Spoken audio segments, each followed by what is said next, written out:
deepest gratitude to the presenters and all the participants, both domestic and international, attending online despite your busy schedule and offline as well.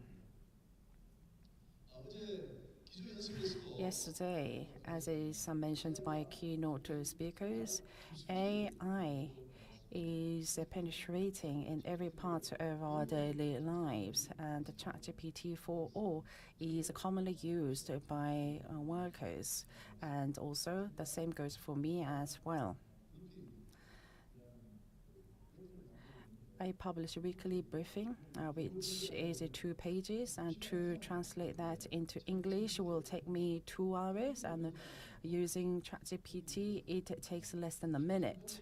So, of course, I will have to change a bit, and I share it with my friends abroad, right? So meaning that I can save my precious 2 hours thanks to the ChatGPT, and I use that 2 hour for other things, right?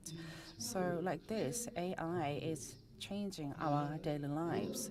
So in the future as well, the AI will bring about huge change on every aspect of our society. So today, we are going to talk about the impact of the AI on marine and transport.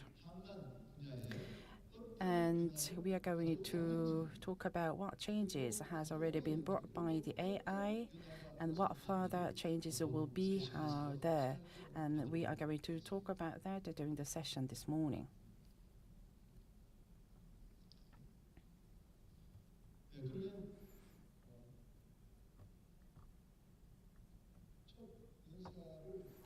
Please allow me to introduce our first presenter for the session. The first speaker is John John, the CEO of Bamoni. He lives in California, and from the Long Beach State University. His major is public works and also engineering. And at the place, he has been serving himself as a managing director in engineering, and also he has developed the engineering standards and also updating the standards for the last 27 years. So he has expertise in the role of the AI in engineering. He is joining us online, and please allow me to introduce CEO John John. Are you with us?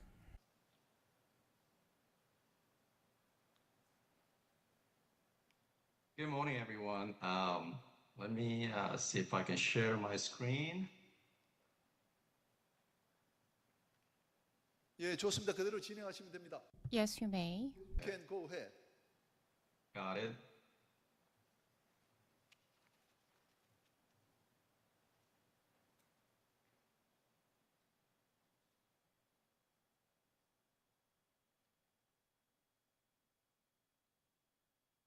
Very good.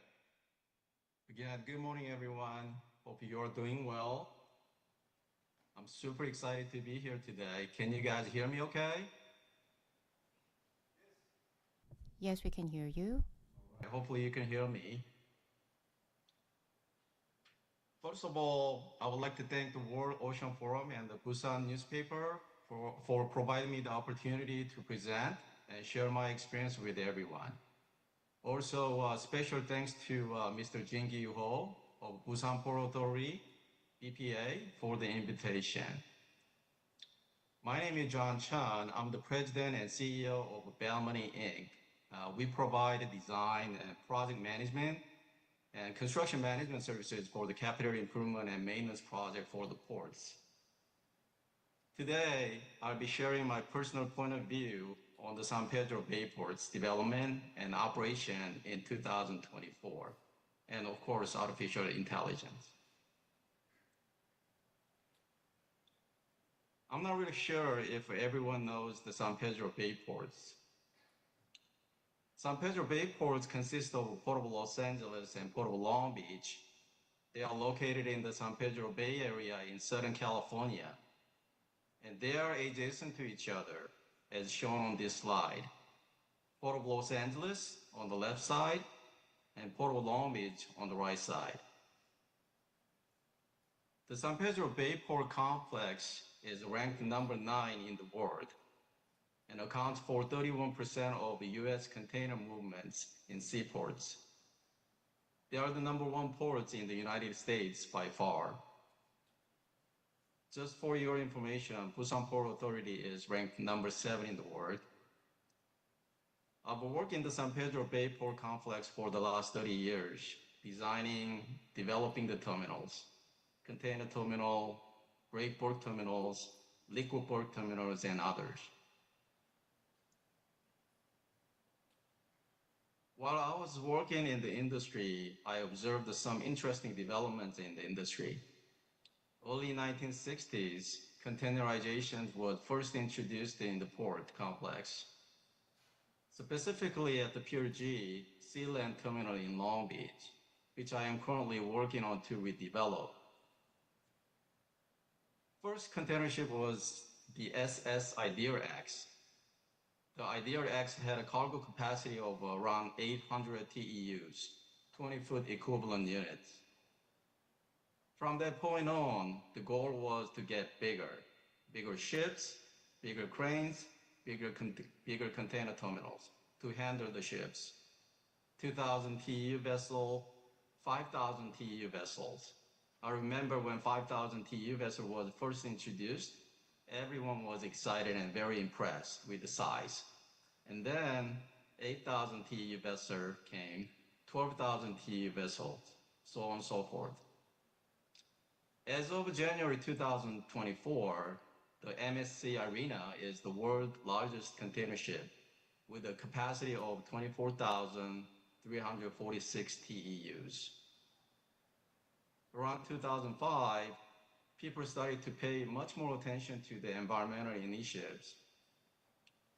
For example, the Port of Long Beach adopted the Green Port policy in 2005.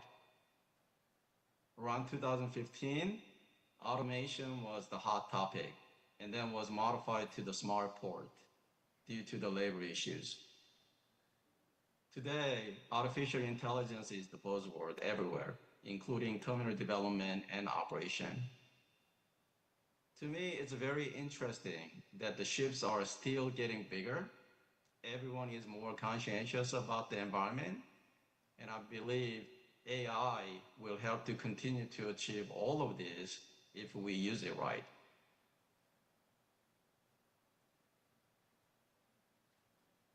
So let's talk about the automation of a container terminal.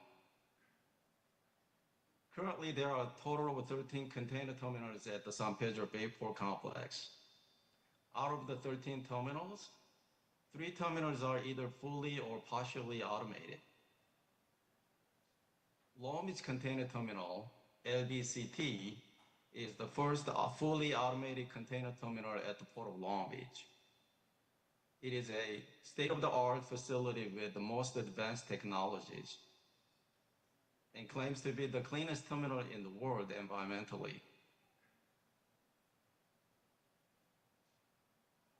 It starts with the waterside, semi-automated, dual trolleys, tandem lift, shore-to-ship crane, STS cranes.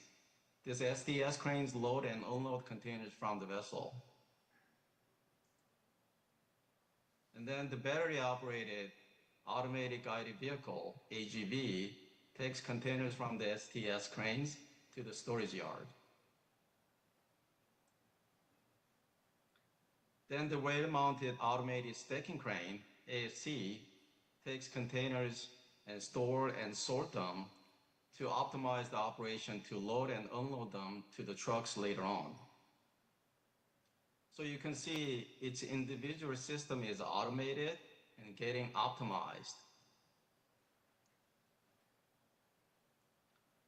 In addition, there are so many components, including safety system, gate operation, intermodal rail operation, and terminal operating systems.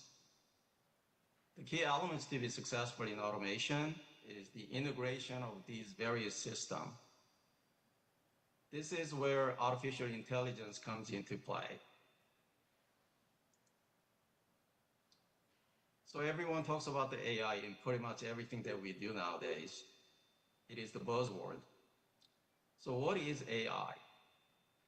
Artificial intelligence, AI, is the computer system capable of performing complex tasks that historically only a human could do, such as reasoning, making decisions, or solving problems. One of the key elements in AI is the machine learning, or ML for short. Machine learning uses algorithm to learn from data to make prediction, self-improving, optimizing, and self-evolving. It is somewhat scary.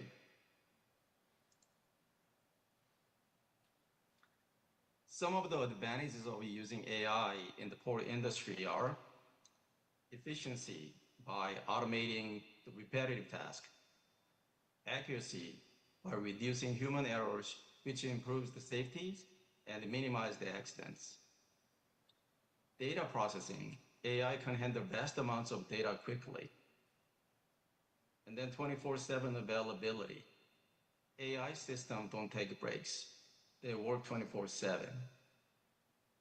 All of these advantages can optimize the operation. Some of our available tools for the terminal automation and optimization are simulation and emulation. Simulation is the process of creating a model or representation of a system to study or predict its behavior under various conditions. A simulation does not replicate actual system, but instead mimics its behavior using mathematical models, algorithms, or other methods. The goal is to understand how the system works, predict its behavior, test the scenarios without needing the real system. It is somewhat theoretical. Emulation is creating a system that replicates the functionality of another system so that it behaves like the original. Emulators aims to reproduce the exact behavior and the output of a real-time terminal equipment. Artificial intelligence can help to emulate even better and optimize the system.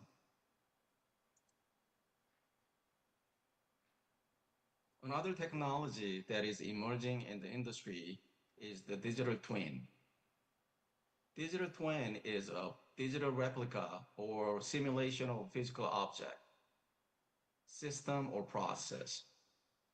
Through digital twin technology, a container terminal in the port can be simulated into a complete system with a different combination of layouts, equipment, and technology, which can realize real-time monitoring, optimize business processes, and bring the economic benefits.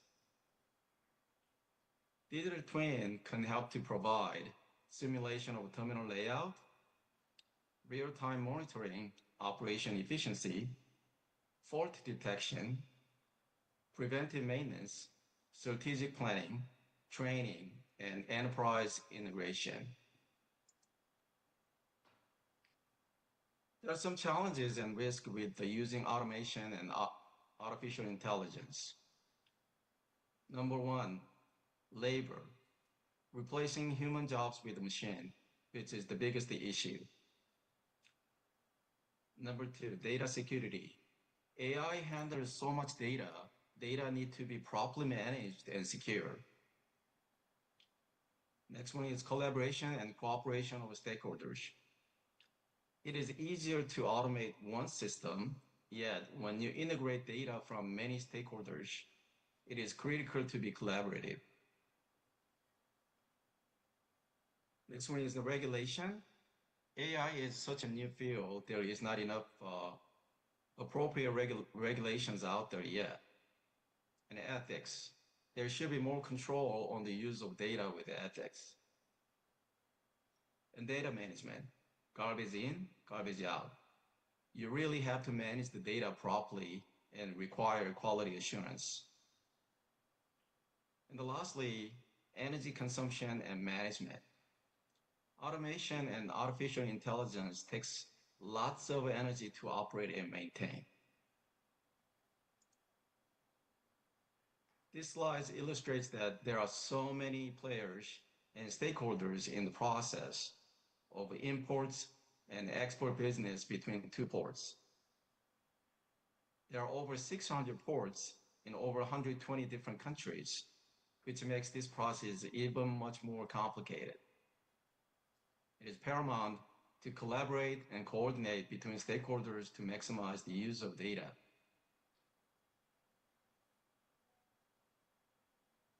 Now, opportunities and future. It's again labor. There's an opportunity to develop and redevelop skillful laborers for automation and AI systems. Improve the efficiency and optimization.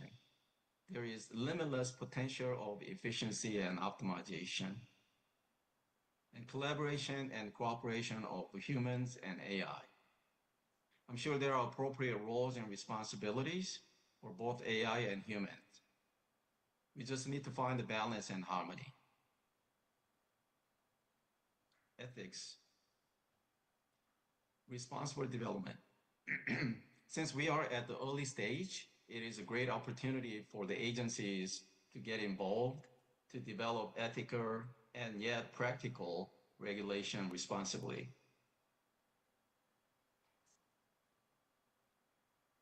Next, I would like to briefly talk about the sustainability and renewable energy.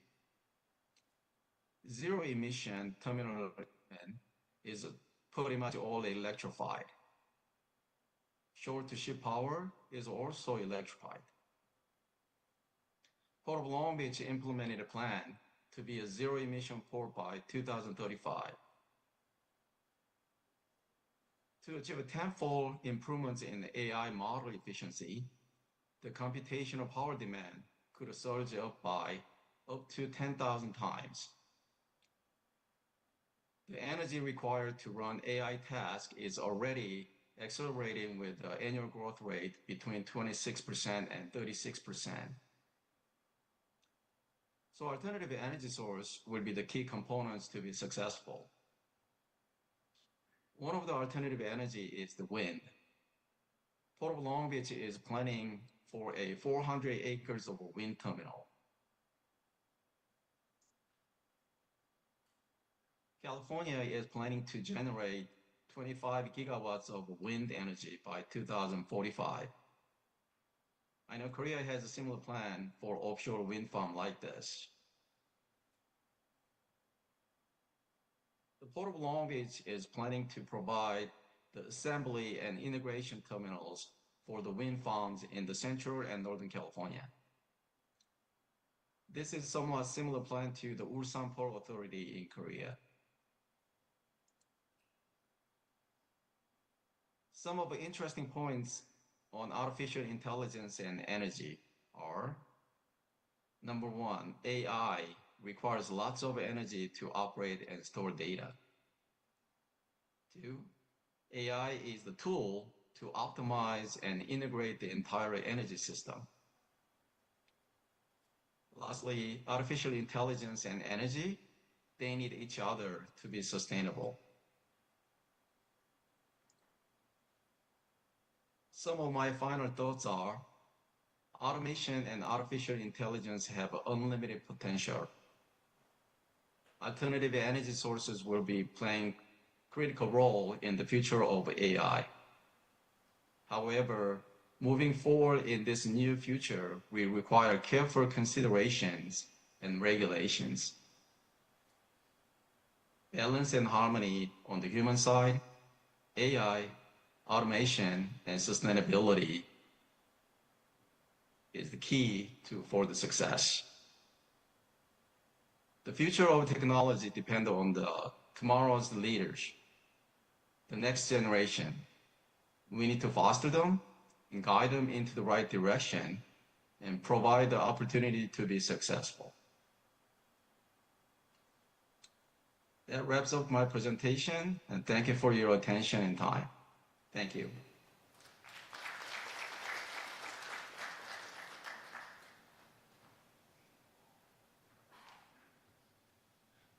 네, 존 전 대표님. Thank you, CEO John John, for your excellent presentation.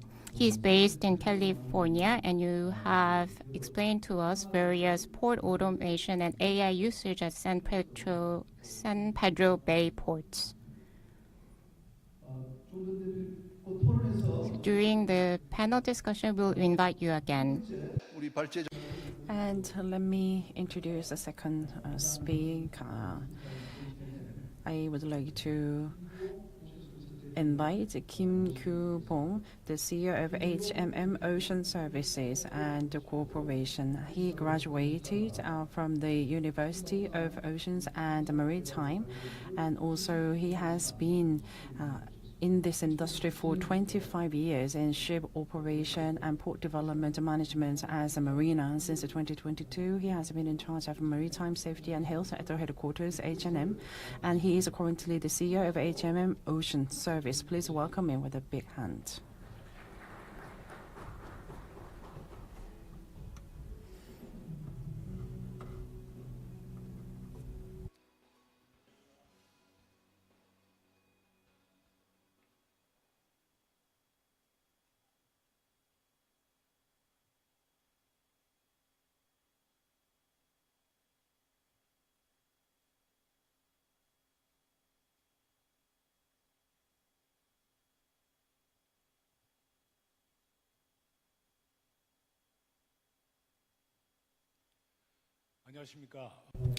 Good morning, everyone.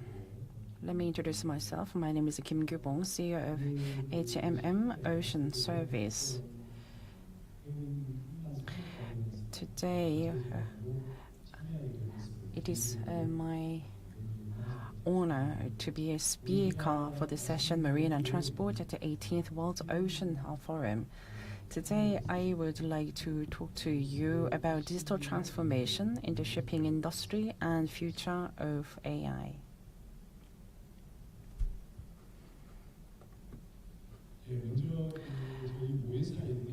I would like to briefly talk to you about our mother company, HMM.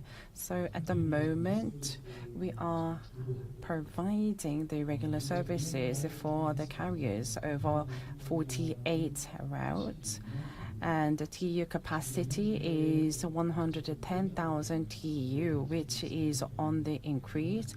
So by the end of this year, it will reach around 1 million TEU. As of the last year, bulk cargo volume was 43.61 million tons, and we have 24 large size carriers. Market share in the container ship business is 2.7%.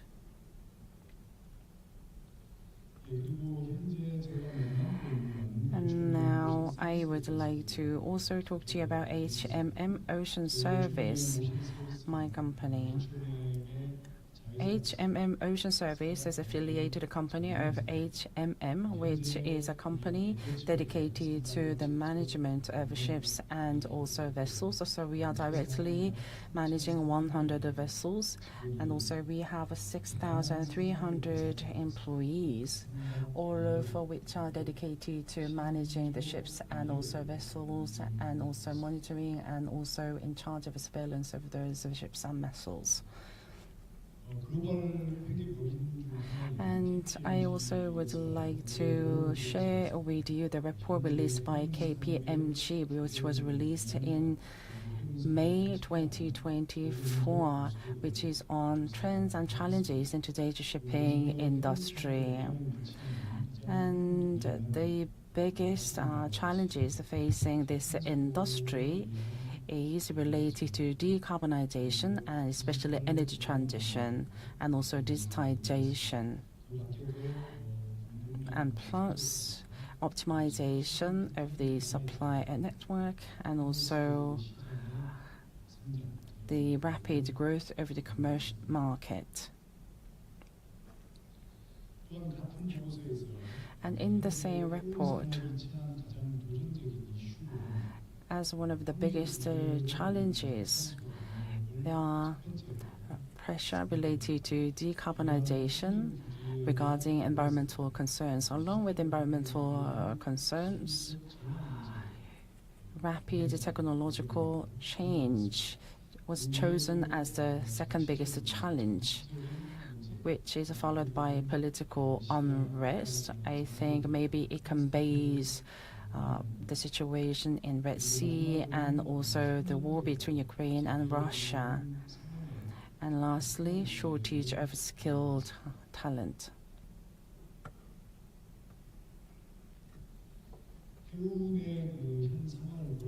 So against this backdrop, the decision-making on board is becoming ever more important. There's a renowned company which is called WITAX, which is dedicated to training personnel.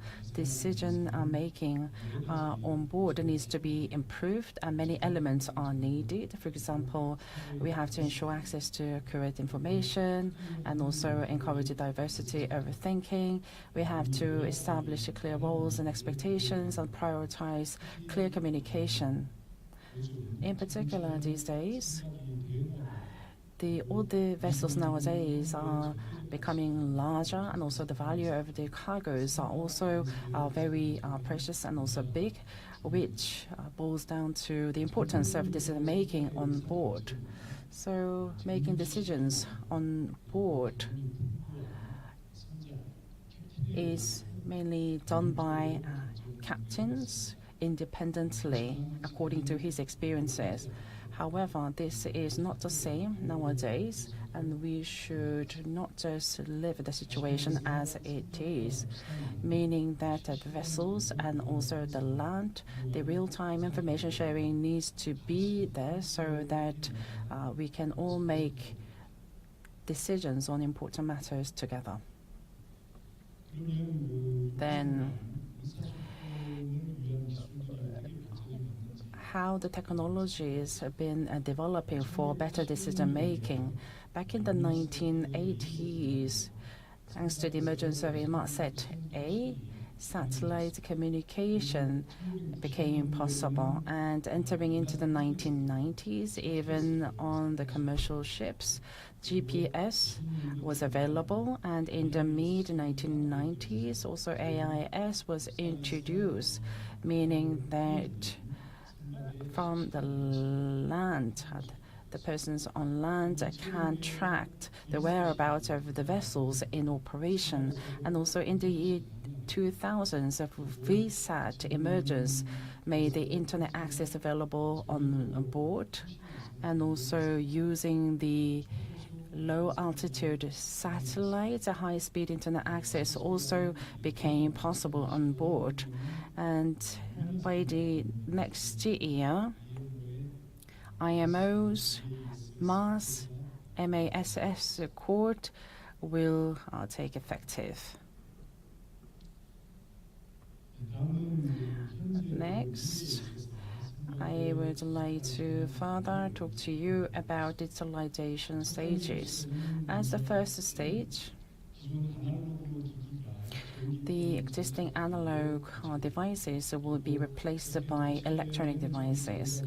Then the electrified devices, digitalized devices will produce all the valuable data. For example, digital data. By analyzing those digital data, we can also use it for sensors. For now, we believe that we are in somewhere in the stage between digitalization and smart ships. And we are going to the direction of autonomous ship, I think.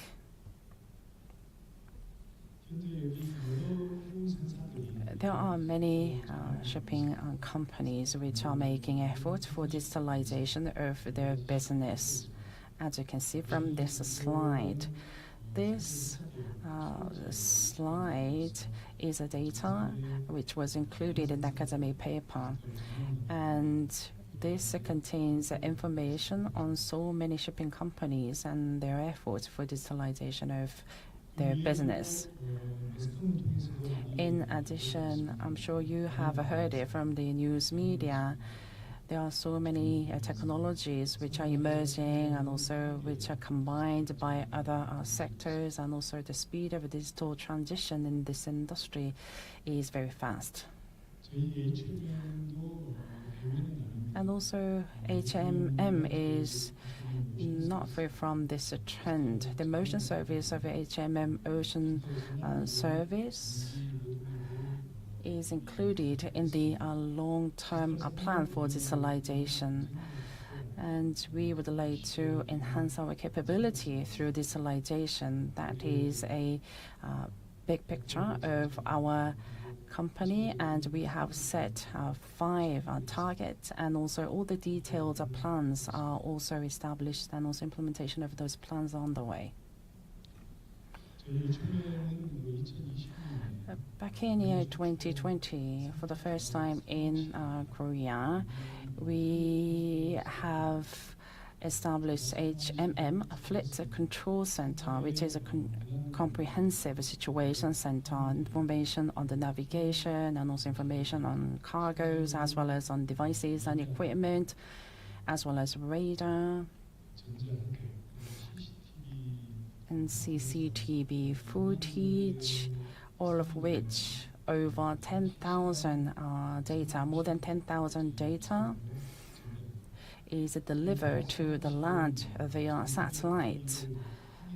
So from our control center, all the smart centers in operation can be monitored in real time, and we can analyze them. And by doing so, we can ensure safer and a more efficient operation of vessels.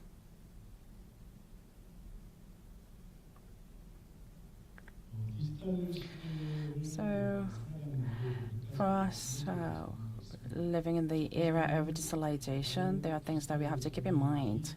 The first is, will this digitalization will be economically beneficial?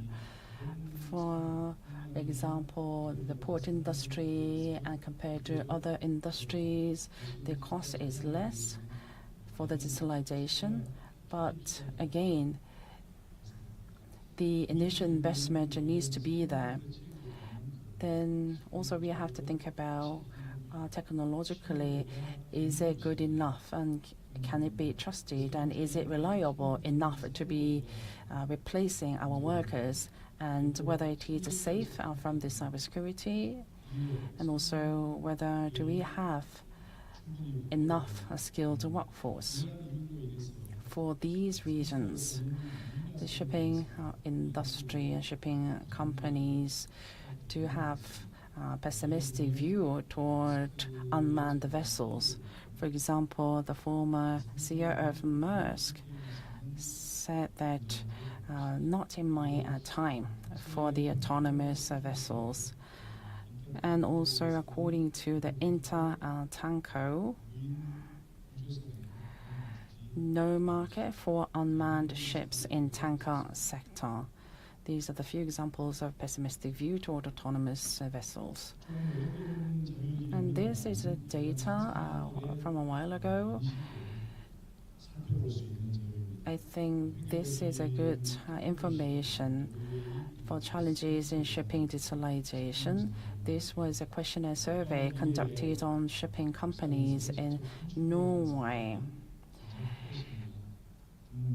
About the question, as the ships will be controlled from land in the foreseeable future, more than half of the respondents said no. For maintenance, they said that workforce needs to be there,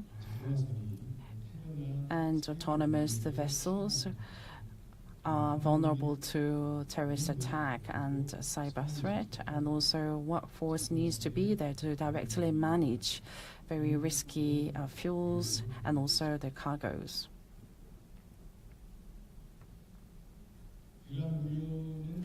Of course, those concerns are telling us that there are challenges for digitalization, and there could be a lack of understanding of the context, and also there could be limited ability to understand and also process some common sense reasoning and knowledge. A few years ago, According to the article in Lloyd's list, autonomous does not necessarily mean unmanned. There has been a rowing back on autonomous shipping technology and differently manned, to which I agree. The emergence of unmanned ships or vessels are inevitable, but maybe smart ships or digitalized ships does not have to be unmanned. It could be differently manned. We are not trying to replace a workforce. I think that this technology will not substitute for people. It will function to assist people. We need to focus on how we can better lay the foundational technology for those vessels. Lastly, I would like to conclude by saying the shipping industry nowadays is faced by the threats called, or challenges called, 2D. The first D is that if we do not respond to these challenges effectively or efficiently, then it will be very hard for us to survive. And one another commonality is that how to respond to those 2Ds rely on technology. In this sense, shipping equipment and also IT technologies are very much advanced in the port, meaning that all those challenges will provide us with other opportunities. I hope my presentation today becomes beneficial to relevant industries and also further development and also advancement of the shipping industry, equipment industry as well. Thank you for your attention.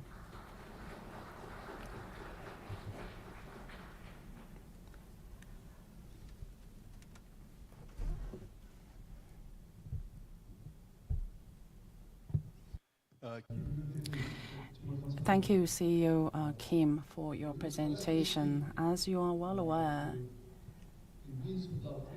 autonomous ships or unmanned ships are categorized into different groups, stage 2, 3, and 4.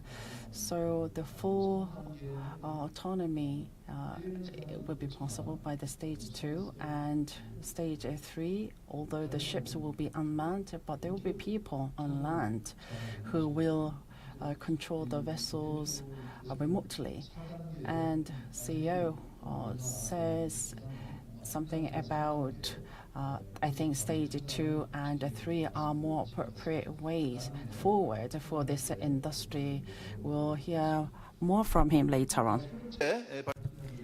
Next, we will have the third speaker on stage. I would like to invite Mr. Park Kyung-chul, Director of Digital Information Department at Busan Port Authority. He will present on the topic of strengthening port competitiveness using AI. Park joined Samsung Heavy Industries, where he worked for 20 years in the IT department. And since 2019, he has been serving as the head of the IT department at the Busan Port Authority. He has supported port ERP implementation and internal business processes. And he will present on how AI is enhancing port competitiveness. Please give him a round of applause.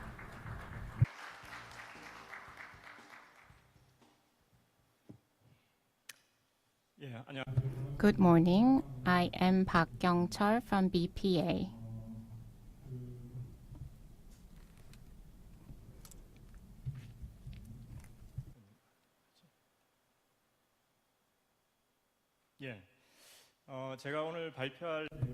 The content that I will cover today, as I am from the BPA, I will give you some introduction of Busan Port, and second, roles and characteristics of ports and how we are going to use AI at ports.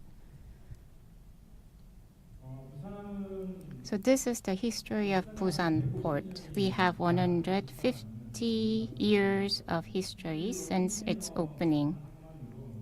We are have started ourselves as a container dedicated airport since 1970 from Jasongdae Port, and many new ports opened. And Busan new ports cover around 70 to 80% of the logistics. So we are doing reconstruction project for the Busan North Port area nowadays.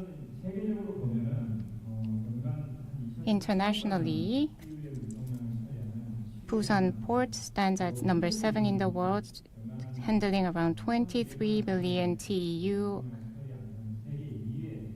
of cargo, and we are the second busiest transshipment cargo. Busan Port is the hub airport of Korea, and container vessels come in and out 287 times a week. The reason how we could become the hub airport of Korea, we have beneficial weather condition. We can do 24-hour operation, and the port closing hour is really short. So compared to other ports, we can provide stable operation. That's why shipping companies can have better time delivery using our port. Container ports serve as a gateway for import and export, supporting the logistics between domestic and overseas ports. Therefore, so discharging of cargo from the vessel or loading equipment are needed, and also we need to provide storage services. And there are a lot of stakeholders in the process. For example, forwarder, shipper, port operator, carrier, and hinterland operators. All these stakeholders need to communicate well and share the data. And cargo moved through this process. As we have a lot of stakeholders like this, digitalization of port is quite complicated task.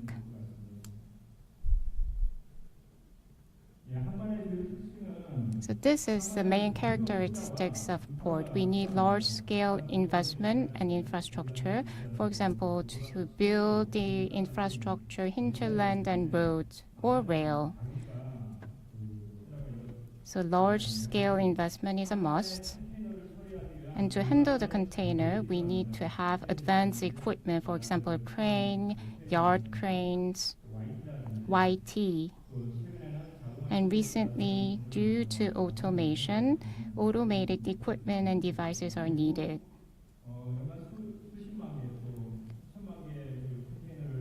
As we have to handle 10,000 or 100,000 containers, we need to have an information system. The dependence on information system is quite high.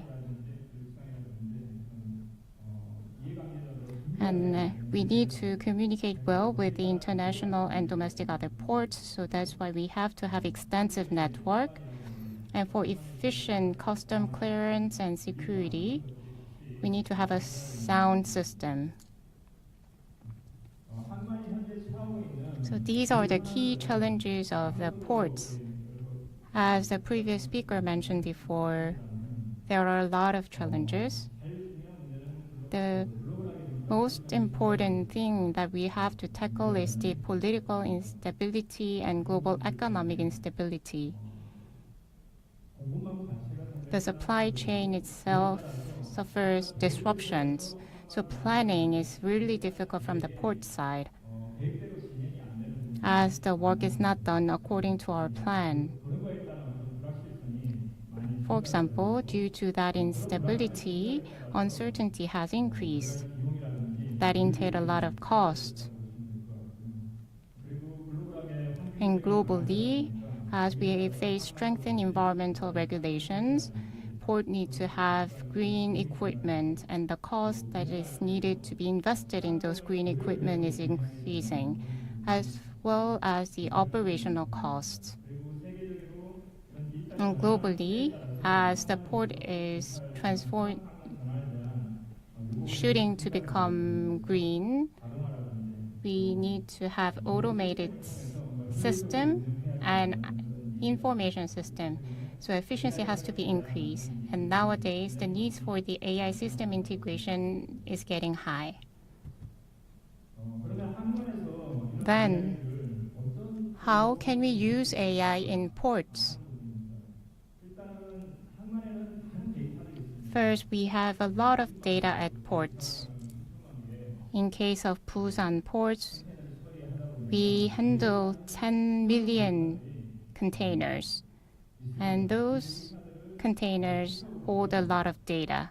So we need to do accurate data analysis in order to address the uncertainties by forecasting. For example, when we establish a plan for operations, we can establish a plan that is actionable using AI.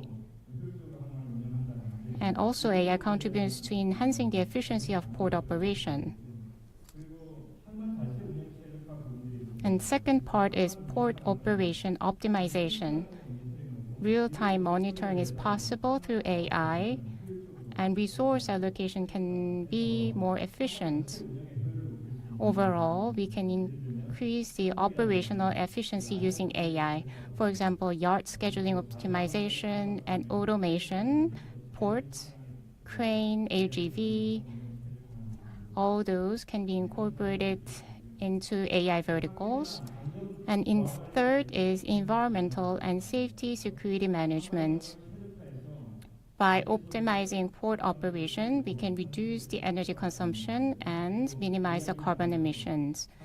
And AI-based maintenance ensure efficient facility upkeep. We can guarantee safety and security using AI.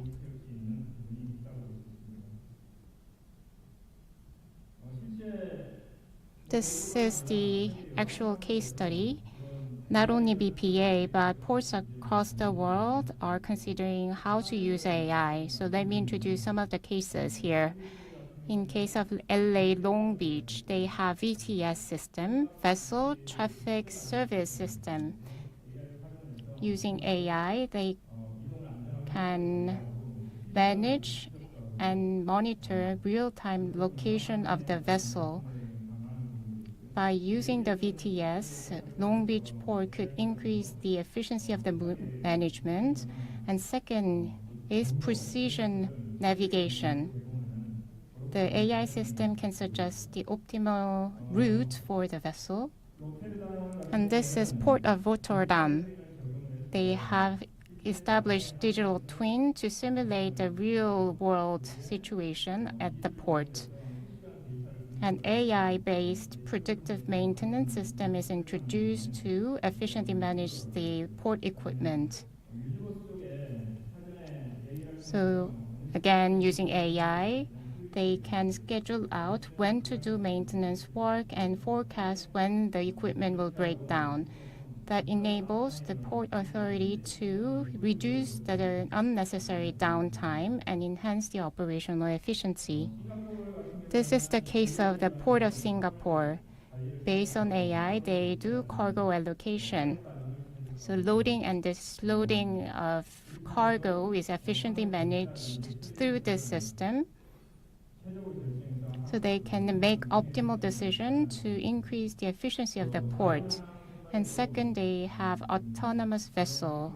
So they're trying to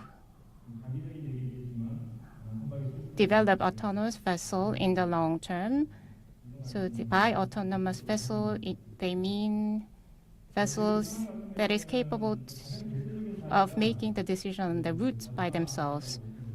So this is the picture of automated ports. In April this year, at Busan New Port, we opened fully autonomous automated port. Most of the terminals at the port was semi-autonomous. At the yard side, there had to be human operator remotely operating the system. And if you see the cranes, the human operator should be there to operate, but starting from April 2024, the terminal that we have opened newly is fully automated. Starting from berth to gate, all the processes are automated. So for example, at the berth side, previously, there had to be human operator on the equipment to monitor the work process, but now the personnel can remotely operate the system at the situation room. So the yard trailer, previously human driver had to ride it, but now we use AGV. So when the container is loaded onto the AGV, the system guides the vehicle to go to the desired place. Likewise, we are going to expand the automation processes at our terminals. Next is container alignment status monitoring. So recently, this is the R&D project that we are leading.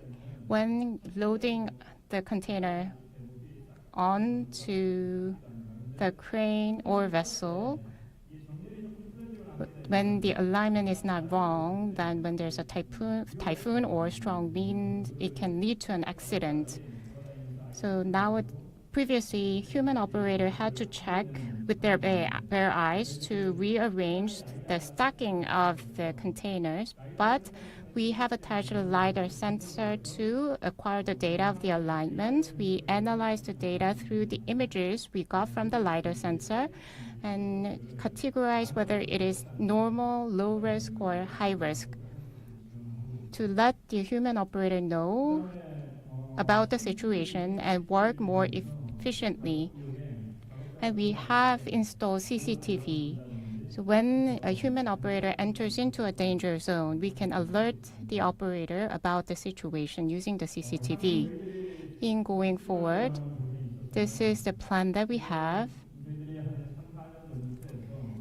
From 3 to 4 years ago, we have developed Port Community System, PCS, to share the information with the stakeholders. Currently, we have 17,000 users. And in going forward, we are going to expand this service to the shipping companies as well. Using the PCS platform, a lot of operational data is gathered real time. We do AI analysis, for example, berthing schedule or projection on the cargo volume or status of the port terminal operation. We can detect whether there is a downtime or any issues, and we are going to incorporate AI into this to provide a better service. And another project that we have in place is digital twin project. So we have developed pilot digital twin for one terminal. And in going forward, we are going to have all the digital twin for all Busan ports. That's in our plan. Once we establish the digital twin, all the information that we have in the PCS will be linked with the digital twin so that we can have the situation monitoring of the port. And also we can do the prediction to enhance the efficiency of the Busan port. That's our expectation for the system. Likewise, BPA is preparing for AI integration and automation. But as mentioned before, the most important thing is to communicate well with the stakeholders and engagement of the stakeholders. By doing so, we can secure quality data. And quality data is a must to incorporate AI and in the process of automation. And in the process, in order to encourage the engagement, we need to set a clear goal on AI adoption and automation. So we need to have as clear scopes to make them engaged. Thank you for listening.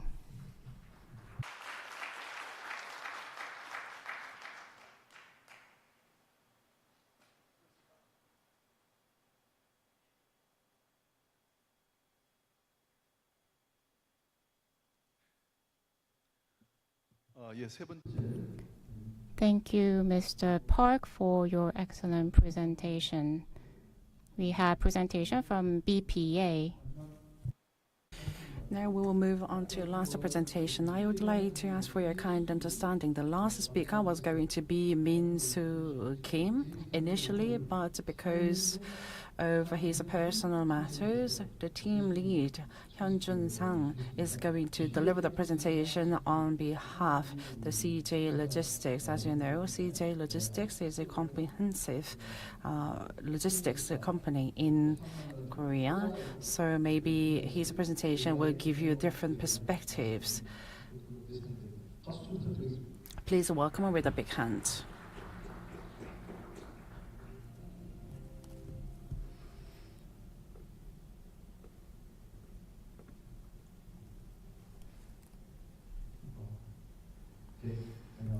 Good morning, everyone. I'm in charge of the business analysis team. My name is Sang Hyun-jun, and Min Soo Kim, the vice president of CJ Logistics. He's not feeling well today, so I would like to ask for your kind understanding. And again, I would like to kindly ask you to understand for me that I do not have much time to prepare for this presentation. I would like to briefly explain to you about the history of CJ Logistics and currently what changes are there in the logistics industry, especially focusing on the examples of our business.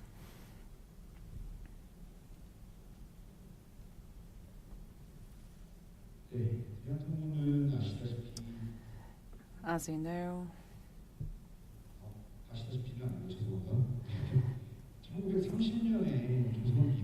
CJ Logistics was first established as a Joseon rice grain warehouse. So it is not too much to say that we are the origin of Korean logistics back in the 1930s, and also we established CJGLS between 1998 to 2012. So by combining the two, now we became one, CJ Logistics, to now.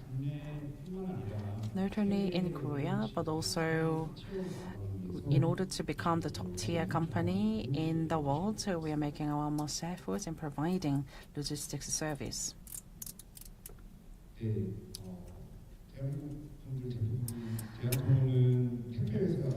And many of you probably know that we only deliver the logistics, but we do not only deliver parcels, but we are more like a comprehensive logistics service.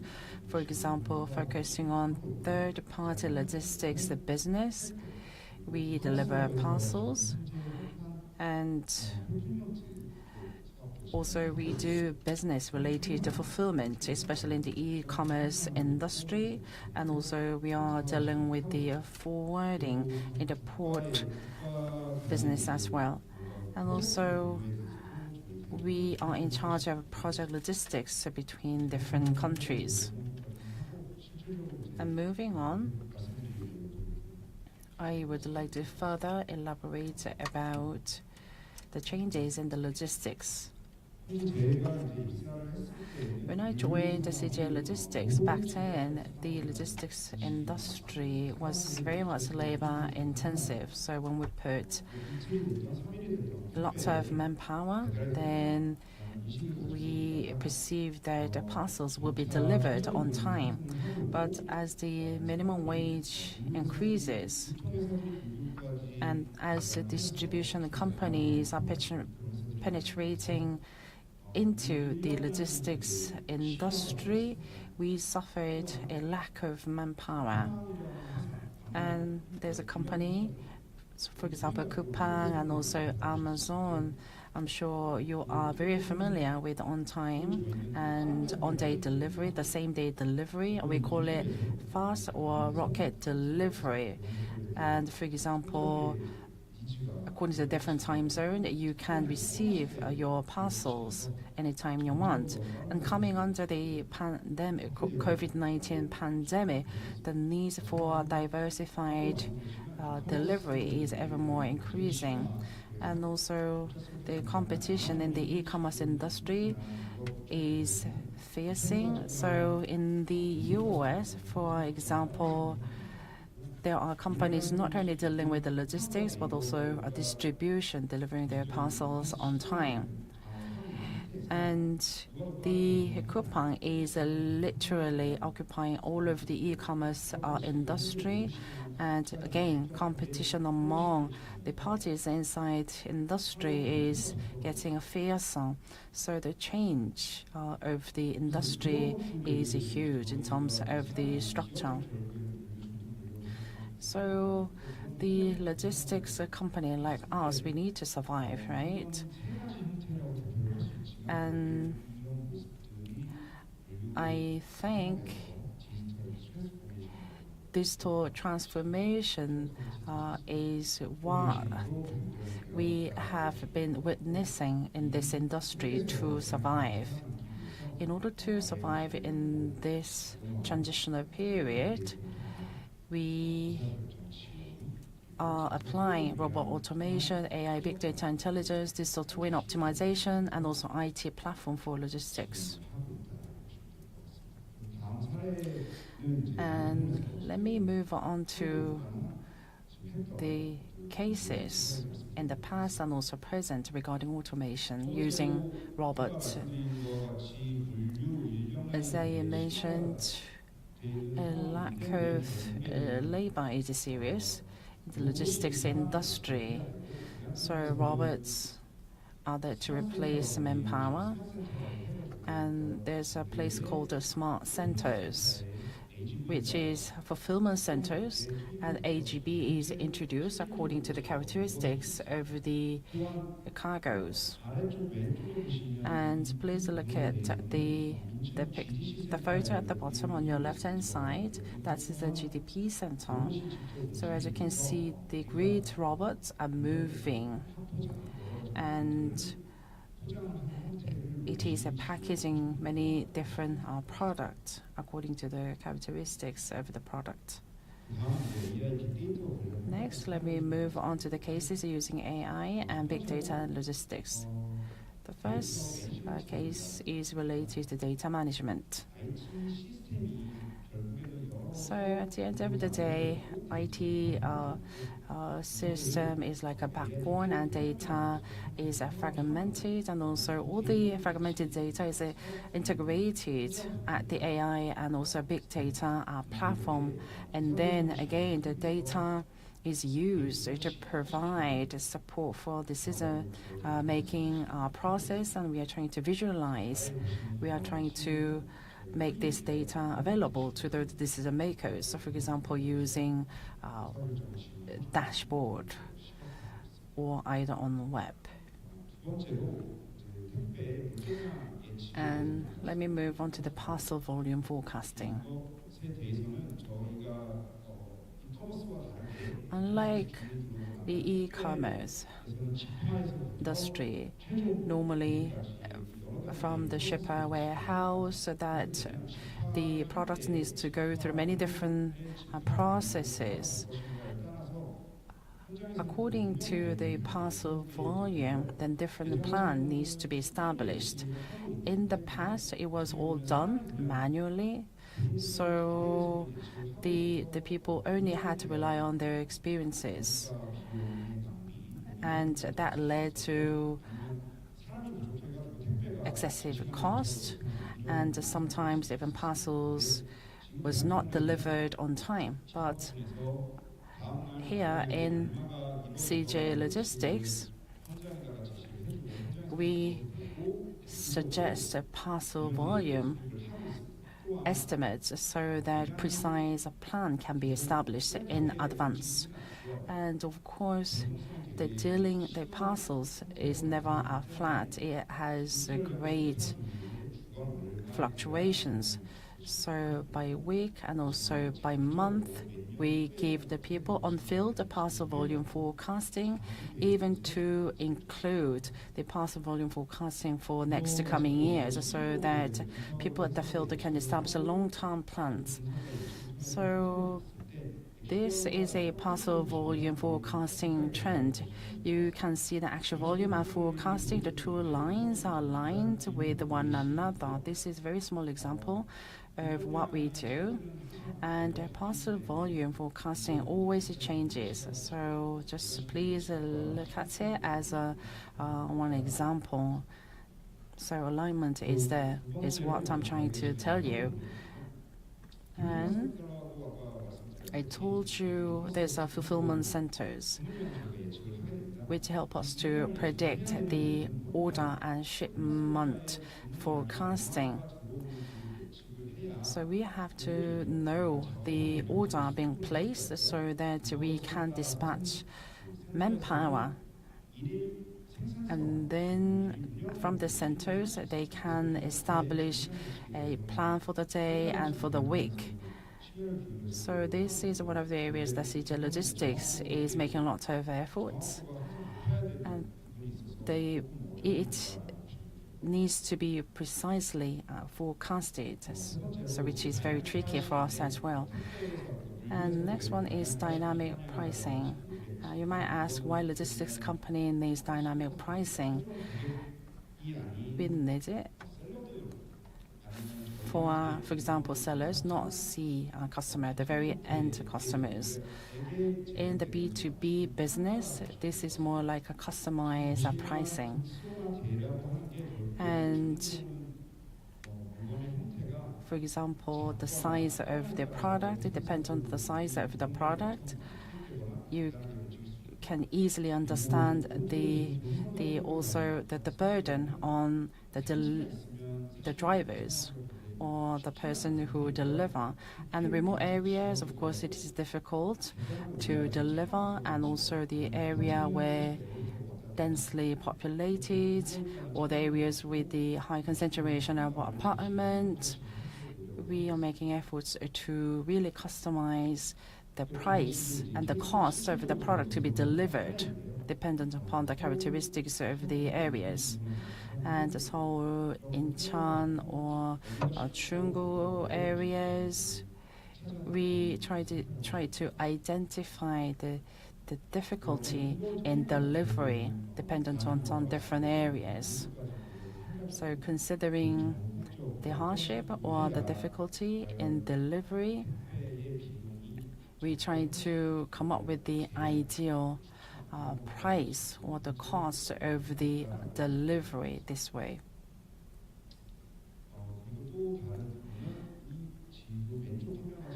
As you can see from your left-hand side, this is one of the photo taken at sub-terminal, and you can see there's a red light flickering.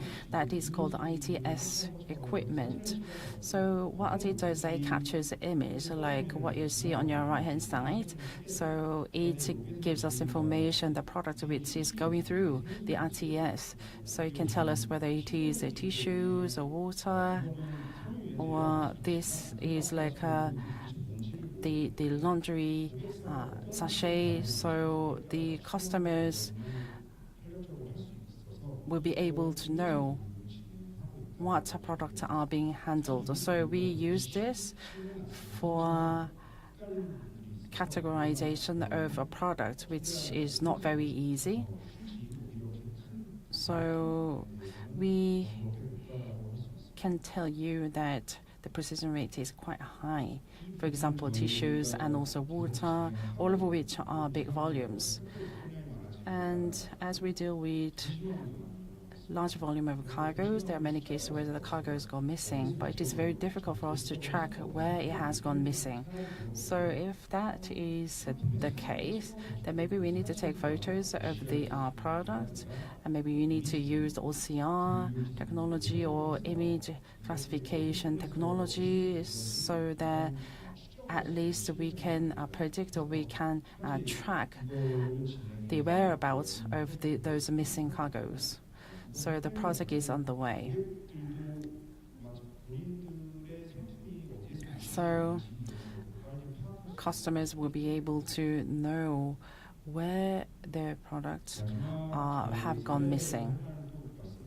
And let me share with you one more example. This is called middle mile optimization technology. So from the very beginning, for example, uploading to unloading. So in the middle is called the middle mile.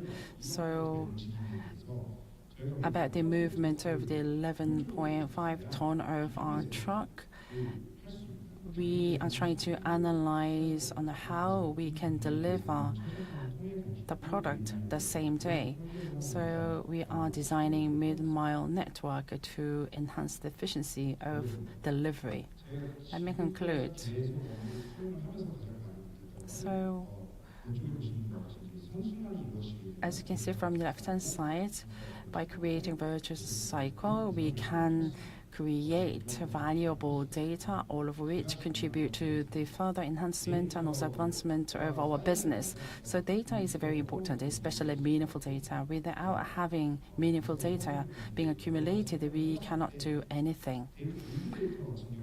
When it comes to logistics or data,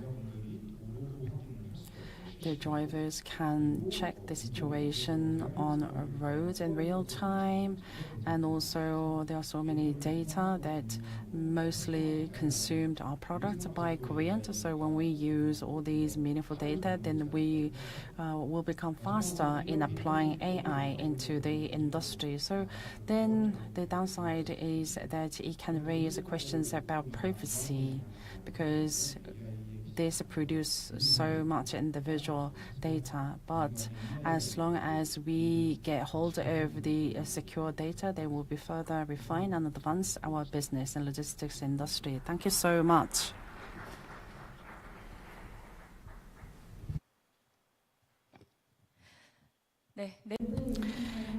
Thank you for presenters for insightful presentations. Now we'll move on to panel discussion. Let us take 5-minute break, then we'll continue. I think we are a little bit behind our schedule, so please be back before 11:20. Thank you very much.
네, 여러분 이제 바로 이어서 패널 토론 시작.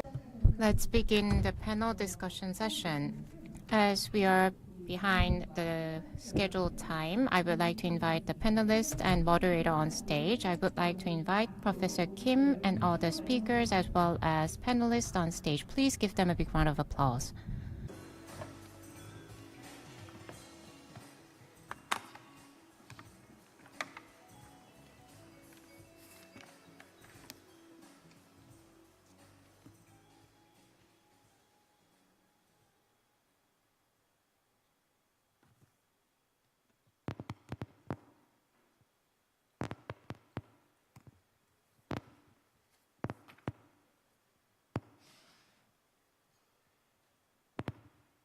여,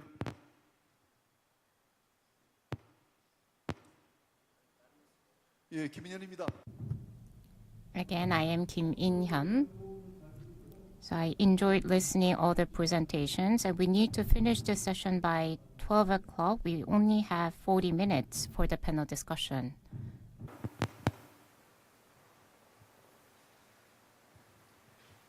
패널 Next to me, I have three panelists, and let's discuss on the presentations we had. So first, I'll turn the microphone over to the three speakers on stage and give the chance to ask questions for the participants on the floor. So let me introduce the panelists. We have Mr. Woo Soo-han, professor at Chungang University. 우수한 교수는 Professor Woo, his name is so excellent. Woo Soo-han means excellent in Korean. So he is an excellent professor. He has worked for 10 years at the Ministry of Oceans and Fisheries. He handled a lot of port-related policies, and he has published a lot of good papers at the university, and we're leading a lot of good R&D projects. He is a leading figure in shipping and port industry of Korea. And next, we have an online panelist. We have Mr. Manolo de la Fuente from the Port of Rotterdam in the Netherlands. He is the AI lead at the Port of Rotterdam. Mr. Manolo has long been engaged in the innovation and business growth in the transport and logistics industry, and he is the founding executive of Orange Nile, an initiative focused on nurturing developer communities in Kenya and providing education to help them enhance their technical skills. And lastly, we have Mr. Song Jun-seok, head of Smart Shipping and Logistics team at the Ministry of Oceans and Fisheries.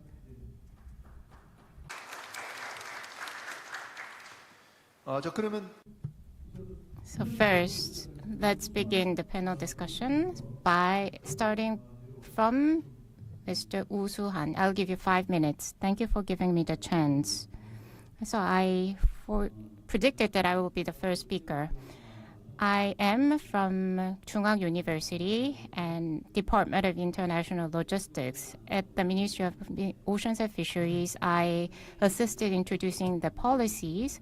And recently, I am doing a research on AI, how we can apply the AI to the logistics industry. And many students who have majored in logistics or business management don't know how to apply AI. So engineers know how to code and what is the AI is, and they get a proper education on AI. But for logistics students or business people, we don't know how we should learn AI and how we should approach AI. So that's why I started this R&D project. So starting from 5 years ago, I introduced a curriculum at my college. During the class lecture, I gave machine learning and deep learning lecture on this. And AI solution development that can be applied to logistics is one of the research projects that I lead. As we have the experts in shipping and logistics industry, the speakers shared a lot of best examples and good cases. And today, I would like to share my experience on how the AI technology is influencing and used in the marine transportation industry and the challenges we face. First, logistics. I think logistics is the best industry vertical to use the AI because we have a lot of data in this field, and if we incorporate AI, we can do many things. But due to certain constraints, we cannot fully utilize AI. When applying and developing AI, we need a lot of investment. So first, we need to define on how users will use this technology. If we don't have that clear definition, we cannot earn the investment. So first, we need to set a clear goal on how the user will use this technology. The purpose of using AI can be categorized into two.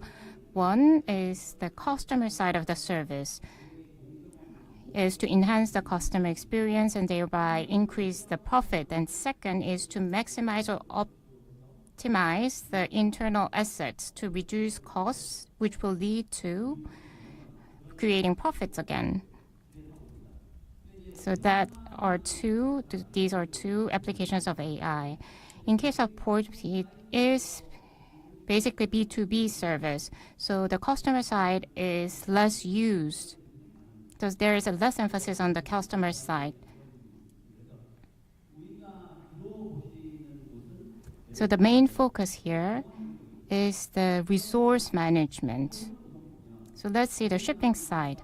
Autonomous shipping is getting a lot of attention these days, and currently AI technology is already used in developing autonomous vessels. So from the shipping company side, the answer is clearly there. They can select the autonomous vessel and operate it, and they will have to think about how the AI technology should be used in the process. But now the thing that we are considering is whether the autonomous vessel will be there and it is a proper technology. So navigation monitoring or accident monitoring will be another application case. Let's say there is a seafarer, AI can assist the decision-making of the seafarers. And within the vessel, safety and security issue can be solved through AI. Safety and security solution using image recognition is being researched very actively, and we are doing experiment on this. The thing that we are researching on nowadays, let's say we install AI technology in the vessel, we can give medical support to the seafarer as well. Let's say we have an image data, or if we can know the symptom of the seafarers, then AI solution can assist the seafarers to make a right decision. It's like remote operation of the medical service. In going forward, the AI technology can assist the crew members to get the proper medical support.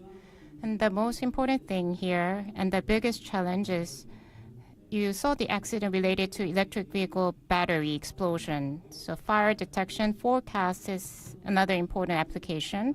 AI can be used, and a lot of other technologies will have to be there to develop such technology. So in the short term, for the 1 or 2 year, that is the promising application. Port is already automated, and AI system is installed in that automated equipment. So if you have an automated equipment, you can use the AI service. And how we are going to introduce the AI system in the comprehensive operation of the port is something that the port authority needs to consider. So for safety issues or security issues based on the image recognition system. Let's say we have conventional vehicle in the port area. There can be collision between the equipment and the vehicle, and there can be another accident between human operator and machine. So that's HMI, human machine interface accident. So we have already achieved the automation, but there's a possibility of the safety accidents, so AI can solve that issue. But the prediction capability or operational efficiency that the terminal operator is considering right now. If you see the terminal operating system, TOS, AI can be applied to the TOS as well. So the port authority thinks the TOS system is a must, and they can incorporate AI system into the TOS and think about ways to utilize the TOS system using artificial intelligence. And there's a fierce competition in the TOS system across the world. Many TOS providers are considering how to incorporate AI into their system to assist the terminal operator to enhance the productivity of the port and increase the profits of the port. They need to show the evidence that the AI is making money. And that evidence will accelerate the adoption of AI technology in the terminal area. So my research focuses on video recognition AI system. You use ChatGPT and generative AI tools, so you will know this very well. And this is one way of AI application. It is taking place at the public field. But the companies, they need to use the internal lessons and internal data and want to use the ChatGPT. But for the enterprise data, they cannot use the ChatGPT very well because of the privacy issue, a confidentiality issue. And let's say there's a logistics company.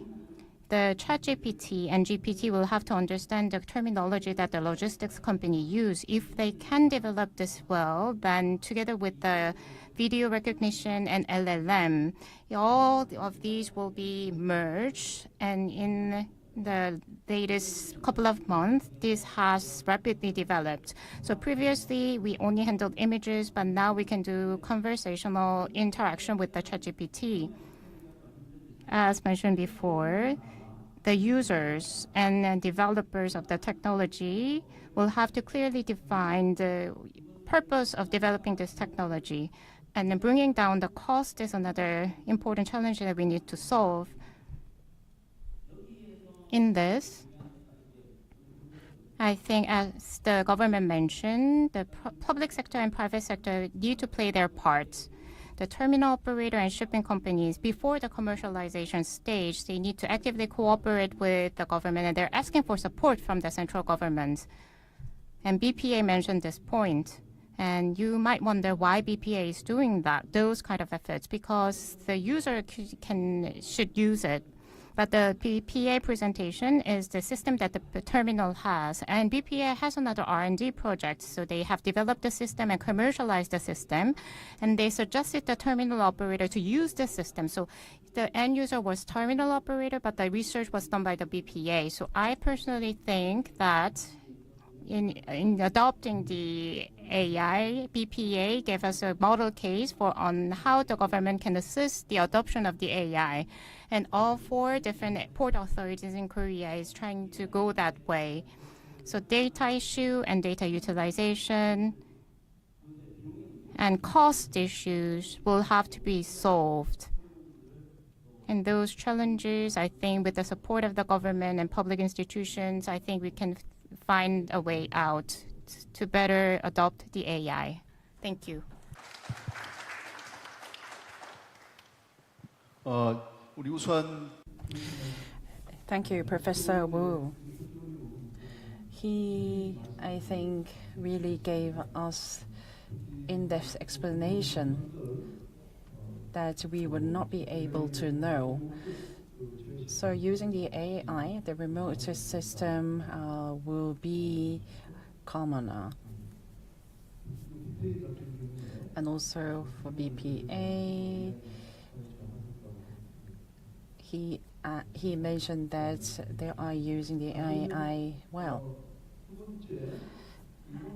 And I would like to invite Manolo de la Puente, who is an AI lead from the report, will tell them.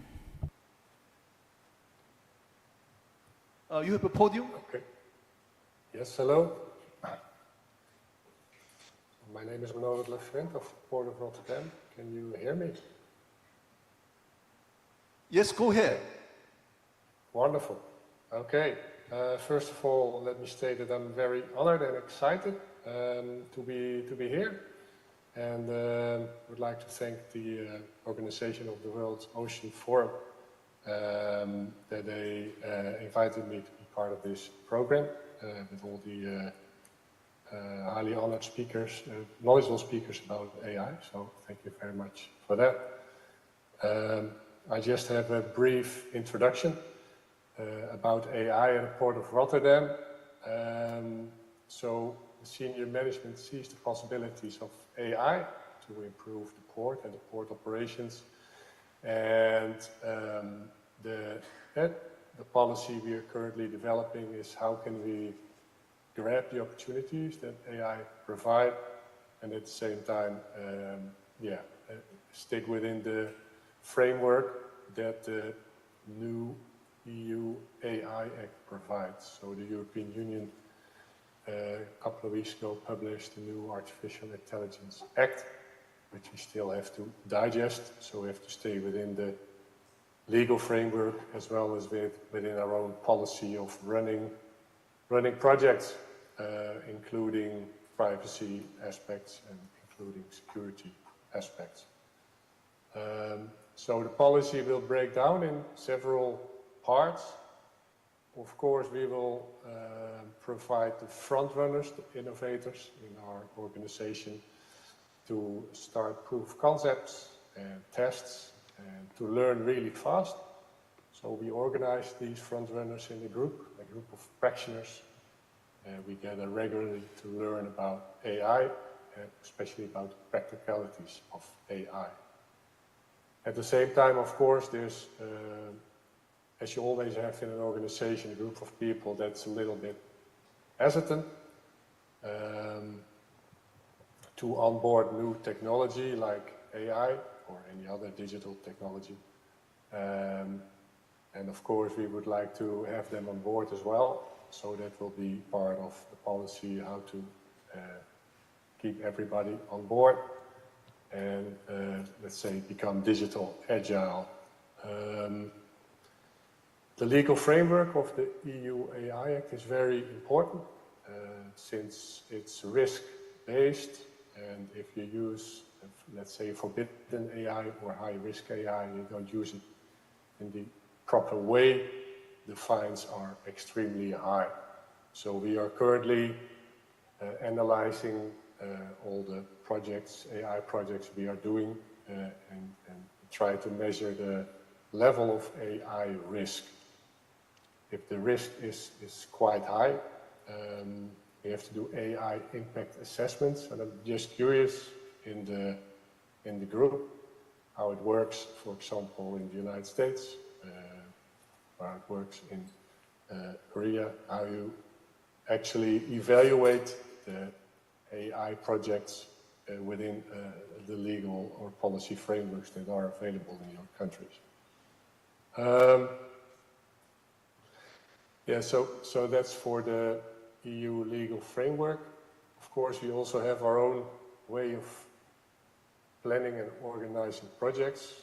I think we have hundreds of projects currently in operation.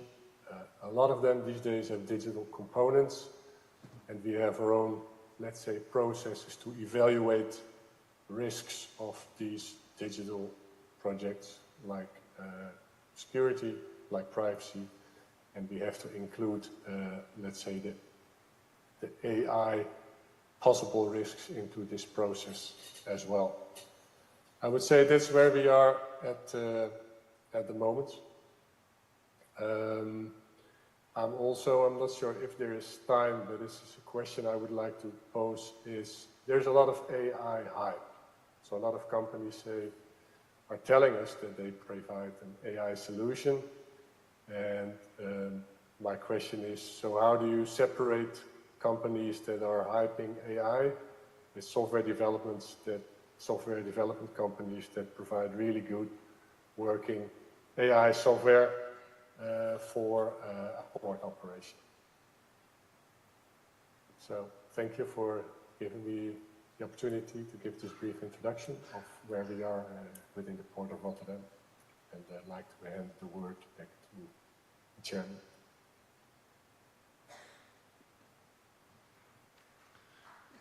예, 마놀라 대답.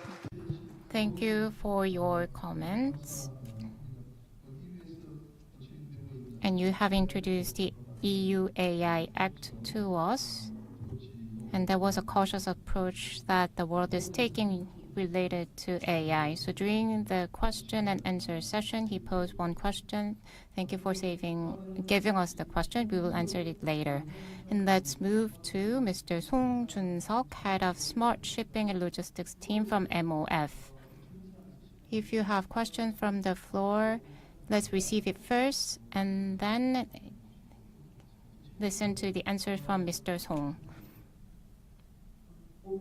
So for 5 minutes, we will receive from the questions from the floor. So if you have any questions to the presenters or panelists on stage, please ask.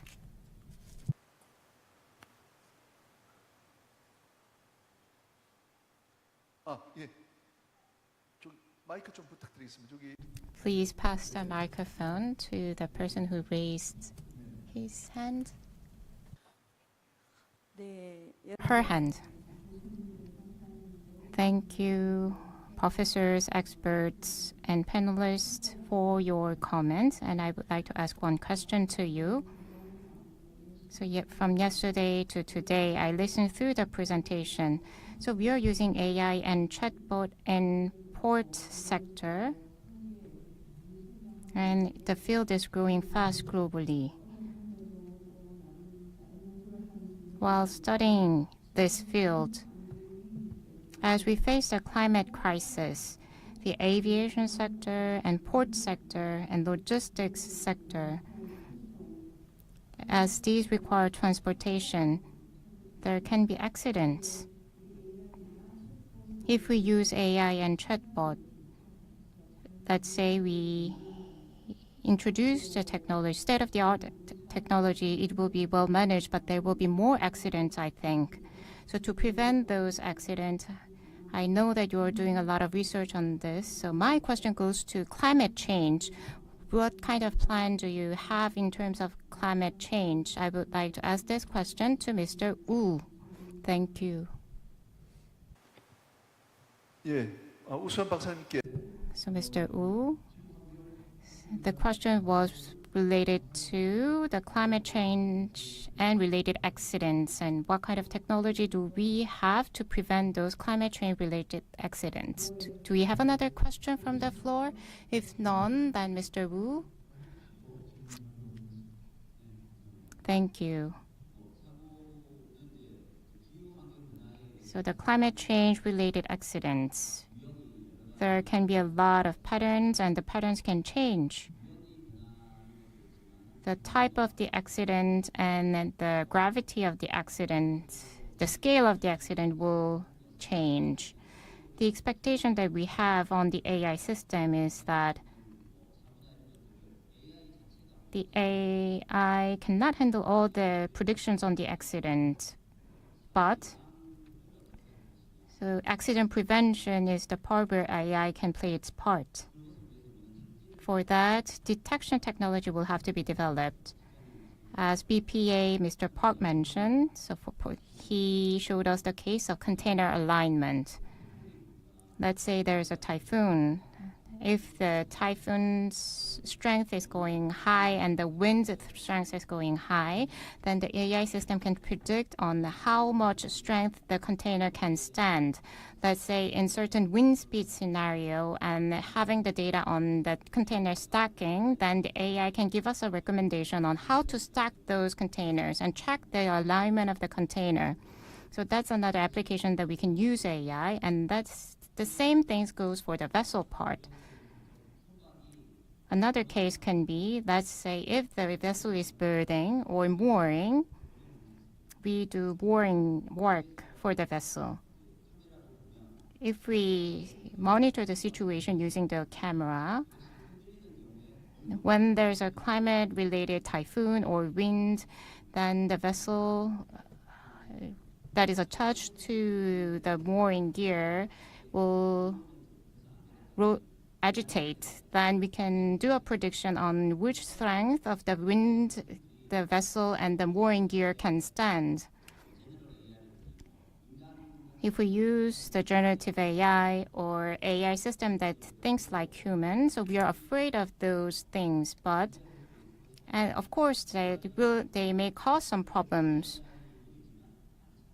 So if we use small-scale AI that is optimized to solve certain tasks, for example, for detection, if we use those small-scale AI, then I think we can prevent accidents one by one. And I think more attention should be paid on the safety enhancement part of the business. So AI will have to be used in this field, and that's my expectation that I have in this field. Thank you, Professor. So I would like to invite the team leader Song, and we will resume the discussion. Hi.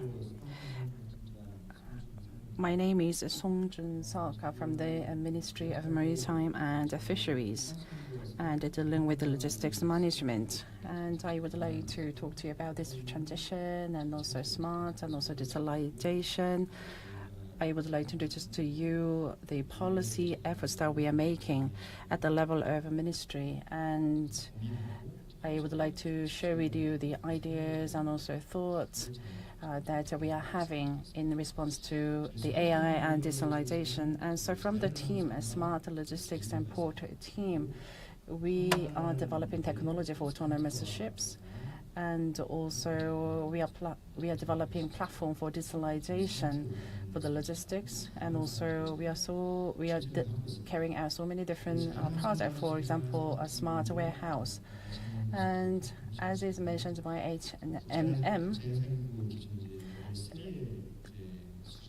in accordance with the level 3 IMO, we are developing the technology to abide by that standards in cooperation with experts. And at the same time, for the autonomous vessels, so there's a mass code, which is international standardization, and at the global level, discussion is underway. And we know that such standards will take effective from 2030, and also we are taking participation in global consultation, also along with the industry, academia, and also the government. So we are raising our voice on behalf of Korea. Related to digitalization of reports, having the BPA at the center, the Port Authority and also all of the stakeholders are making efforts for digitalization. For example, Busan Port Authority, especially chain portal system, as is mentioned, and also electronic certification system will be applied to every port, increasing efficiency and also stability at the same time. So that is already realized. So we are providing support for that as well. And also one of the upcoming thing is how we can better combine the AI with other aspects of the industry, which is a potential research subject. So the shipping and also maritime and even the shipping, not only in the ocean but also on land, things needs to be seamlessly carried out. And as a person making policy efforts, so there are three things that we have to keep in mind: data, network, and also legal system. We believe that those three elements are most important thing. When it comes to data, as many people already know, digital transformation, to do that, a lot of data needs to be trained for better predictability, and we have to optimize everything, and data is essential at the backbone, meaning that data owned by so many stakeholders needs to properly collected and also utilized. So this is critical in utilizing AI for digitalization. And when it comes to networking, in terms of the utilizing the data, interoperability and connection of different networks of the stakeholders needs to be optimized. So technological networking is one side that we have to think about, and another side is as people to people or from organization to organization. So the owner of the information would have a different goal for optimizing the data. So we need to think about how we can best optimize the whole system to achieve the goal for all the stakeholders and how we can better utilize the data. So in that sense, networking is very important. Lastly, legal system is also important. So for utilizing the AI, I think it is very much advanced arena for all of us to make sure it takes firm root on field. Legal support and also setting the basic regulation and framework are very, very important and essential. And for commercialization of autonomous vessels, the act on it will be enacted this year and also next year. And also Port Technology Act will be newly acted, which will take effective from next year. So on top of these basic acts and legal regulations, and in utilizing the AI on site, so many different guidelines and regulations need to be complemented, improved, and created reciprocally. So for the legal system, I know that our chairperson, Professor Kim, is playing a huge role. So for all these three elements, we need to take full consideration of all of these, and including the AI and also the digital transformation of marine and transport industry will enhance competency, efficiency, and also effectiveness over the industry. And the government is well aware of it. And in the future, we will collaborate with the relevant organization to come up with the better policies. Thank you very much. 팀님 좋은 말씀. Thank you for your great comments. So related to AI, we heard opinions from the ports, vessel and shipping. And as the government is in charge of manage all these sectors, you introduced the related laws and regulations, and you explain how the fact that we need to have a better regulations. We only have 5 minutes left.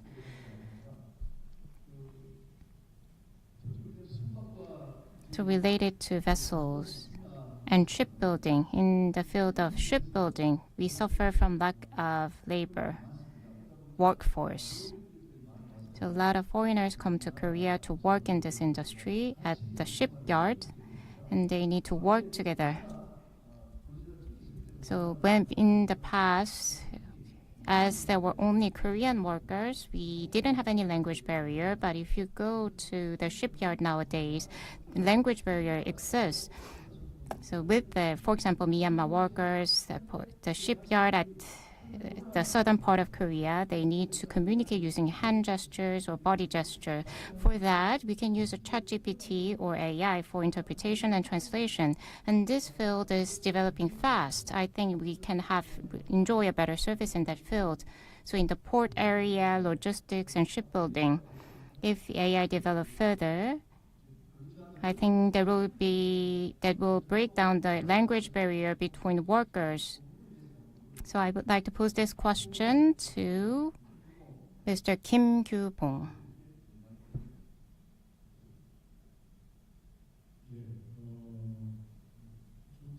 Thank you for the good question. We are a single private company. We hired more than 3,000 foreign seafarers, and they are in our pool, HR pool. So that was manageable. The scale was manageable, but as we hire more and more, I think the problem that you've mentioned can pose a challenge to us as well. We are a multinational company. We have employees from Philippines, Myanmar, and Indonesia. So I personally think that the career of the seafarers and the health issues, health conditions, or the past performance, if we can directly manage those, it'll be better. And in going forward, it'll be difficult for us to manage by ourselves. If we can introduce the AI system to give us the data collected on this, and AI system can suggest or make recommendations of the seafarers to be allocated to certain vessel or certain vessel with certain age. I think that's another application that we can use AI.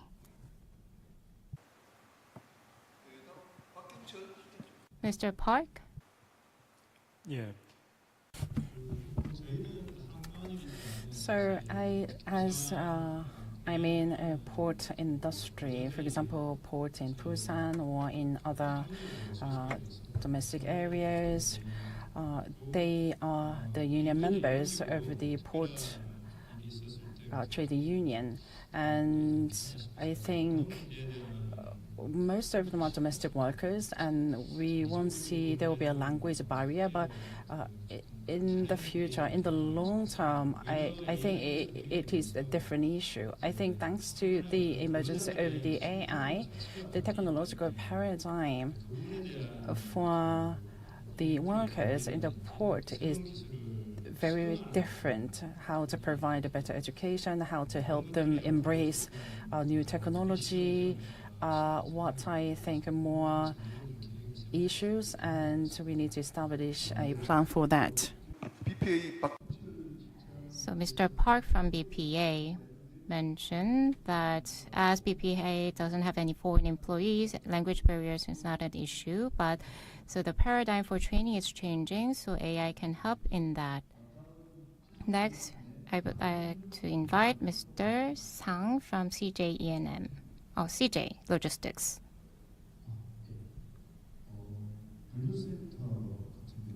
Case of logistics centers, there are contractors. We have Korean contractors and foreign contractors working at the same center. So when we recruit the contractors, we need to conduct safety trainings, and in that process, language barrier is an issue. We have LLM model, for example, ChatGPT. I think that can be one way to conduct better safety training to the foreign workers, because foreign workers will have to watch out for the safety issues. So I think ChatGPT can help us in that. One more question I would like to ask you is that whenever we travel abroad, we can listen to the real-time interpretation, right? So do you mean that using ChatGPT? Yes. ChatGPT is used a lot, and inside it has LMM. And whenever you go abroad, we can just receive interpretation via mobile phone, and maybe that will be possible on site. Thank you. I think AI can contribute to the industry with better use cases. So it's already 12 o'clock. Let's use 4 minutes more. AI will be adopted in the logistics, port, and industry, shipping industry, and we are talking about how AI will develop in this field. But we are talking about non-physical thing. It's a virtual concept, virtual thing. So I think it is a very complicated issue. So before we end, to draw a clearer picture, I want to ask this question.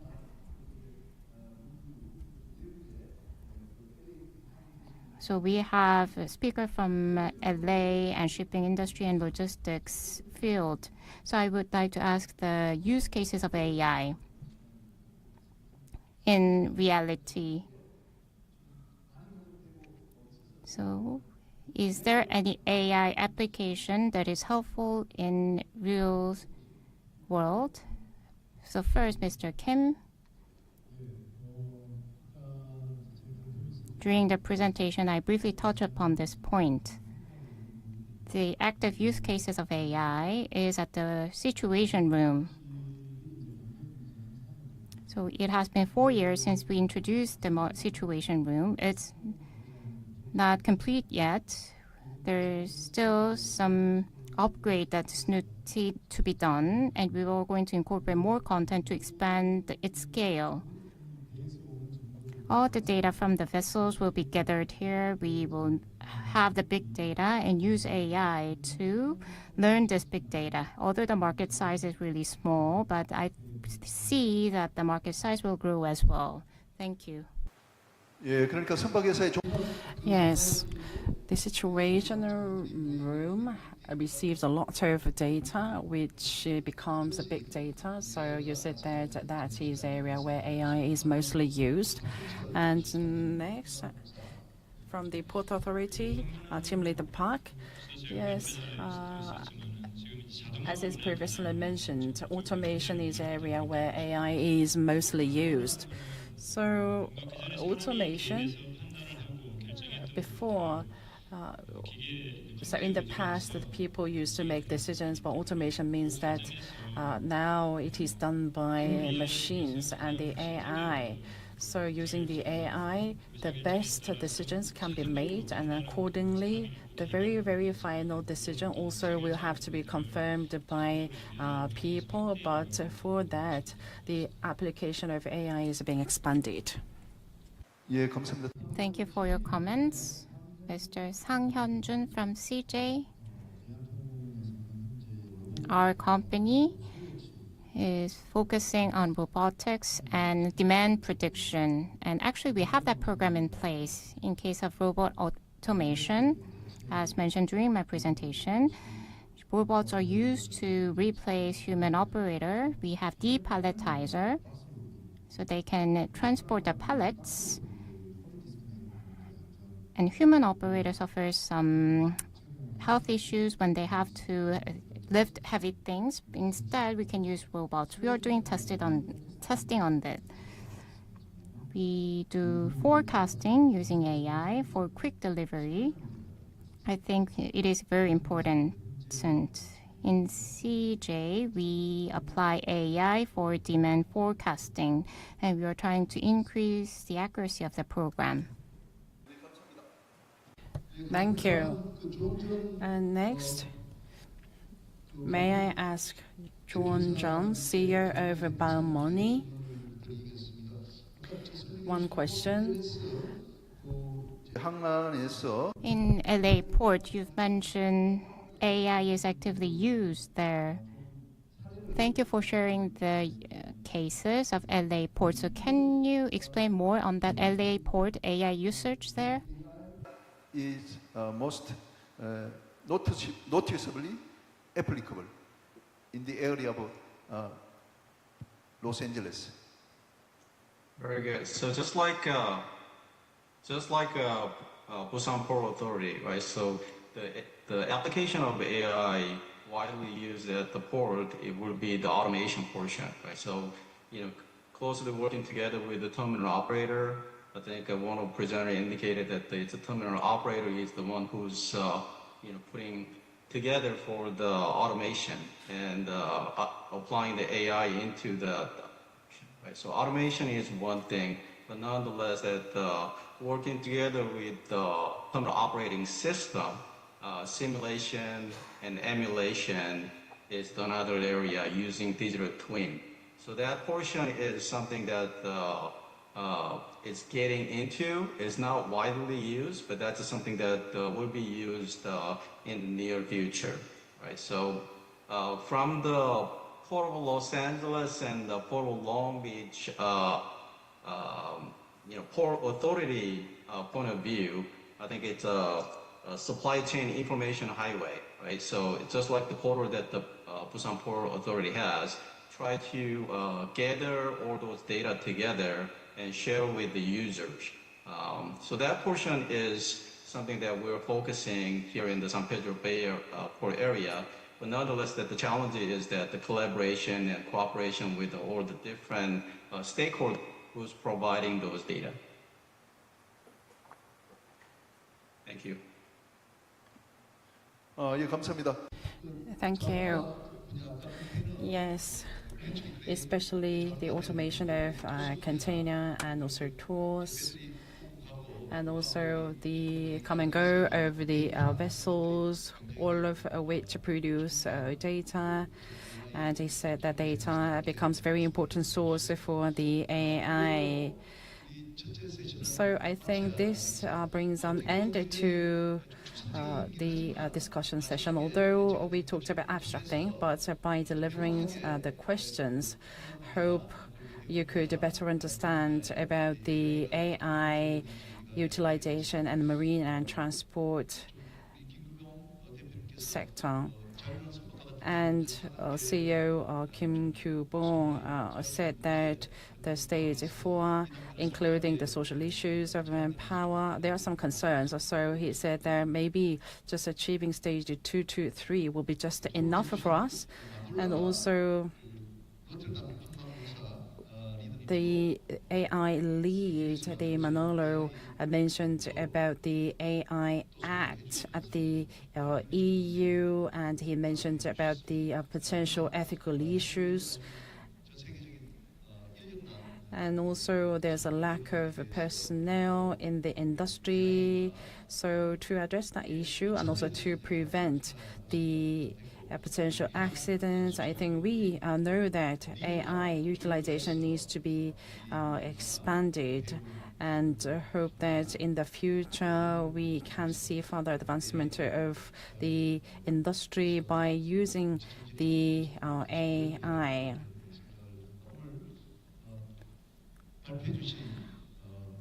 I would like to thank 4 presenters and also 3 discussants for taking your time. Please give them a big round of applause. This brings an end to the first session. Thank you very much. Thank you, presenters and discussants, and also Chairperson, Professor Kim. So now we have ended the session on marine and also transport. And also in the afternoon, we are going to also have the Blue Ocean Mobility and also Digital Solutions session under the shipbuilding. Thank you.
네, 점심 식사 맛있게 하셨는지요? Hope you enjoy your meal. 네, 아직 참석자분들께서 조금 더 들어오시기를 기다리고 We will wait for a while so the participants can come in and then begin the shipbuilding session. So please wait for a while. the session of the World Ocean Forum 2024 will begin shortly once a little more audience comes in and sit down. So we kindly ask for your patience. Thank you. 저희가 동시 통역을 제공을 하고 있습니다. We provide simultaneous interpretation for Korean and English. For those of you who needs interpretation, please set the channel to your preferred language. Korean is channel 4 and English is channel 5. Available for you in 2 languages, Korean and English. Those who require interpretation can use the receiver device and set your channel to number 5 for Korean and channel 6 for English. Thank you, and we will now begin the session in just a moment. Thank you.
그러면 이제 조선 세션을 바로 시작. Let us begin the shipbuilding session. Welcome to the afternoon session. 2024 18th World Ocean Forum is conducted in hybrid format. We have participants online and offline. You can see the live streaming on World Ocean Forum website and YouTube. If you visit our official website, you can check the presentation material and participate in real-time Q&A. So if you have any question to the speakers, please leave your questions there. We provide simultaneous interpretation. Channel 4 is Korean and 5 is English. Channel 4 is Korean and Channel 5 is English. 자, 그럼 더 이상 지체 없이 Let us begin the shipbuilding session of the World Ocean Forum. I would like to invite the moderator, Mr. An Kwang-hyun, President of HC Korea Shipbuilding and Offshore Engineering. Please give him a round of applause.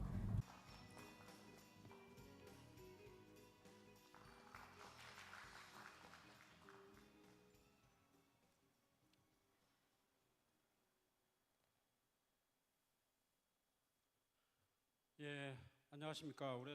Nice to meet you all. Thank you for waiting. I am President of HC Korea Shipbuilding and Offshore Engineering. Thank you for participating in this forum amid your busy schedule. I would like to thank scholars and experts from around the world. Thank you once again.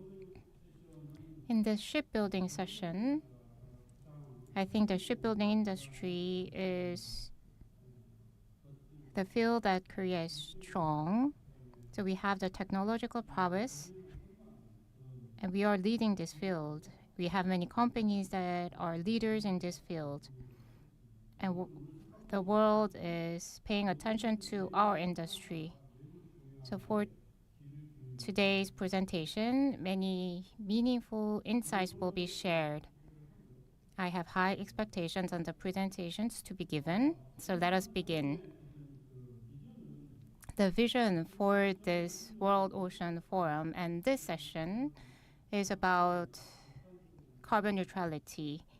We set the goal to reduce the greenhouse gas emission by 50% by 2050.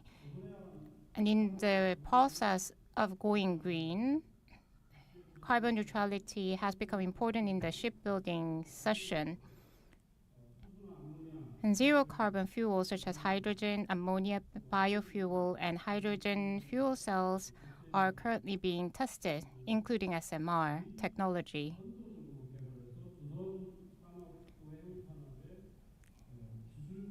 And technological advancement in this zero carbon technology is gaining a lot of attention in the shipbuilding and shipping industries. So in this session, we are going to discuss blue ocean mobility and digital solutions. In particular, in this year's session, we will have an in-depth presentation and discussion throughout presentation and panel discussion session. We will have 6 presentations, and each speaker will be given 30 minutes for the presentation. And we will have 10-minute Q&A. So for the coherence of the session, I think there will be a lot of questions. So in the latter part of our forum, we will deal with the questions you asked. So please keep the time. After the presentation session, we are going to have a Q&A session.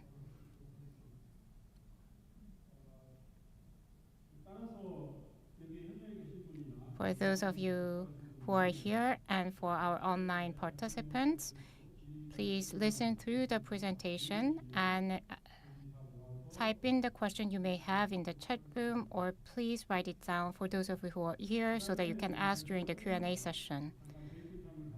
After the presentation, we will have a break and then have 50-minute panel discussion.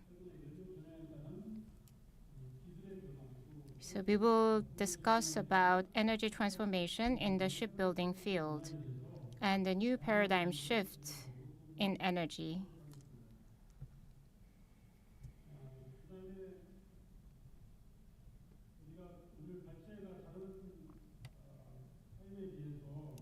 Unlike other sessions, we have many presentations to be made in this session. So I have changed the schedule. So 3 presenters will make the presentation and then have 5-minute break. And then the last 3 will make the presentation. And before the panel discussions, again, we are going to have a short break.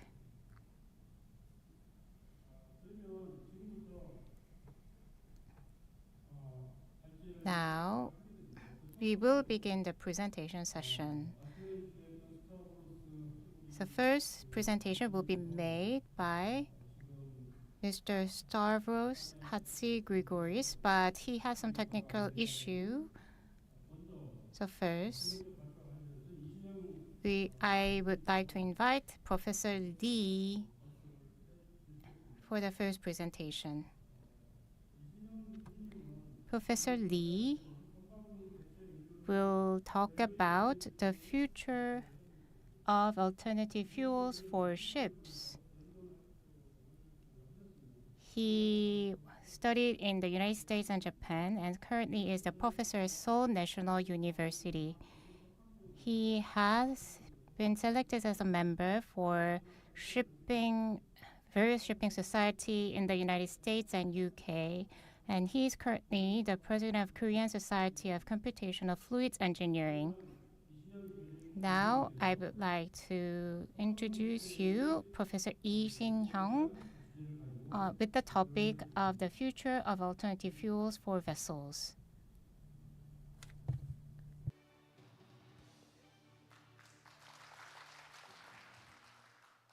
네, 안녕하십니까. Nice to meet you all. I am Professor Lee from Seoul National University. 이렇게 갑자기 So I did not expect for myself to become the first speaker, and I teach my students about fluid hydrodynamics, and this the alternative fuels is not quite my area of expertise, but I'll do my best.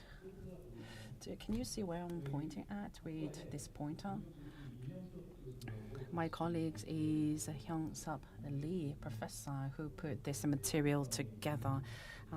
Professor Lee is in the room next to my office, and we came together to talk about alternative fuels for ships. So I will just focus on the other alternatives apart from the hydrogen and also nuclear power, since we have a time constraint. And I would like to introduce to you the book written by Professor Hyung-Sup Lee, just briefly. He wrote 4 books. And the latest book he wrote is Understanding of the Eco-Friendly Ships, and the price is 28,000 Korean won. And also I read, and also I also played my role here in overviewing his book. So I would like to also briefly mention this. And this is the first slide and my last slide as well. This is my thought. So whenever you go to the Oscar Academy, the moderator comes in, open the envelope to announce the winner, right? And the winner of the alternative and sustainable and eco-friendly fuel is the one who governs the rules and regulations with the technical background. That's how I think. So at the end of the day, what we do is that we have to understand that we come under so many legal regulations, but there's one condition. We also have to have technical backgrounds. We have to have technical backgrounds along with the legal regulations. And there's a mill and lion, right? Mill and lion is something that I frequently talk about. For example, the mill is like a curb of a different species of horses. And the mill is like the species which has strength and advantage of the two different species. And mule is very smart, and according to our fairy tale, mule is not very basic. But then horse is very strong, and the horse is not very good at running long distance for a long time. But this mule is small, but it has very good persistence in traveling a long distance. So mule is used for carrying, for example, cargoes. So shipbuilding industry for the last 50 years, I think they've been like mule for over 50 years, right? We have to think about, we cannot just build something for others. I would like to insist that we need to be like a lion. So when you go to the Premier League to watch the game, lions are the ones who occupy and who rule the arena. And to be lions, we have to govern the rules and regulations. And with technical backgrounds, we have to have solid content inside. Let's be lions. That's all I would like to tell you. And then I would like to share with you this slide that Professor Lim and I put together. So whenever I teach our students, it is very important for me to target the students who are in the middle ground. So please understand if I talk about something that you already know. There's a concept called IMO MARPO, which is at the very center of rules and regulations. Marine Environment Protection Committee took the lead in IMO MARPO. So it is an international convention, especially to prevent marine pollution. So back in the 1973, MARPOL Convention was established, and also back in the 1978, MARPOL Protocol was established. So combining the two, we have MARPOL, and also there are many annexes which are there to regulate many different harmful substance pollutants. So there are many different annexes. On your left-hand side, there's Annex 6, which is dedicated to air pollutions.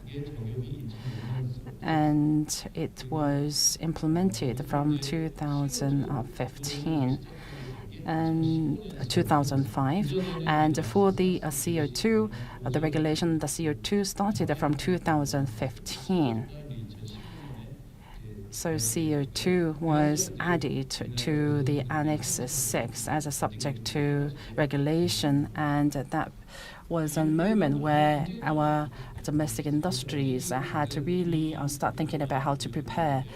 And whenever I go, this is one of the graph that I share with the audiences, and there is a GHG strategy, IMO GHG strategy, greenhouse gases, and it was released back in July 2023.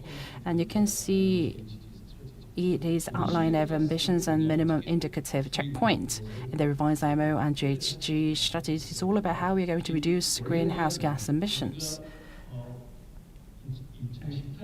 So back in the year 2018, this was where we were. And back in 2023, we thought that maybe we have to really achieve net zero GHG emissions. I think some of my slide is not really fitting the frame, but I think this graph well explains about net zero, right? If we just maintain the status quo, then we won't be able to achieve net zero. So we need to make more efforts to achieve net zero GHG emissions.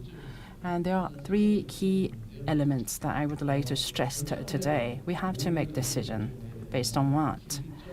Technological, economical impact. The first one is GHG, which is a keyword. And second one is well to wake, tank to wake. So not just the emissions emitted from vessels, but we have to control well to wake. For the middle-sized shipping industry, biofuel is a favorite by them. And what guidances are there? These are the things that I would like to tell you. So before 2023, by 2050, we were going to reduce the GHG by 50%, but we changed our plan to achieve net zero by 2050. So whenever we look at the regulation by the IMO, they choose vague and abstract words like around year 2050, right? Around. So net zero, there's a plus and minus element, and we have to make more effort to recognize for reduce greenhouse gases, right? So before, we mainly focused on CO2 emissions, but now we changed our focus on greenhouse gases. And in the past, the target process with TTW, tank to wake, but in the process of using the energy, that was our focus, but now we came to include well to wake from production to the usage. And in the past, biofuel was not something that's out of our sight, but now the regulation for the biofuel is now approved, and it says that biofuels must provide well to wake greenhouse gas emissions reduction of at least 65%, which is a new guidance. So this is a regulation that we have to abide by. So from CO2 to greenhouse gases, we mainly dealt with the CO2 emissions, but from now on, not only CO2 emissions, but also we have to deal with the greenhouse gases and overall, which includes methane and also SOx and N2O and also CH4. And here, there's one issue. There is a concept called global warming potential, which goes by GWP. So in response to CO2 emissions, how much these CO2 emissions contribute to GWP. And according to the IPCC 6 report, it is up to now, yes, there's no consistency, but CO2 has been a benchmark, and CO2, CH4, and also N2O. So what's worse than CO2 are these things. How we are going to really reduce the greenhouse gases will become bigger areas that we need to focus. And as alternative fuel, we talk about LNG a lot, but we say that the carbon intensity is all different, and what's problematic is methane slip. And on your left-hand side, the 3 bars refers to the coals like fossil fuel and LNG, and also in overall it refers to the greenhouse gas emissions. And of course, LNG is definitely better, right, compared to fossil fuels in producing greenhouse gases. But however, on your right-hand side, the FMS, the FSS, so dependent on how we use LNG, you see the number is going up to like 90. So we have to think about whether LNG is really a good alternative fuel in reducing greenhouse gases. Next. I told you that I'm not going to talk about hydrogen and also nuclear power. Then what's the thing about ammonia engine? So ammonia is not all good, because research reported that NOx and N2O can be generated from the combustion of NH3. And as you saw from this table, the NOx is a bigger contributing factor to greenhouse gases, more than CO2. So, in order to reduce the emission of NOx, the book I introduced to you is really a good one. I think it will better help you understand about the mechanism behind it. So in order to prevent the emission of the NOx, more pilot fuel may be required, right? To lower the N2O emissions, more pilot fuel may be required, right? The fuel needs to be combusted well, right? Meaning that we have to put other additional pilot fuel. And some institution mentioned that percentage of pilot fuel would be 10 to 20%, which is higher than LNG engines, right? Then we would just readily use LNG engines, not ammonia, right? And in order to reduce greenhouse gases from ammonia, additional gas treatment may be also required. 자, 그다음에 이제 So let's move on to the second issue, is to convert from tank to wake, from well to wake. Before 2018, I've measured about NOx and SOx requirements. And since the establishment of SOx and NOx requirements, the indices were introduced as well, EEDI, EEXI, and CII, and they are all about tank to wake. They measure the CO2 emission per transport work. So the mileage is divided, CO2 emission is divided by the transport work. So it is all about fuel efficiency.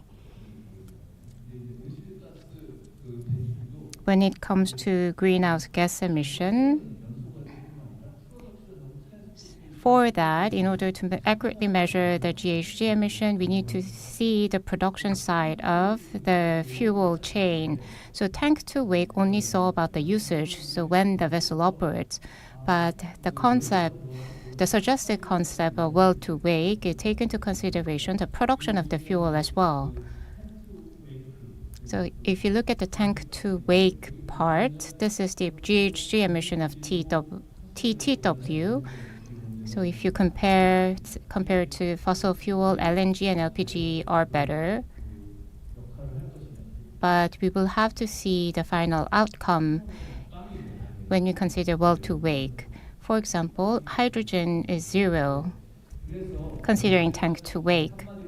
So in short, we need to do transition from material-based classification to process-based classification. Instead of emphasizing what fuel is used, we need to look at how it is made. If you look at tank to wake, you can see LNG, LPG, methane, and hydrogen. The result is that if you use hydrogen, you can read 0. But if you look at the well to wake GHG emission, LNG is kind of similar, LPG, the bar is higher than the left, and hydrogen, if we produce hydrogen and see the well to wake, then the emission is higher than the previous scenario on the left. We say that we can meet the target.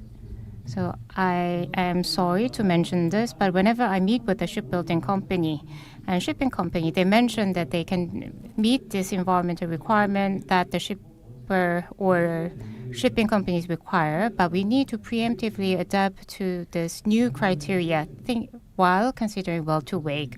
And third topic that I'm going to cover is biofuel. Nowadays, people are greatly interested in biofuel, and biofuel is made from biomass. Definition of the biomass is organic matter that can produce energy. Plants, as you well know, they do photosynthesis and absorb CO2 in the process. And animals, microorganisms eat plants, and that's also biomass. If you look at the different types of biomass, there are wood and others. And we have seaweed, which we have vast in amount. Again, we can use food waste and excretions from animals. So biofuels are all kinds of fuels produced from biomass, for example, biodiesel, bioethanol. But the problem here is that biofuel emits carbon dioxide as well. But we say that biofuel is better because if we think about the entire chain, there's plus and minus, and biofuel is better if we consider all those plus elements and minus elements. As mentioned before, we need to change our mindset from which fuel it is to how they are made. So if we consider how they are made, biofuel is better. By 2050, we need to achieve net zero. So technological pathway is important, but how we are going to be recognized for negative CO2 emission is more important than that. In MEPC 80, published interim guidance. I guess IMO doesn't know this very well, so that's why they attach interim before the guidance part.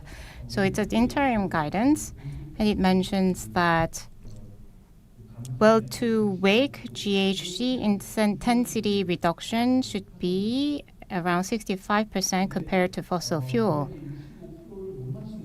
If the country fails to meet that 65% reduction, then the IMO further explains that a conversion factor of equivalent fossil fuel type is assigned. So this means that if the country fails to achieve that goal, then the biofuel does not meet the criteria to be recognized as green. I only have 10 minutes left, so I'll skip this part.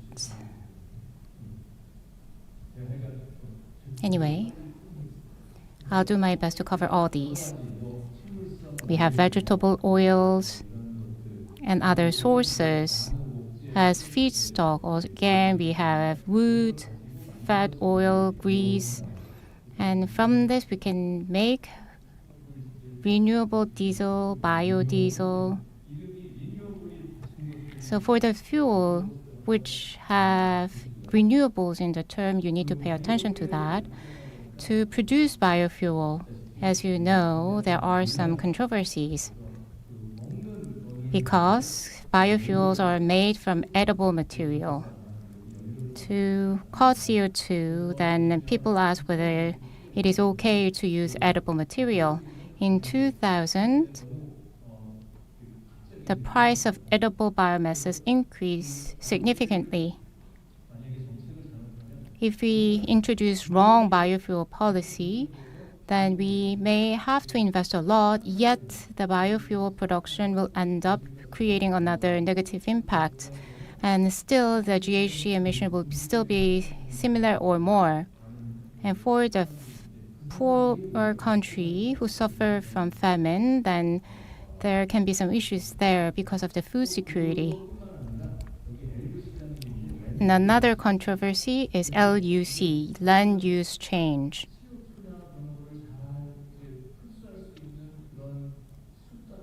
The forests which can absorb CO2 can be suffer deforestation because of the biofuel use. If you look at palm oil, it is coming from oil palm, which is ingredients for raiment and so. They have good volume per unit in production. But if we are to use those oil palm to produce biofuel, then deforestation can be another issue that we need to solve.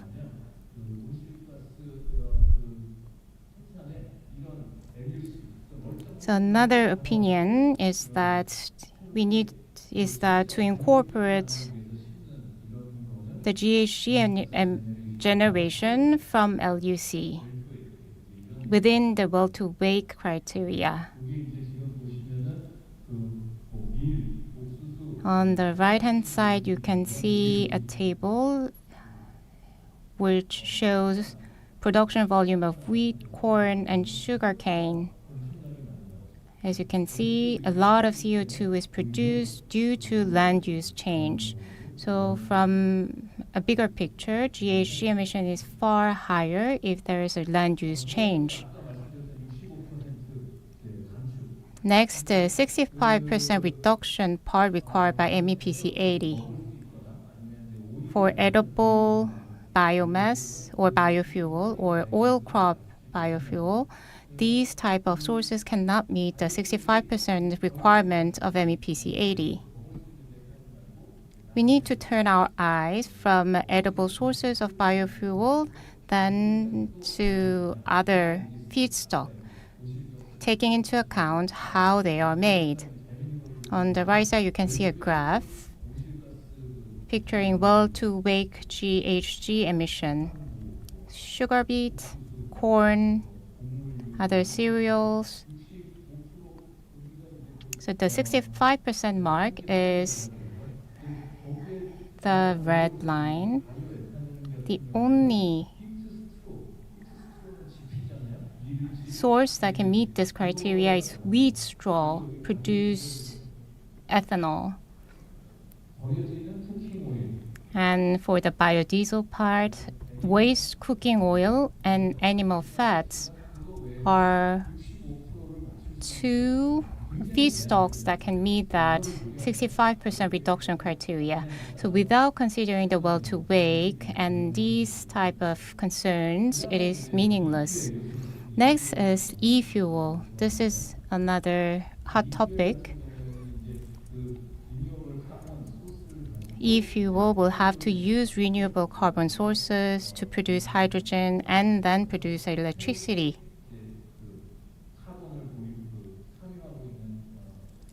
So it is all about using feedstock which contain carbon. Just like biofuel, of course, CO2 will be generated in the process, but the carbon source. So it is all about how much carbon it can absorb. So it is, if the entire process can be illustrated as alpha minus beta. If the carbon is coming from the fossil fuel, then the problem can get bigger. These are the processes that the e-fuel goes through. If renewable power sources are used, then the outcome can be okay.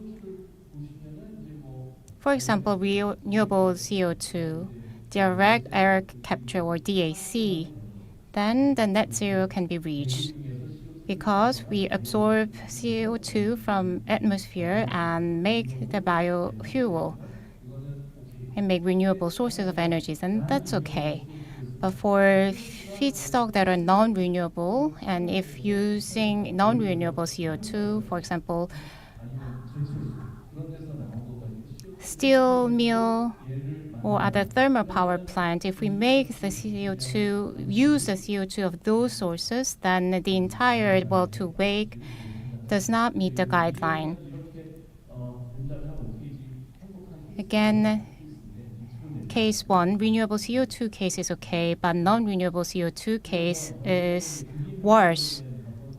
That's why we need to look at renewable sources of CO2. So green hydrogen plus non-renewable source of CO2, then again CO2 will be produced. So green hydrogen plus non-renewable sources is okay for the midway transitional technology, but for the long term, it will not be recommendable. The reference that I use is Renewable Energy Directive published by EU. And it requires GHG intensity reduction of well-to-wake to be 70% reduction. So IMO recommended 60%, but EU recommended 70%. So on the right side, you can see the comparison between CO2 from biomass and other fuel sources. Let's jump into conclusion part. whatever feedstock we use to generate power, there is no single answer that can solve the problem at once. If we choose one thing, other concerns may arise from that. Again, we need to think about other sources of GHG emissions than CO2, and well-to-wake should be considered.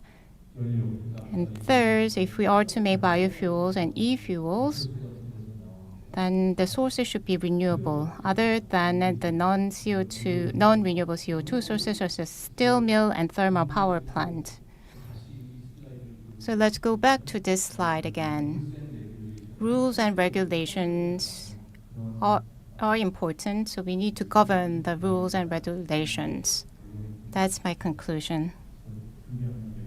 That's it for me. Thank you for listening.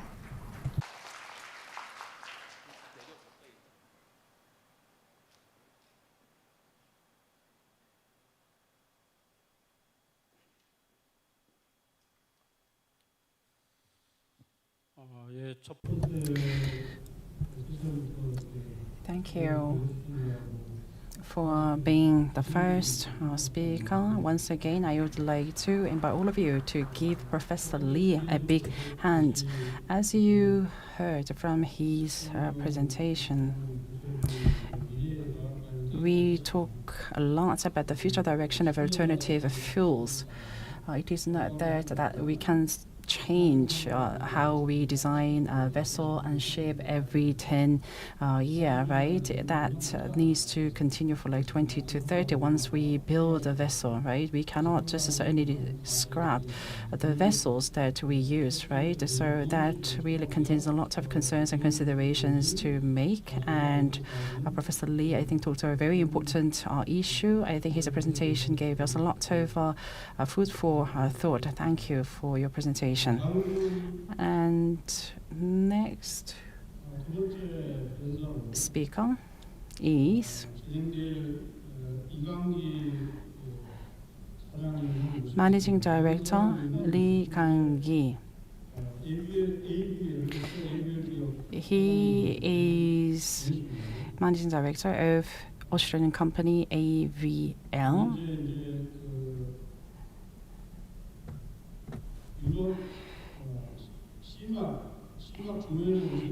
And also, he's acting as a vice chair of the Greenhouse Gas Strategy Committee for the Central Council over CMAC in Europe.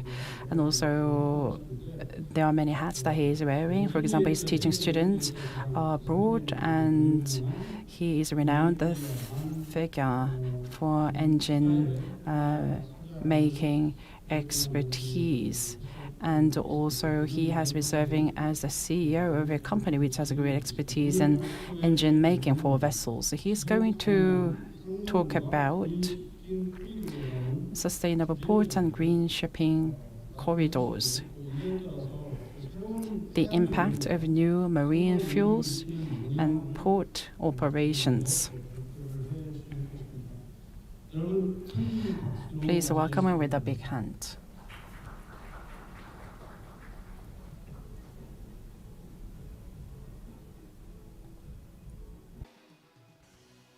안녕하십니까, 여러분. Good afternoon, everyone. Can you hear me well? Yes. Thank you. My name is Lee Kang-gi. I'm in Europe, and the weather conditions in Europe is not so good. The temperature gap, the day and night, is like 20 to 30. So temperature is going up and down, which is causing a lot of issues of the thought to many people. And as you know, the climate change is, I think, what we are experiencing every day. Wherever you go, I think the people talk about how serious the climate change is. We can just feel it every day. And also, climate change has started to really negatively affect on all of us, making all of us to take action on this. So I would like to first share with you my presentation deck and continue.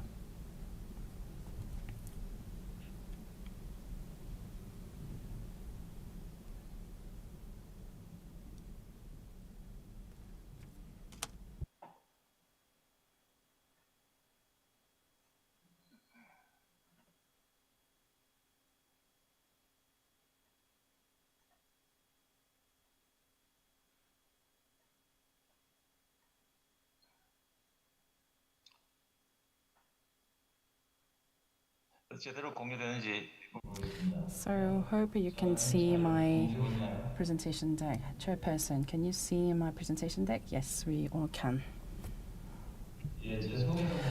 So I think already the chairperson has introduced about my background, and I left Austria and I now moved to Germany. So please replace the information on your book with the new information about myself. So followed by Professor Lee, the speaker before me, I would like to talk to you about the goals set by the IMO.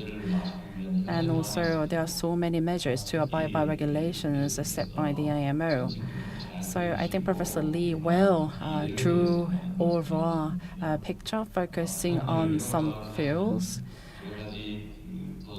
And there are many challenges caused by alternative fuels, and we have to wisely address those issues.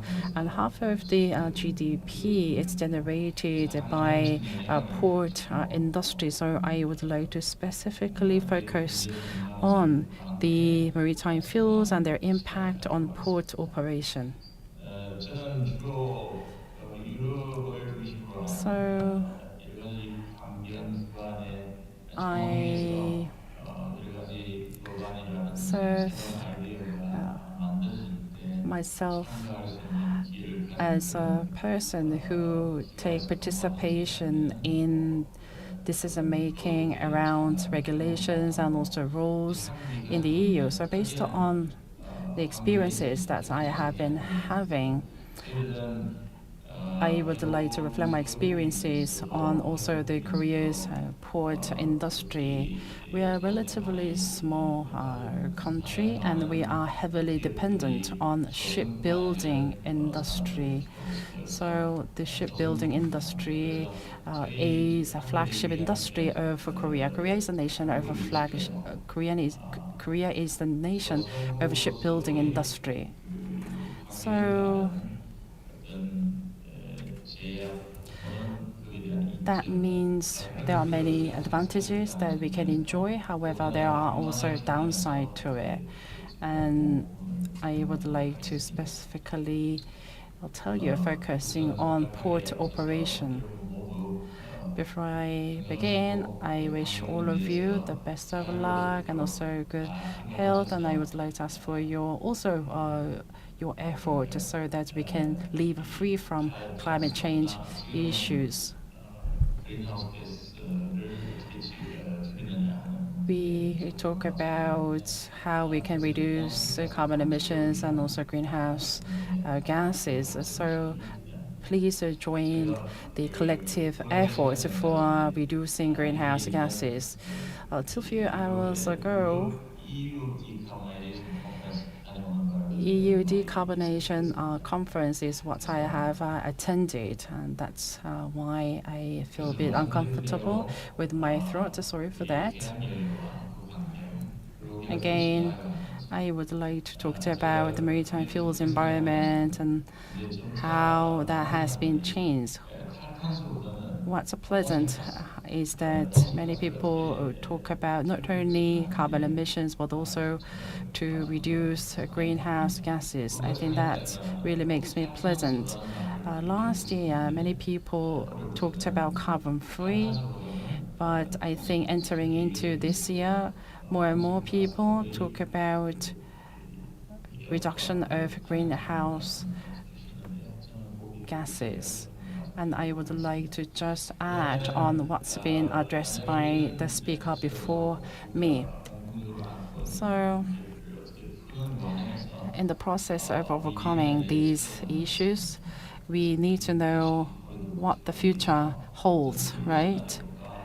And what scenario will be unfold. And I also would like to ask you that there is a huge gap in between the current status and the future that we want to embrace. And in order to reduce the gap, what issues are there and what lessons to be learned and how can we reflect that lessons onto our industry? Then I would like to turn your attention to the frontline industry, the port, which is like the boundary between the land and the ocean businesses. It's like a meeting point.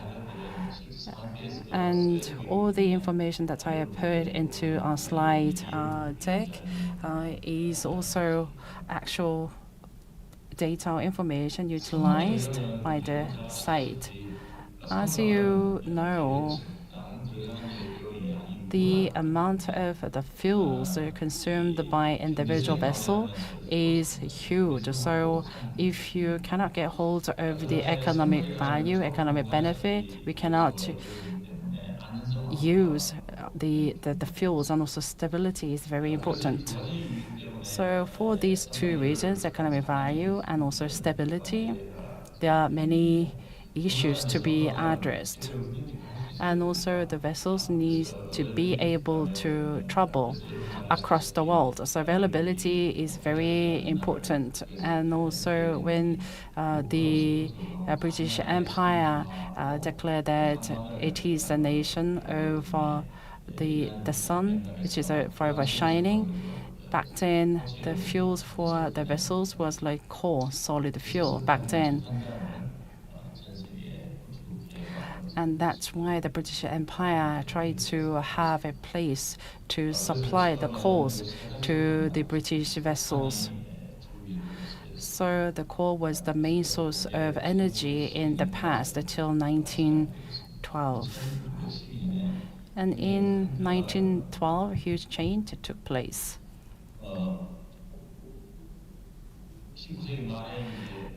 In the late 19th century, a diesel engine was developed, and also back then, Denmark was a shipbuilding powerhouse.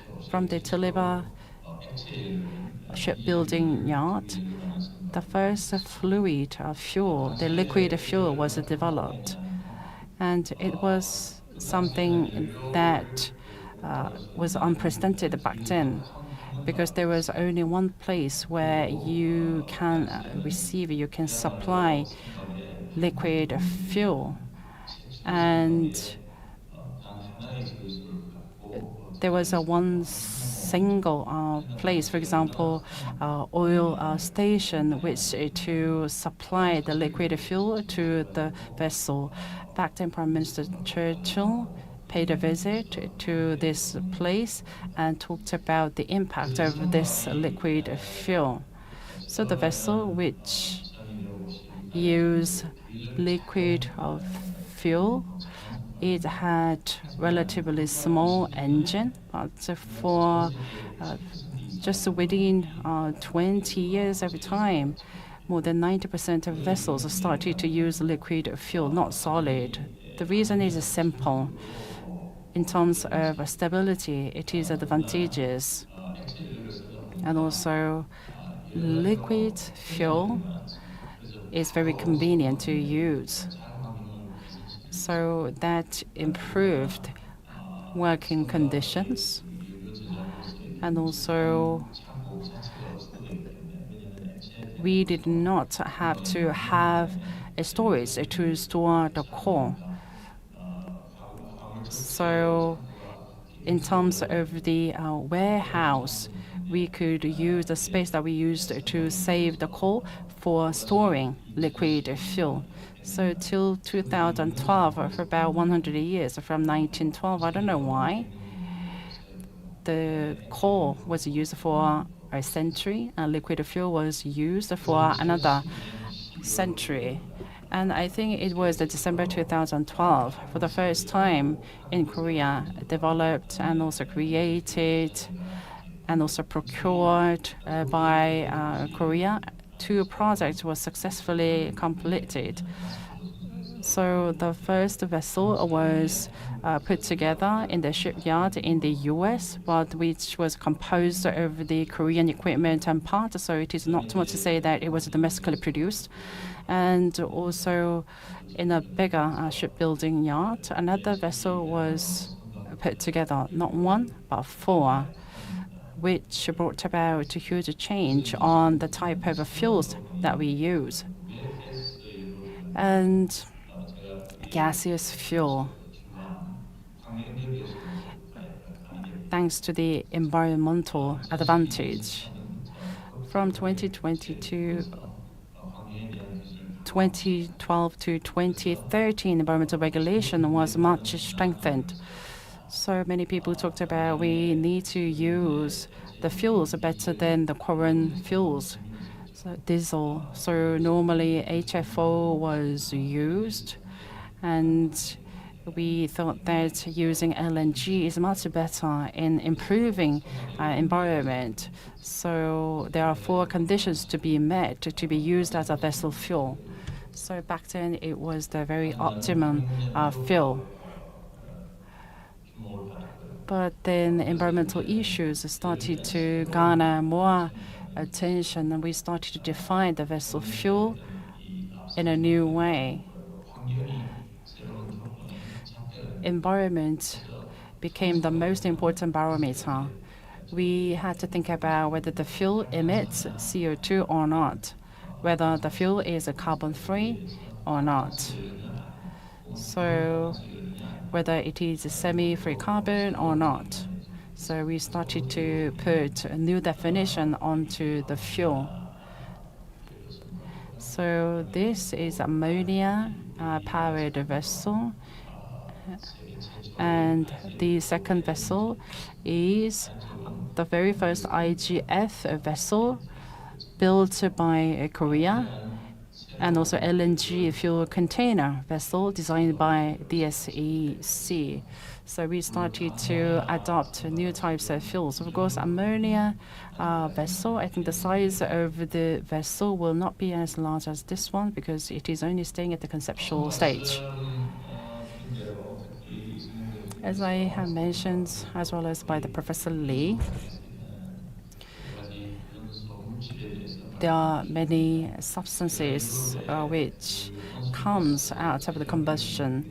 So as I serve myself as the vice chairperson of the CMAC here in Europe, the sentiment in the Europe is this. The policy and regulation is in line with carbon-free, but we are about to shift that to the reduction of greenhouse gases, and many work is on the way. Of course, when we opt carbon-free strategy, then meaning that we have to reduce the CO2. And I think you already know about SOx. And I would like to briefly mention about IPCC. According to the data by IPCC, right, carbon, particular matter, in Korea we call it PM 2.5.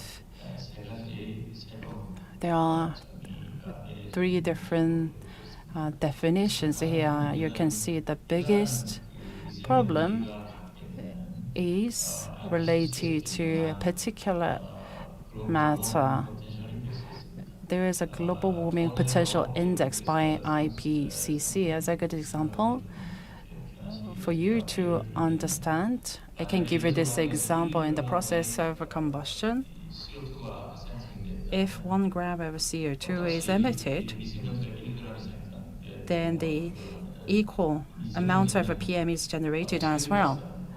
And this PM is different from region to region. And in terms of the impact, it wills bigger impact by 1,100 compared to CO2. So imagine generating their 1 PM, 1,700 global potential impact is there. So when vessel emits 1 gram of PM, then it is equivalent to the CO2, which is larger by 1,700 times. So reducing PM is very important. That's why the EU and also the USA are measuring the emission of the PM, especially emitted from vessels and other transportation like vehicles, because it has huge global warming potential. PM is garnering global attention, and as a carbon-free fuel, the ideal energy will be hydrogen. Because of the characteristics of the hydrogen, it is very, very hard to control the combustion of hydrogen. It combines with the nitrogen in the air, which produces NOx. And as the professor already said, the NOx stays in the air more than 280 days. So there are other adverse and also unexpected substances. And also every equipment and parts has a lubricant oil, which is very vulnerable to the reaction with the hydrogen. And as the carbon-free fuel, I will come back to this. Ammonia is one of the carbon-free fuels. It is very hard to combust ammonia, so meaning that other additional combustion parts or pilot oils are needed. In order to combust ammonia, there are additional impact, for example, ammonia leak in the process of meeting all the preconditions. So there are many problems around alternative fuels. So we have to come up with other types of alternative fuels as well as guidelines. So we are spending a lot of time to think about all this. And there is a black carbon, which is like a black smoke, which is a kind of a PM, particulate matter. And we have to think about how we are going to define, how we are going to classify that black smoke. And also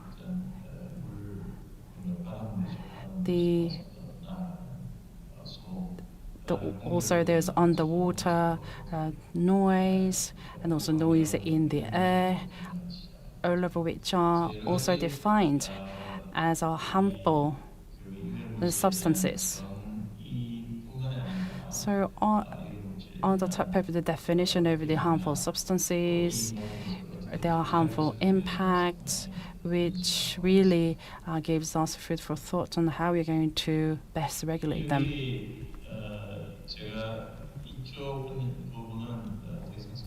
I think I better skip this slide because it is already well explained by the professor before me. And I would like to also talk to you about CIA. So Korea is the biggest country which builds ships, and also there are China and Japan, in which the shipbuilding industry is huge, and investment is mainly from European countries. And the best driver behind this industry is the CII. So ship 맞습니다. 소위 owner 승무원들이 파일럿을 수급하고 있습니다. is moving fast to place orders for more ships. If they do not abide by CII, that will cause huge issues in doing business. So CII is the biggest driver behind the trend at the moment. And the Korea is building high value added ships. So I think IMO's regulation is a good news to a country like Korea. 현실적인 기회 And from now on, I would like to talk to you about the gap. As is well explained by the professor, carbon-free strategy, GHG reduction strategy need to be different from one another.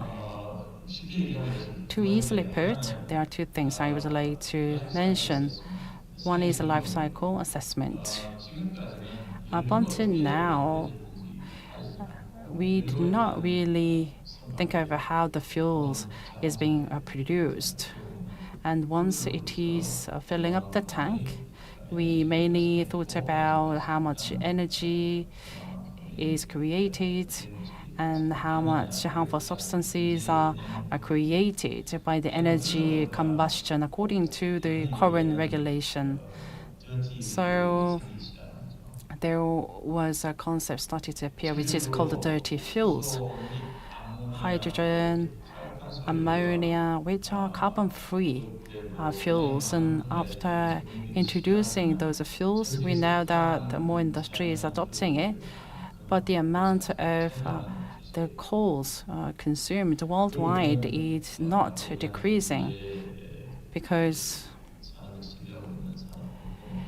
of the regulation, the current regulations and also rules. So we have to think about how we can control life cycle of fuels. Only that way we can calculate and also manage and control harmful substances created throughout life cycle of fuels. So for a sustainable corridor, we have to think the fuels this way in a life cycle manner.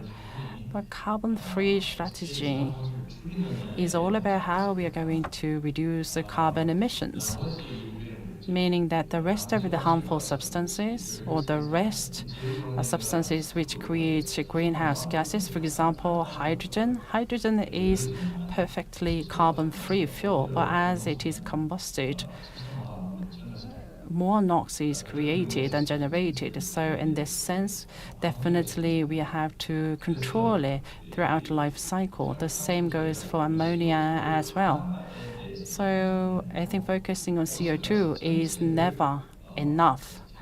We have to think about greenhouse gases reduction in overall sense. So we have to set the rules and also regulations to control the total amount of harmful substances. For example, the parts which really create the emissions, engine and also tires, not only the combustion stage, but how it is produced and how it is supplied to tank. So I'm talking about we have to control well to wake in a life cycle manner. And from the very beginning of producing all the way to combusting the fuel. But then this would lead to many issues. I would like to just talk about one of it. We started to define the fuels in a new way.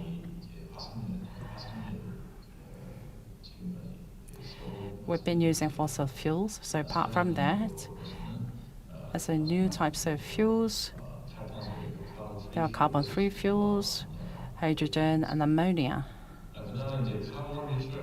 And as a carbon-neutral fuels, there are many more than you can see here, but a few of them include methane, alcohols, and paraffins. But there are 4 types: hydrogen, ammonia, methane, and methanol are major fuels supplied to the tank server vessels.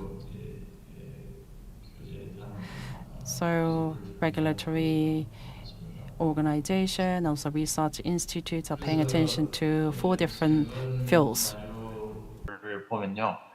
Next slide. The recently published material was announced in April this year. One of the biggest vessel investor, and they also own the biggest number of ships. This is Maersk, from Maersk, on carbon neutrality. If we maintain the business as usual, if you see the prediction curve, will be like this, the one that I'm pointing at. But IMO requested states to achieve net zero by 2050, and the ideal scenario is the green line. The amount of the carbon-free fuels that we need is the orange line, and the gap is this big. We use the unit exajoule. If you convert exajoule, 1 exajoule is 24 million ton. It is huge in amount. So the fuel that we use is 12.6 exajoule. But we currently only have 1.2 exajoule of carbon-free fuel. So if we are to follow the plan of IMO, or the scenario of the IMO, I think it is practically impossible.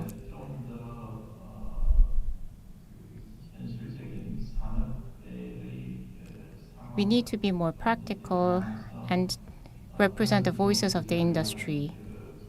And a lot of institutions are trying to establish more practical regulation. And they calculate the gap. So they suggested to publish a middle milestone. So this middle milestone approach is gaining a lot of positive feedback.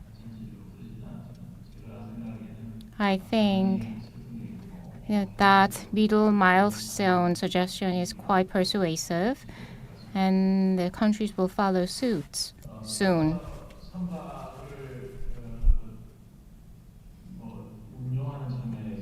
From the perspective of operating the ship, if you look at the Baltic countries,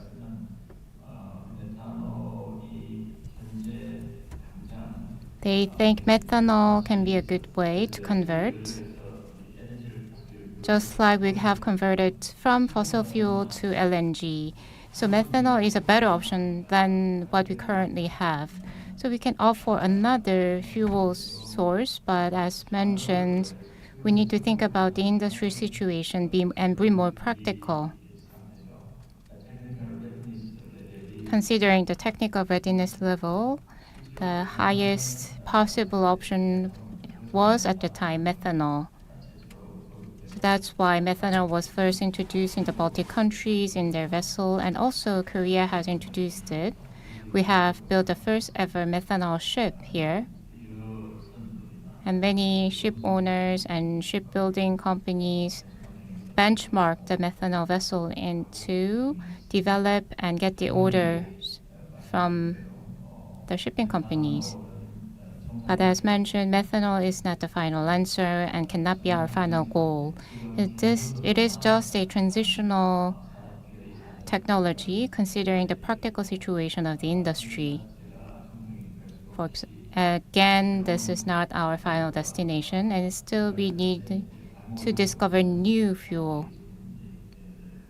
But one of the constraints that we face is the situation of the industry. If you look at the vessel that was ordered by Maersk, and they decided not to order any more methanol vessel and opted for LNG. So the trend is changing from methanol to LNG again. For the shipbuilding powerhouse, just like Korea, we'll have to pay attention to this trend. In short, this is the diagram that I've explained so far. So this is methanol and ammonia, hydrogen. Anyway, ammonia and hydrogen have many controversies, but those are the problems that we need to solve. And as those two sources are still positive in terms of going carbon-free, ammonia and hydrogen are carbon-free sources and can reduce the GHG emission. Especially ammonia, we have good infrastructure related to that. The production cost is quite low. Therefore, ammonia will be promising in the short term. So that's why the industry has high interest in ammonia. And another thing that's promising is if LNG is produced through renewable sources, then the LNG is powered not by fossil fuel, but from carbon-free sources. Then LNG will be considered as a carbon-free source again.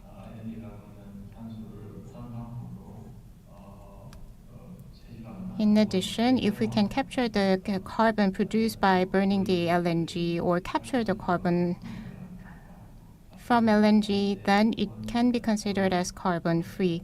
Again, if so, then LNG can be considered as midterm solution. That's why countries are preparing regulations and guidelines on LNG again. So this will be my conclusion part.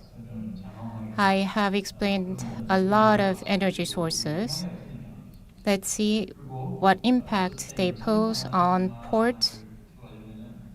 And to achieve the sustainability of port operation, you will have to consider the influence of different new power sources or fuel sources.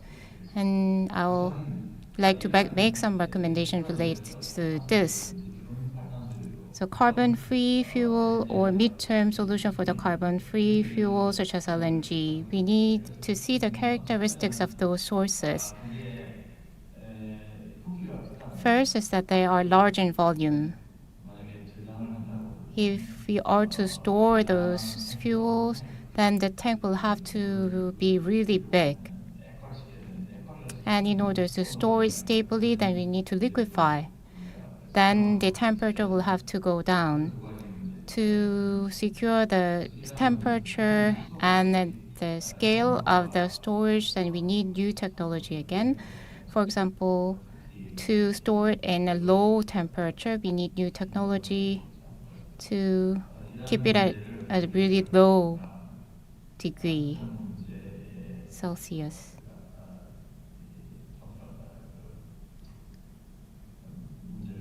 So these are the problems, new problems that we will face.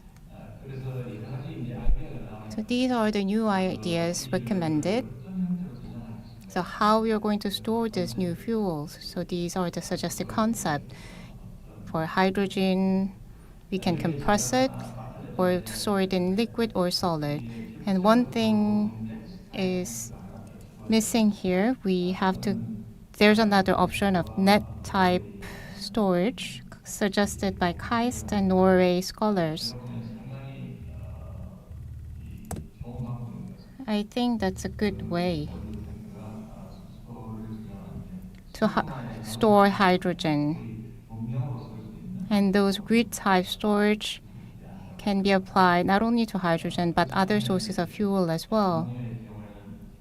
ammonia. For ammonia, we have ISO tank. For methanol, we have synthetic LNG, and synthetic LNG, we have other types of tanks, low pressure tanks. There are different constraints to the storage method. If the tanks is getting bigger, then there are a lot of constraints that come out for that, but these are some of the examples that I can show it to you. Storage and handling are the challenges. For example, we have to store it in a low temperature and liquefy the fuel, then there can be some byproducts out of that process. This is Busan Newport, a picture of the Busan Newport. So they have cutting-edge facility and incorporated state-of-the-art technology. It is close to unmanned in operation. They have a lot of electrified equipment. So if, let's say there's a leak of this liquefied fuel kept at a lower temperature, cryogenic liquefied fuel, and we have scrubbers, and there are 3 types of scrubbers. In case of dry scrubbers, if the sulfur that is purified through dry scrubbers, they are big in amount, 2.5% of the fuel can be purified through dry scrubbing, and that they contain sulfur. If that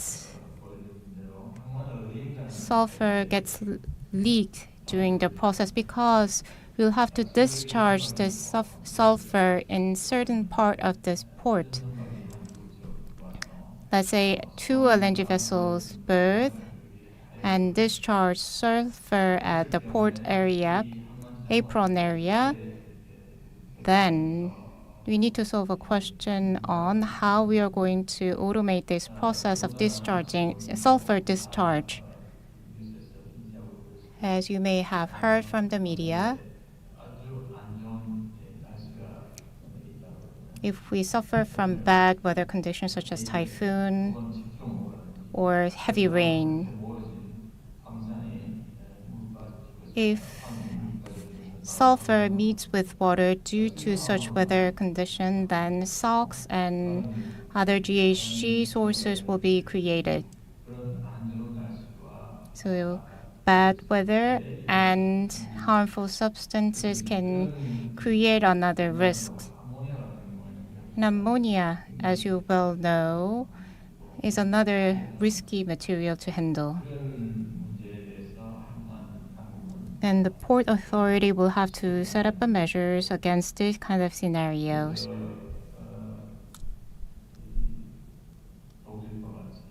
Just like Germany and other developed port countries, they have designated certain ports to prepare for the future type of fuels.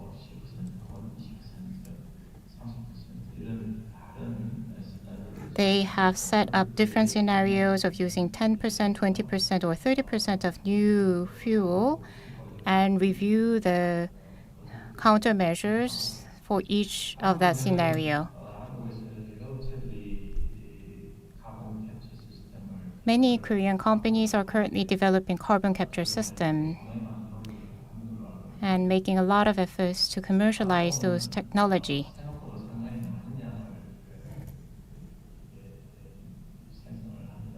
Carbon is produced in a large amount. 6% of the vessel emission can be the source of carbon capture, but most of the amount should come from the atmosphere. When there's a pure CO2, and when that's discharged to the port, then that can create another problem. So Port Authority will have to think about this scenario as well. The current logistic system of the port is quite complicated, but other than that, handling the CO2 discharge or sulfur discharge is another scenarios that the port will have to be prepared. I think I'm running out of time, so this will be my last slide. Last week, this is the photo that I took on Thursday last week. This is Port of Marseille in France. There were 2 ships that berthed over there. And this is the LNG supply carrier vessel. So on the left side, you can see the port facility, even though the picture doesn't show it, but the port was really busy. Although this is just LNG vessel, but in the future it can be ammonia or methanol vessel. But let's imagine when those ammonia and methanol vessel come in to the discharge work, then ports will have to think about the situation if they berth. So this is the future scenario. When the vessels come, and the biggest number will be LNG vessels, and there will be ammonia, methanol, hydrogen, and biofuel vessels. Because for some countries or some vessel owner, biofuel can be their best option. And we already have several LNG vessels. And again, you can think of ethanol and methanol vessels. So these different types of fuel and vessels will exist. As previous professor mentioned before, we need to think about different scenarios that can be created from different type of vessel. So that's the homework that the Port Authority will have to solve. And according to that, ship owner and shipping companies will have to gather their wisdom. I think this poses the challenges and opportunities at the same time. A good opportunity for us because all of these challenges will create new industry. As the shipbuilding powerhouse, Korea faces a good opportunity in this field. Thank you for listening. This concludes my presentation. If you have any questions, please pass it to the moderator. Then I'll give you the answer. Again, thank you for listening. We saw a lot of climate issues this year, but I hope you health and happiness, and taking the opportunity, I hope you think about the oceans again. Thank you. 예, 다시 한번 문제 주제를 발표해 주신 Again, I would like to invite all of you to give a big hand to the second speaker, Lee Gang-gi. Thank you. Professor Lee Gang-gi has moved from Austria to Germany. Today is the very day. And I really asked him to present on this important event. So yes, moving in a new place is important, but for all of us, for the whole world, having you for this event is very important. So I would like to especially thank you for your participation. And Professor Lee Gang-gi is a renowned figure at home and abroad, so I think his presentation was very insightful. And one thing that I still recall and remember from his presentation is that we've been emphasizing carbon-free, but no less important is greenhouse gases and net zero. And will it solve everything? No, it is not the way, right? So reducing greenhouse gases is equally important, even more important than reducing carbon emissions. So in the domestic shipbuilding industry, as you all know, SOx, NOx, and NO2 are being dealt, and also NOx and NO2 for that. We have technology to resolve it, but we need more technologies to deal with the SOx. So in the future, he mentioned that CO2 and GHG need to be dealt together. As we come to have new fuels, the important thing is not only about reducing carbon emissions, but we have to think about stability, availability, economic value, and also environmental impact over the fuels. So in order to go towards a net zero society, we have to think about safety, availability, and also economic value over the fuels. So we are making lots of investment in that. And I totally agree with his opinions. Once again, I would like to thank you. And the third speaker 세 번째 세션에서 발표해 주실 is 하치구리 대표님을 모시겠습니다. the owner of Advanced Engineering Services, Stavros Hatzigoris. He has been working with the Daewoo Shipbuilding, Marine Engineering, and Hyundai Samu Heavy Industries. And he contributed to constructing 45 LNG carriers, and also he also was in charge of delivering more than 160 new ships in Korea, China. So he is a very much renowned figure in the shipbuilding industry. So I know he's extremely busy, and I would like to thank you for taking your precious time out of a busy schedule for this session. And he is going to talk about the strategy for the shipbuilding, maritime industries, and sustainable future, green and digital transformation.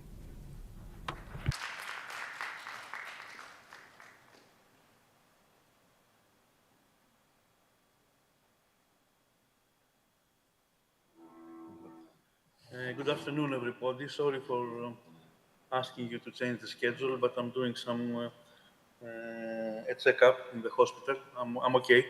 I will finish I will start and finish the presentation. My name is Stavros Hatzigoris, as Mr. Ann said.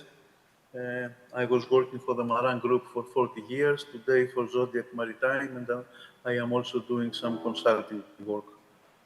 I'm sharing my screen.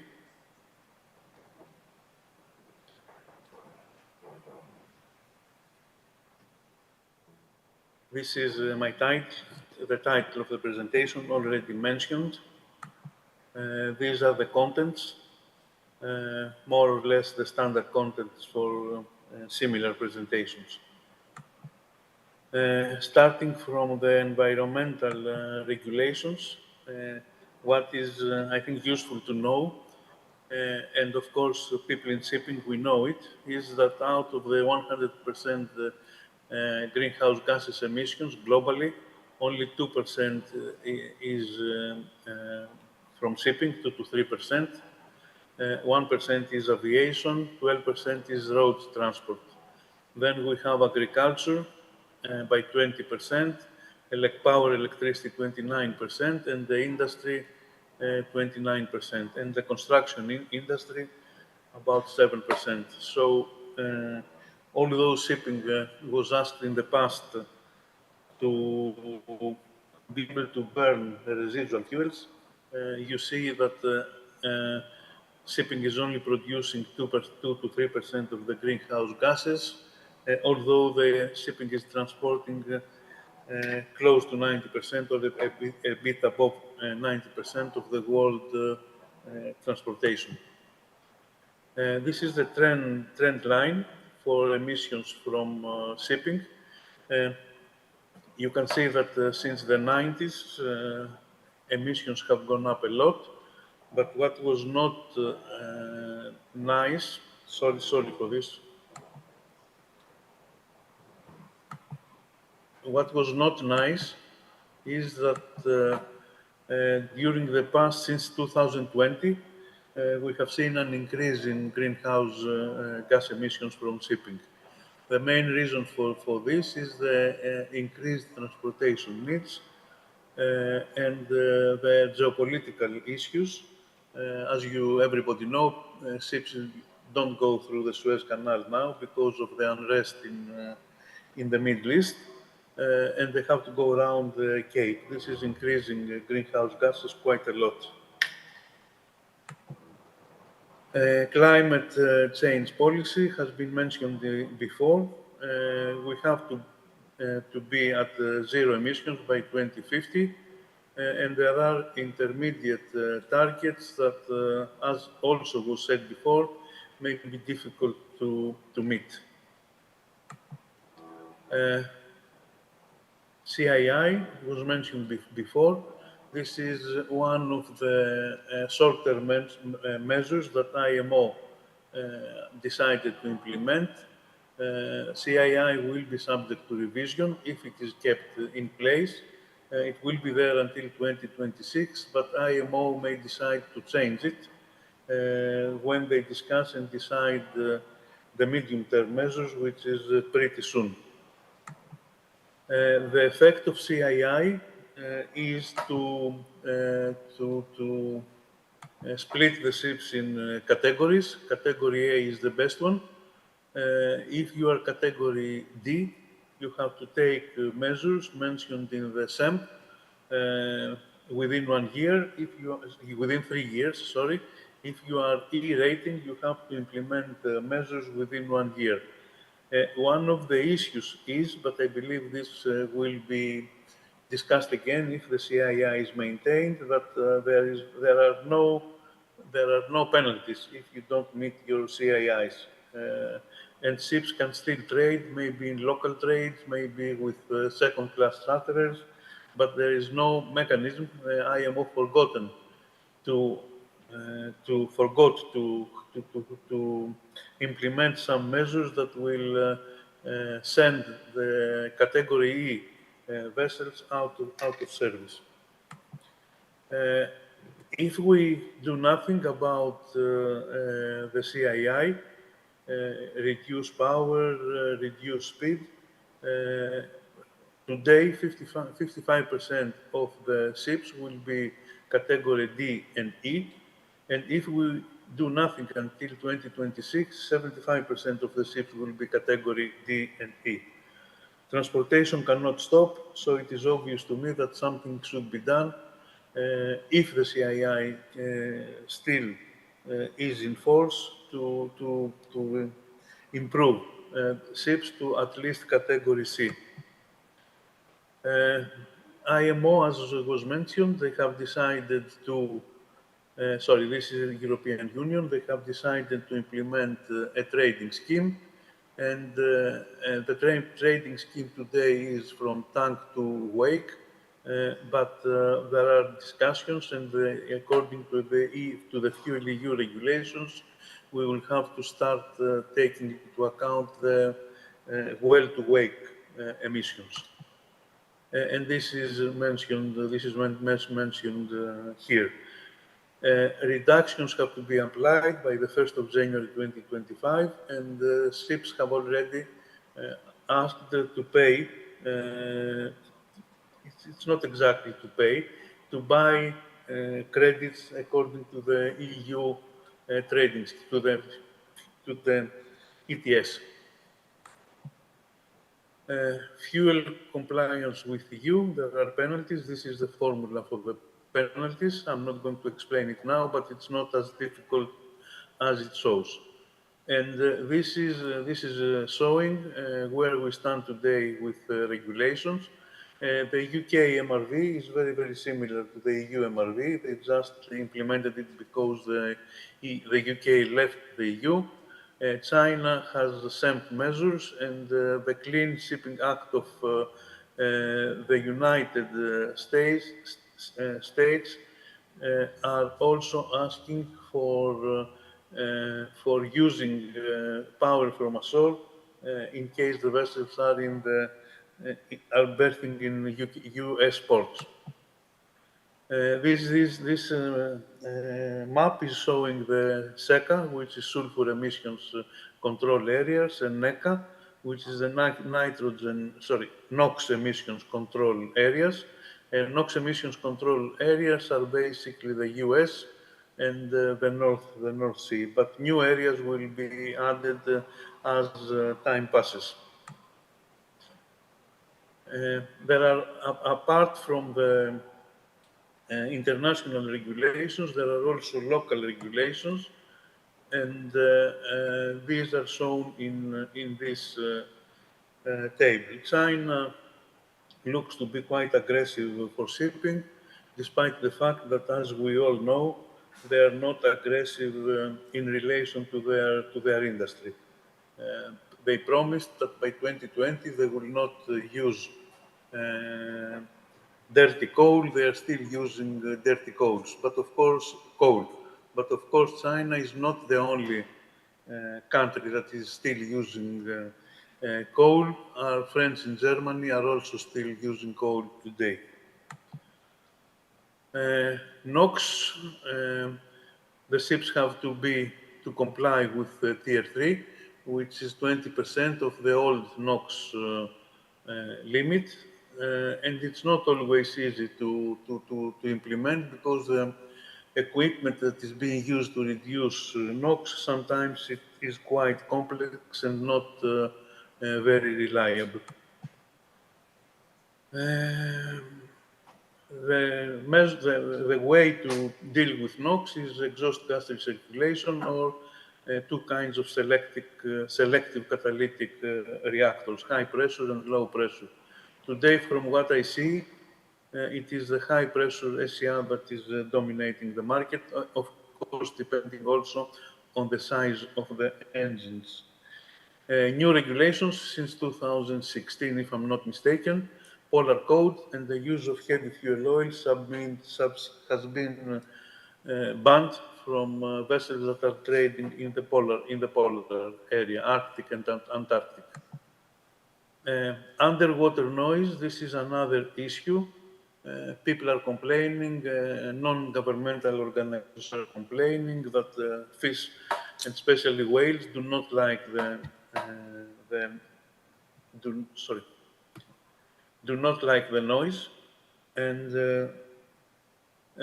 you can see the implemented measures. The measures were basically reduce of the speed of ships in 2018, and although we complain that we should not care too much about the whales, you can see that the population of whales near Canada has increased a lot after ships were asked not to trade close to the whales areas. What can we do to reduce emissions? We have logistics like speed reduction. We have to use digitalization, which is basically optimizing the route. We have hydrodynamics, which is hull coatings, hull form, air lubrication, and hull cleaning, regular hull cleaning. And we can also improve, although there are limits to be new limits to be achieved, we can improve the machinery of the ships. And then, as already mentioned, we can use carbon-free fuels, or we can use after-treatment methods, which are basically carbon capture, storage, and sequestration. Logistics, speed can be reduced by 5 to 15%. This is the estimate, maybe more, but on the basis of the increase of the world population, if we reduce the speed, we will need more ships to carry the same quantity of cargoes. Port call optimization was already mentioned, hull cleaning already mentioned. You can see a graph that shows that by hull cleaning only, which of course will increase the duration of the trip, because you have to stop the ship and clean it. And in some, especially for big ships, cleaning can take more than 2 days. The duration of the trip will be increased. Propeller polishing is easy. And there are new technologies. What is being suggested now by some paint makers and some equipment makers is that the ships can clean the hull whilst the vessels are sailing. there are mechanical methods and there are robotics methods. Digitalization, we have artificial intelligence. Not everything is artificial intelligence. Machine learning we have been having for many years. Internet of Things is basically communication between computers. Blockchain is how to share information. Digital twins is very, very important because you can simulate a shore. Problems that may happen are happening on board, or you can monitor trends and say if the data that I receive for the engine is not exactly normal, we can simulate what is happening on a digital twin engine and take measures. Wind-assisted propulsions, there are a lot of, it should be more than 30 different methods of wind-assisted propulsion. Most of it is with sails, rigid sails or flexible sails. And we also have the famous Flettner type rotors.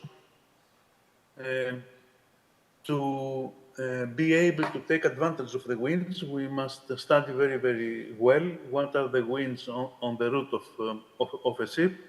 We have seen Berge Balk, recently applying rotors on vessels or sails on vessels that are doing the Brazil-China route. But the Berge also say that for the Brazil-Europe route, even if they fit wind-assisted propulsion, this will not be very helpful in reducing power.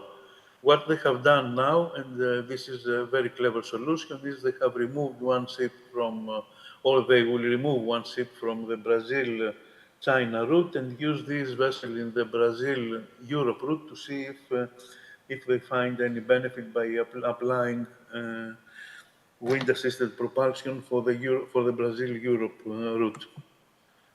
This is sorry. This is how the rotors are working.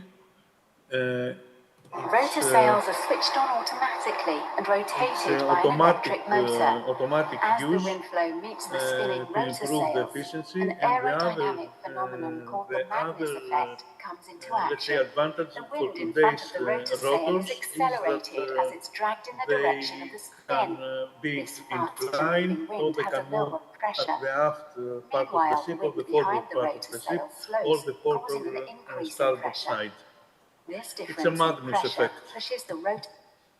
We say that we love new technology. Flettner rotors were invented in 1924, and they were not applied since then, basically because there was no need to reduce emissions as we have the need today.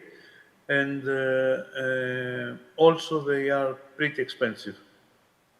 It's about, say, $1.1, $1.2 million per rotor, depending on the height of the rotor.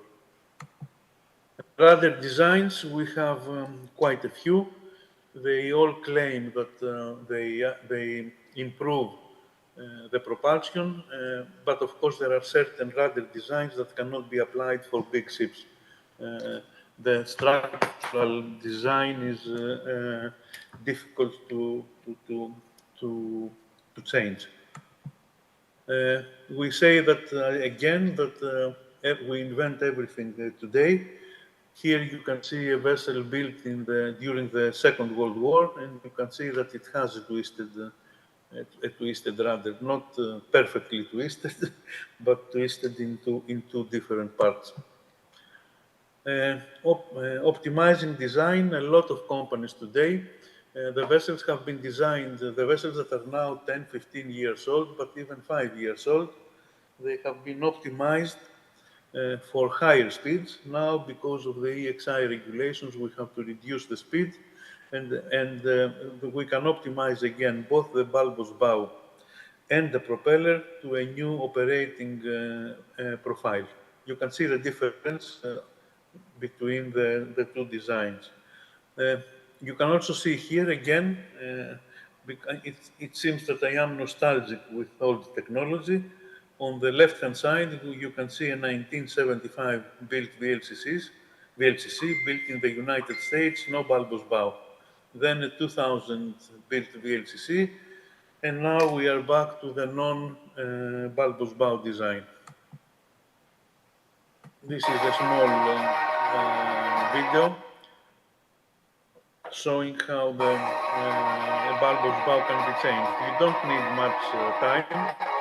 The bulbous bow is prefabricated and fitted within a 2 weeks window during the normal dry docking of ships.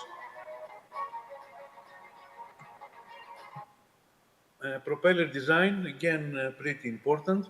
We have seen over the years several propeller designs. Some of them have been successful, some of them have not been. But what is new is the design propeller that you see in the middle, in the bottom of the page, which is it's a tailfish modeled propeller. Now it's being marketed by ABB and resembles the movement of the tail of a fish.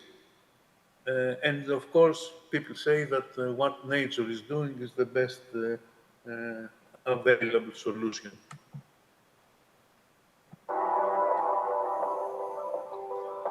This is how these small fins that you see on the ABB design are working. They move on port starboard side and they create thrust. We have ducts, we have fins, we have pre-swirl stators and other designs that the Japanese were using between 1990 and year 2000, and now everybody is using. The propeller boss cap fin that you can see on the right-hand lower side is a very simple device that it's not costing much money and can improve propulsion subject to successful design by, say, 1.5, 1 to 1.5%. Wind cover, it's a new design solution. It can improve the air resistance, i.e. the propulsion resistance of ships by 1 to 2%, maybe a little less. Coatings, there are many categories of coatings. The most modern, it's supposed to be fuel efficient, is the famous silicone coatings. They are very, very, very shiny, and marine growth cannot attach to them. Even if marine growth attaches during a stay in port, as soon as the vessel obtains a speed of, say, above 13, 14 knots, the marine fouling drops down because they cannot attach on a very smooth surface. New technology that is being now discussed is the shark skin coatings. There are corrugations, as you can see in the picture on the left-hand side, and these corrugations keep air inside, and this is reducing the friction between the hull and the sea. If you remember, a few years ago, maybe 15 years ago, swimming athletes, they were wearing all-body suits, and the technology of these suits was based on the shark fin design. Air lubrication system, again, we try to reduce the friction between the hull and the sea by pumping air, low pressure air, 2 to 3 bar, to the flat bottom. The limitations of this system is that if the weather is above 5 knots, including 5 knots, then the bubbles are difficult to attach and the system has to be stopped. It is the same when the vessels are sailing at low speed. The air lubrication does not seem to be very effective. This is a small video explaining lubrication.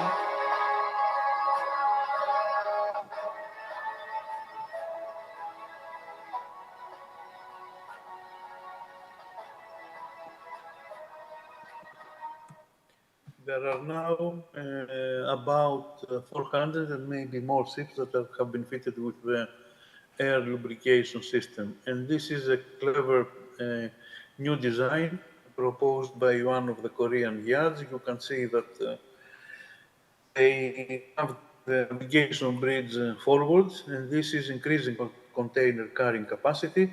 And of course, this is decreasing the fuel consumption and the greenhouse gases generation per container. This is a summary of what we can achieve by hydrodynamics and aerodynamics. They are not cumulative. For example, if you fit a propeller boss cap fin, you don't fit a rudder bulb because the two devices they cannot work together. Machinery, variable frequency drives. We have the pumps and the fans in the engine room. They always operate at full RPM, but if we apply a variable frequency drive, then we can reduce the electrical power consumption to what exactly is required. We had this system fitted on a number of vessels after 2018. The speeds have dropped, and this means that not all fans are needed to operate at full capacity, and we could see savings of the order of above 70% for the electrical power that was needed to move the engine room fans, and it is the same for the seawater cooling pumps. Shaft generators, you can reduce your electrical power consumption by about 25%. This is the difference between the efficiency of a four-stroke engine and the two-stroke engine. The problem that you have for dual fuel vessels in this case, and especially for LNG fuel vessels, is that you have to do something to be able to reliquefy the boil-off LNG if you use the shaft generator continuously at sea. There are several types of shaft generator, and the new development is shaft generators that you can fit at the forward aft of the engine, so you don't have to modify your shafting system. Recovery, a very old device. The problem with waste heat recovery is that although it reduces consumption, it is very, very difficult to get your money back. Some energy that you can get almost free of charge, apart from CAPEX, is small generators based on the organic ranking cycle. This can be maximum 400, 500 kilowatt, no more, but they're using the energy of the cooling water to generate electricity free of cost. Batteries, we understand the advantage of batteries. The issue here is that, number one, the batteries today are very, very expensive. And secondly, you have to replace the batteries, say, 8 years, 10 years. It's the same lifetime of batteries as we have in hybrid cars. And of course, the cost is extremely high at this moment.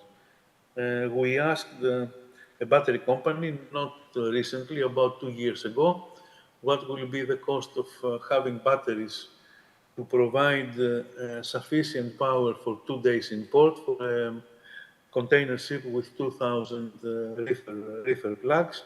The cost of the batteries was more than the cost of the ship itself. Cold ironing, we mentioned it where we discussed the regulations. You get electric power from ashore, so you don't produce, ships do not produce emissions when they are in port.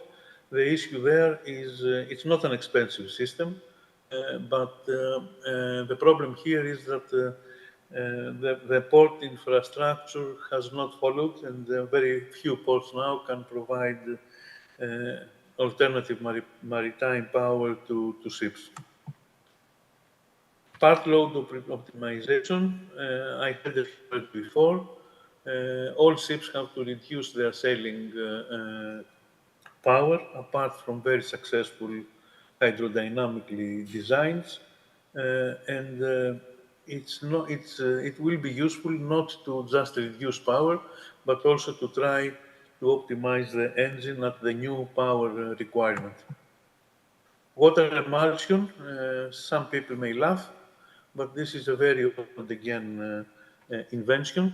If you mix water with oil and you emulsify it, after emulsifying it, then efficiency can be improved by 5%, and at the same time, nitrogen oxides will be reduced because the temperature of the combustion is going down.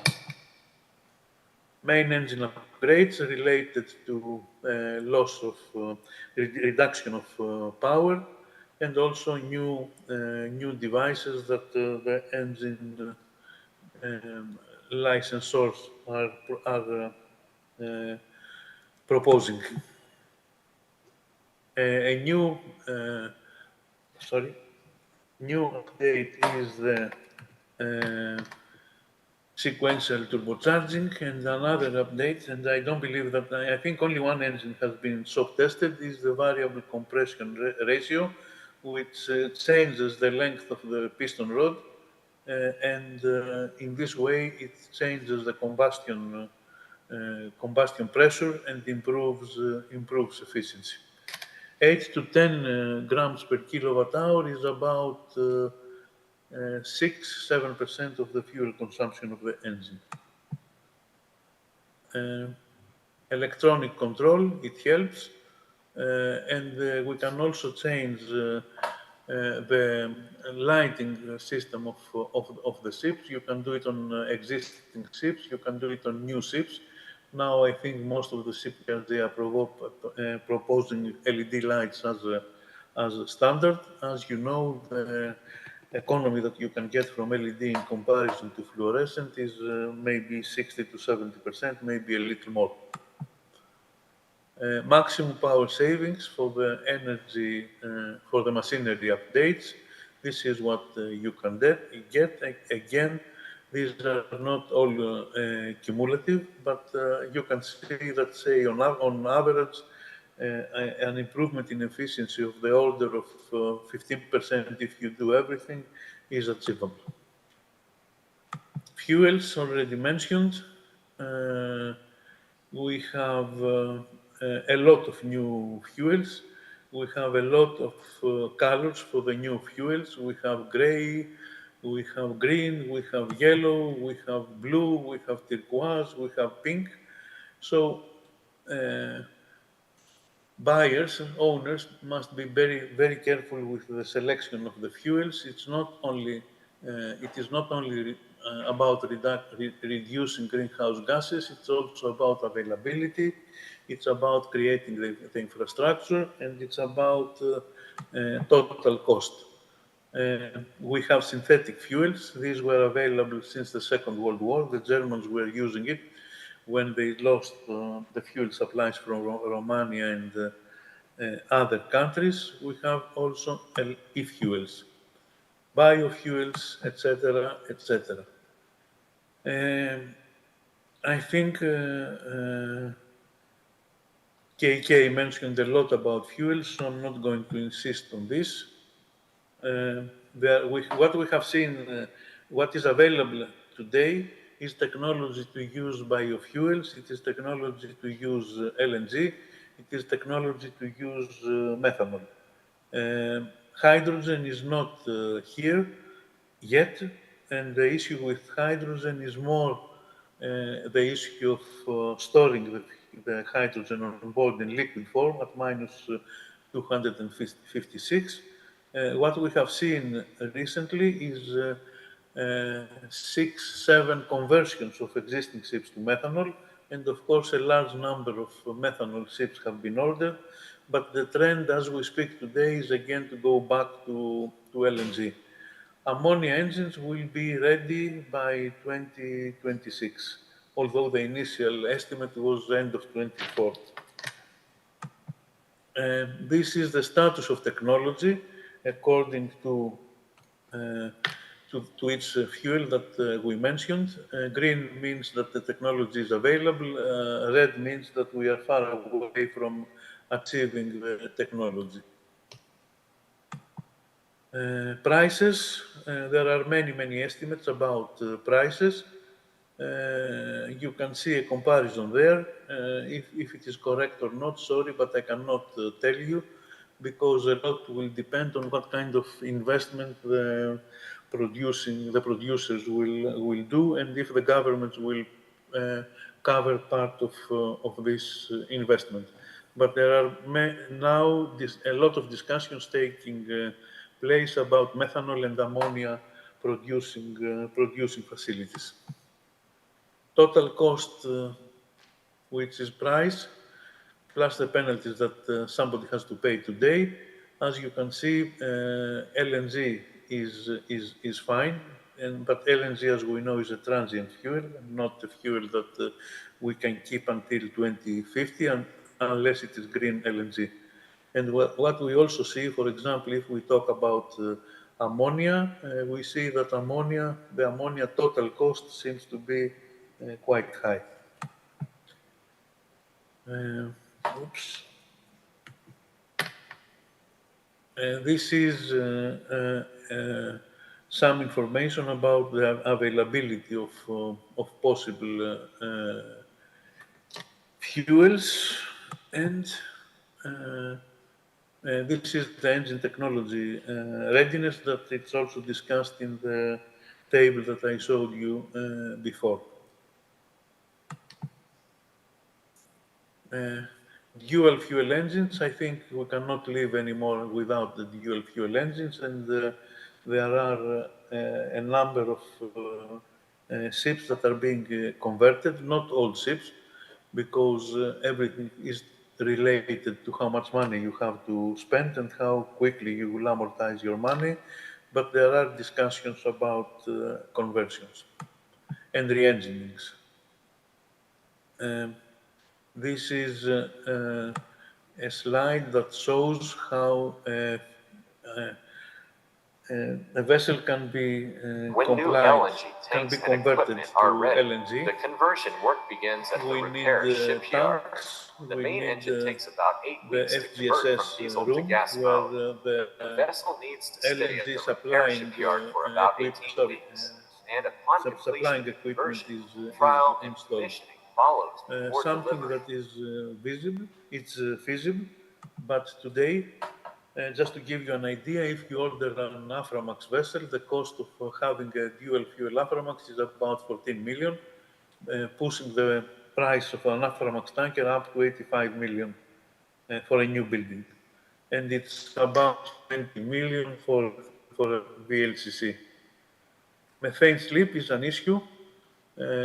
Methane, according to what cycle will be decided. If it is a 20-year cycle, methane is about 82, 83 times worse than CO2. If the 100 years cycle is selected, which is what the United Nations have for methane, then it's 23, 24 times worse than CO2. And methane will be regulated in the discussion with the IMO medium-term measures, and it will be penalized, regulated, call it as you want. Methanol conversion, this shows how a conversion can be done, and as I told you, there are at this moment at least 5 ships that are being converted to methanol. Ammonia conversion, still still as a plan, since no ammonia engines is existing. Many buyers, they say they are building vessels, ammonia ready, methanol ready, but the cost of having ready a vessel for a zero carbon fuel is minimal if you compare it with the cost that you will need for the full conversion. Hydrogen, we said that hydrogen is difficult to store, but about 6 months ago, March 2024, one cylinder of a marine two-stroke engine was tested up to 100% of the engine load successfully by Mitsui. Carbon capture, you take the exhaust gas, you can use chemicals, or you can use the cold energy of LNG if you have LNG on board to convert the carbon that you have on board basically to liquid. But there are also some technologies. One of them is a Korean company that can convert the exhaust gas, the CO2, to calcium carbonate and then dispose the solid. There are discussions in IMO. Carbon capture has not been approved as an abatement method for CO2. And what to do with the liquid CO2 is also an issue. There is no infrastructure. If it is calcium carbonate, there are discussions that lime, which is basically calcium carbonate, can be dropped straight into the sea, but this has not been approved by IMO, and you know how sensitive people are with dropping anything in the sea. Soon, I think they will tell us that we are not allowed to swim. This is some information about carbon capture. You will get the presentation, and you can ask me questions if you have any questions. Fuel cells, another new technology. It's already applied for cars. The problem with fuel cells is that although there are a number of methods to have fuel cells, at this moment the price of having per kilowatt energy of having fuel cells on board is of the order is 7 times more than having a diesel engine. But the technology is coming. Carbon capture on existing ships again, and nuclear propulsion. 4 nuclear commercial ships have been built. The first one was a general cargo ship, the Savannah, built by the Americans as ambassador for nuclear energy. Only 2 have operated, the Savannah and one ship built by the Soviet Union, which is still operating internally in the US. But we have, as you know, the Navy ships, and we have the Navy ships, and we have also efforts with producing new type of nuclear reactors. They called molten reactors. They are called molten salt reactors. They are small. They can be used for production of electrical power ashore, but also to be used on board. The first a kind of full-scale nuclear reactor of this type will be tested in the beginning of 2025 in Switzerland. That's it. Thank you very much. I hope I kept the time.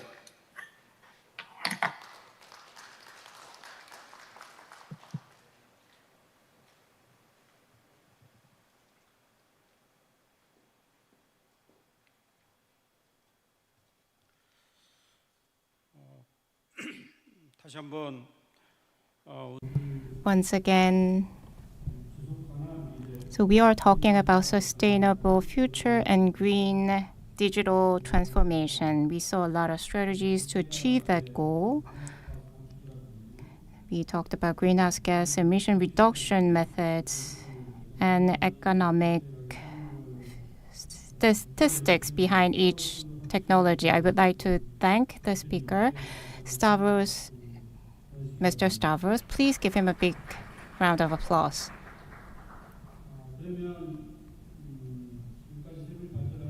So we've heard 3 presentations so far. If you have any questions here or for our online participants, please write your questions in the chat room. We will have a Q&A session after we have completed the 3 presentations. So why don't we have 5-minute break from now on? So we will resume the session after 5-minute break.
May I have your attention, please? We are having the shipping session of the 18th World Ocean Forum. For those of you who are still outside, please come into the hall.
여러분 다 참석하셨습니까? 온라인에 다 들어오셨는지 모르겠습니다. I would like to check whether our online participants are back for the second part of the shipping session. The fourth presenter is Professor Lee Jung-ik from KAIST. He is from the Department of Nuclear and Quantum Engineering, and he will make a presentation on small modular reactor for decarbonizing marine industry.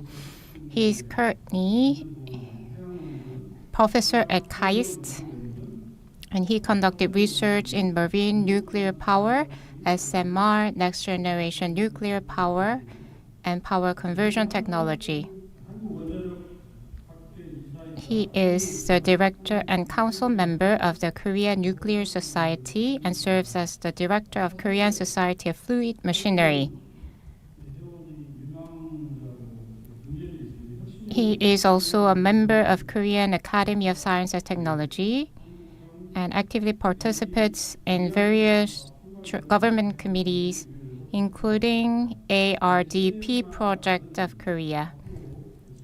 In the green shipping sector, I think SMR will be very promising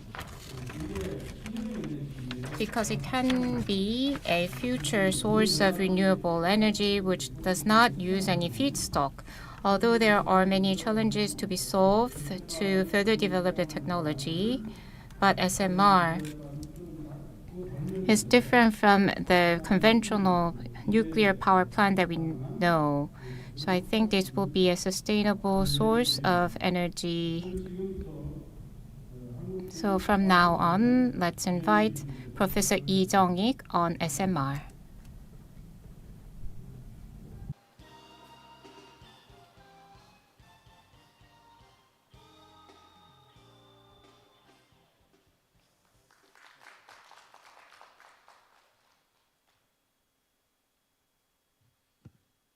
네, 안녕하세요.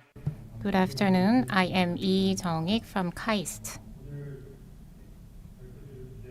The theme that I'm going to cover today is small modular reactors and how SMR can contribute to decarbonizing marine industry.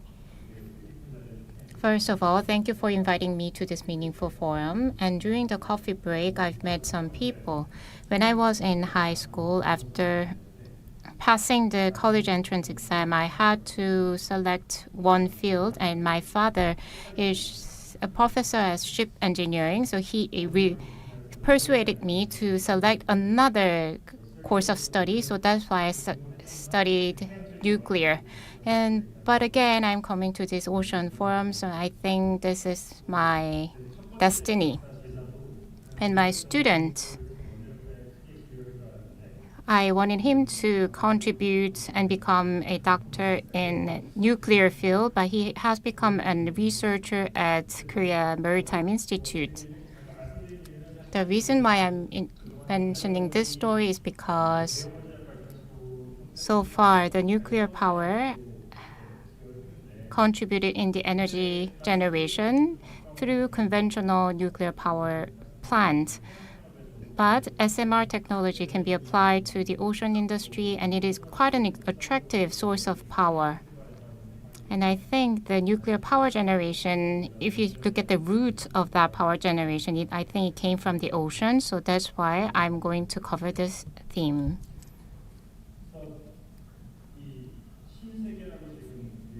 The title of this slide is New World. This is not the title that I coined.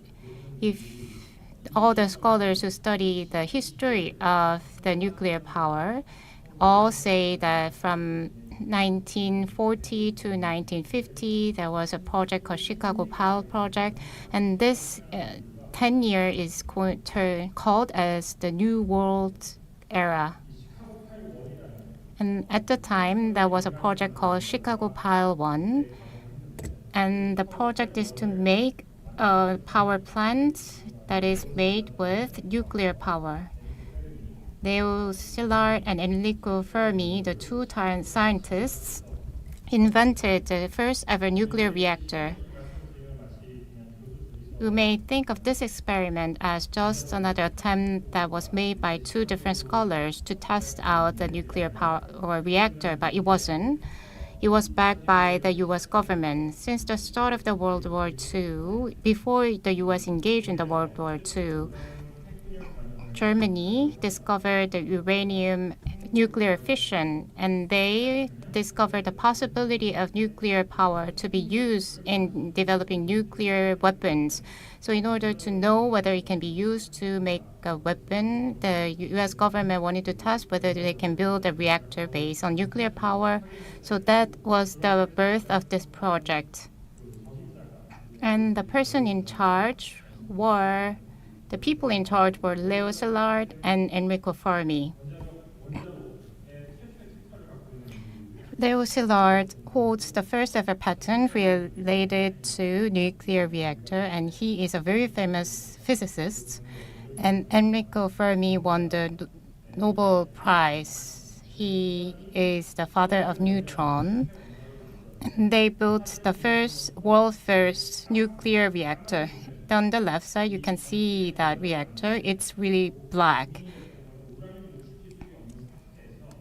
We didn't have the power to condense the uranium, but in order to build the reactor, we had to control the power of neutron, and to do that, we had to use the graphite. So that's why the reactor is all black. You use natural uranium and combined it with graphite and made the reactor, the new device called reactor, and the reactor worked well. And since then, the U.S. decided to embark on a dynamite project. Compton and Conan came and reviewed the Chicago Pile project, and they were the advisor to the U.S. government. And at the time, they sent an encrypted message after the success of the reactor test, and they said the Italian navigator has landed in the new world. It is a smaller world than he believed it was. So the success of the project was just like discovering a new continent or new world. There was a message sent by Conan. And you saw the movie that was released last year, Oppenheim, right? And Robert Oppenheim led the other projects since then. I guess many of you may not know about nuclear fission and physics related to nuclear power, so I'll spend some time to explain to you. I guess you may have seen this picture before, but this needs a little bit of explanation. And many forget to cover this part, so I will. There's a neutron. When it meets with uranium-235, when it meets with the elements, then it collides, and that collision is referred to as nuclear fission, just like the cell fission. And it creates 3 different neutrons, and the entire process is called nuclear fission. It is very particular because after absorbing the neutron, it creates some heat and energy, and then again it produces another 3 different neutrons, and there's no other fission like this. Again, it produces heat and energy, and again that it creates the neutron, which can lead to the chain reaction. So this is the characteristics of the nuclear fission, and that's why the nuclear power plant is using uranium-235. It can replace this chain reaction using other elements. We may have used it, but the uranium is the only source that creates the chain reaction. So uranium-235 is the only source. Natural uranium-235, in order to use it commercially, we need to tone it down to 5%. And in the next generation power plant, the usage will have to be increased by 10 to 15% or 19%. So we condense the uranium to be used in the power plant. You may think of the uranium as the feedstock, and neutron is just like the oxygen. And there's a neutron part here. Neutron exists in the nuclei of the element, but it doesn't exist in the atmosphere. So a neutron is something that we need to artificially make in order to produce energy from uranium. But producing the neutron is really difficult. So before discovering the nuclear fission of uranium-235, there was no other. People thought that there is no other way to make the neutron, so that's why we couldn't think of a way to use the nuclear power or nuclear radiation in the treatment of the medicine. So that's why it was an innovative discovery in terms of nuclear engineering. So let's say we have made neutron through an artificial way and combine it with uranium-235. Then we can get 3 other neutrons. So this is the biggest characteristics of nuclear fission. We don't have to put in another oxidant, and oxygen is not needed in this process because neutron is reproduced again and again in this chain reaction. So I've showed you the nuclear reactor. Once we make the neutron, then the population of the neutron can be increased and scaled up using the nuclear fission process, and we can artificially control this process using that nuclear reactor. And through that process, we prove that the humanity can control the neutron according to what we wish. And that's why the J.B. Conner mentioned that it's a new world. To give you more explanation about the process, the neutron that comes out of the nuclear fission process, in the slide you can see slow neutron. The slow neutron is absorbed with uranium-235, and the 2 other neutrons are produced. So there are 3 neutrons out of this fission process, and they become fast neutron. But the problem here of the fast neutron is that they are not absorbed well to uranium-235. So we need to prevent the slip of this fast neutron. So we need to convert this fast neutron into slow neutron. So we need another material to make it slow, and one of that material is graphite. And graphite is used as a moderator. The green part, all the particles that's drawn on the green part are moderator nuclei.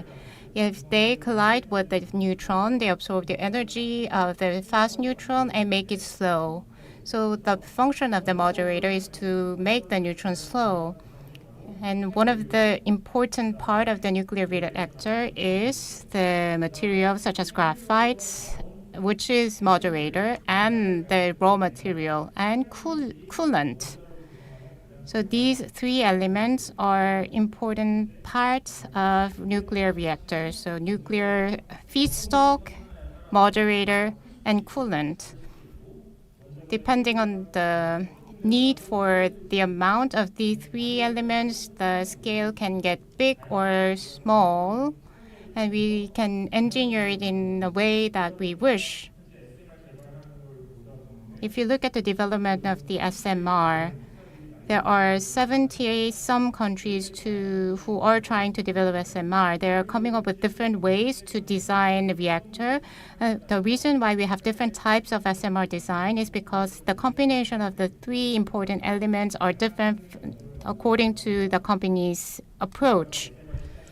But that's why the market for the SMR is uncertain, because nobody knows which reactor is going to rule the market.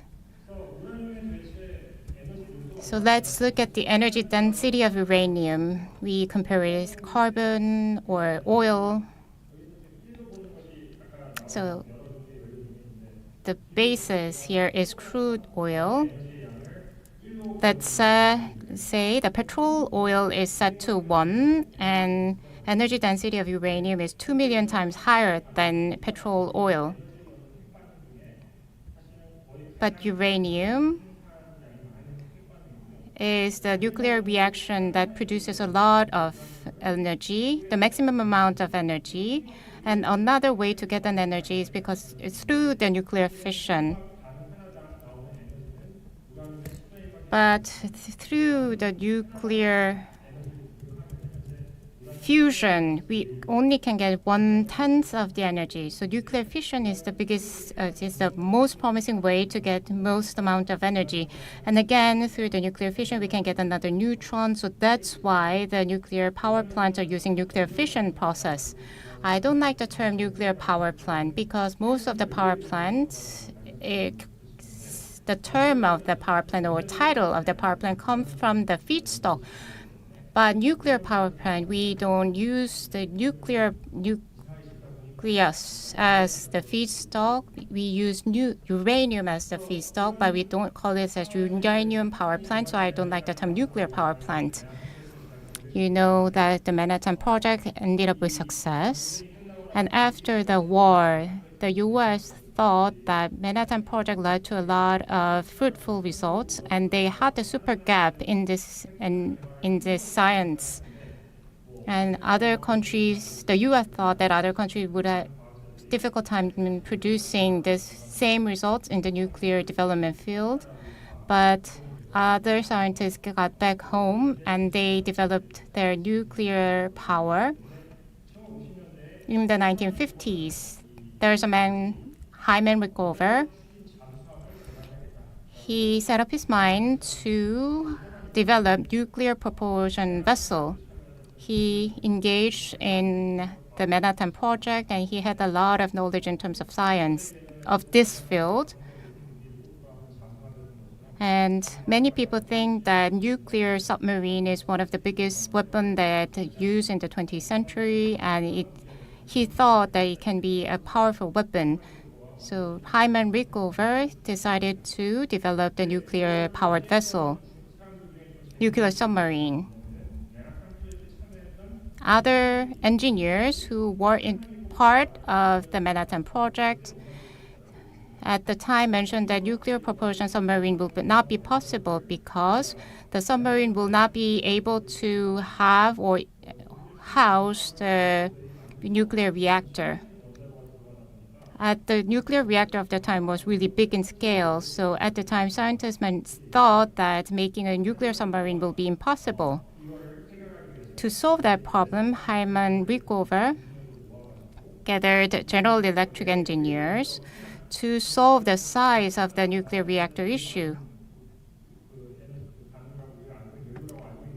So at the time, scientists knew that uranium is the most powerful element that can produce a lot of energy. And engineers found out that the volume of the graphite took a lot of space. So Hyman Rickover ordered the scientists to replace graphite to some other material, but there was no other material that can replace graphite to make a reactor. And again, he pushed the engineers to come up with a new design. And one engineer suggested to change the coolant. At the time, we used water, and he suggested another material to use in the cooling process. So if we combine the moderator part and the coolant part into one, then we can save space. So Westinghouse and other engineers came up with the idea to use water as a moderator and the coolant. And GE at the time took a step further to build a reactor that doesn't need any moderator. So the design that GE came up with was to combine only the material of the feedstock part and the coolant part. That's the secret behind it, making the nuclear submarine possible. So first was the water coolant technology. And that was the first ever nuclear submarine, USS Nautilus technology. That was a game changer in the submarine weapon system. If you look at the nuclear power plant that exists nowadays,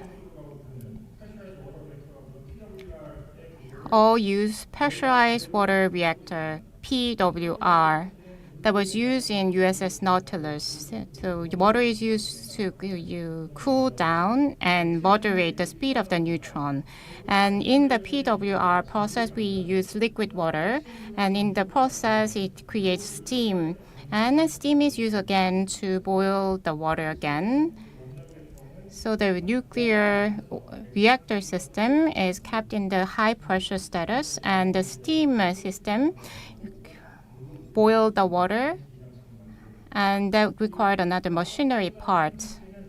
The PWR system is unique because it is built in a confined space. In order to do the maintenance of the machinery, then all the part was in the steam part.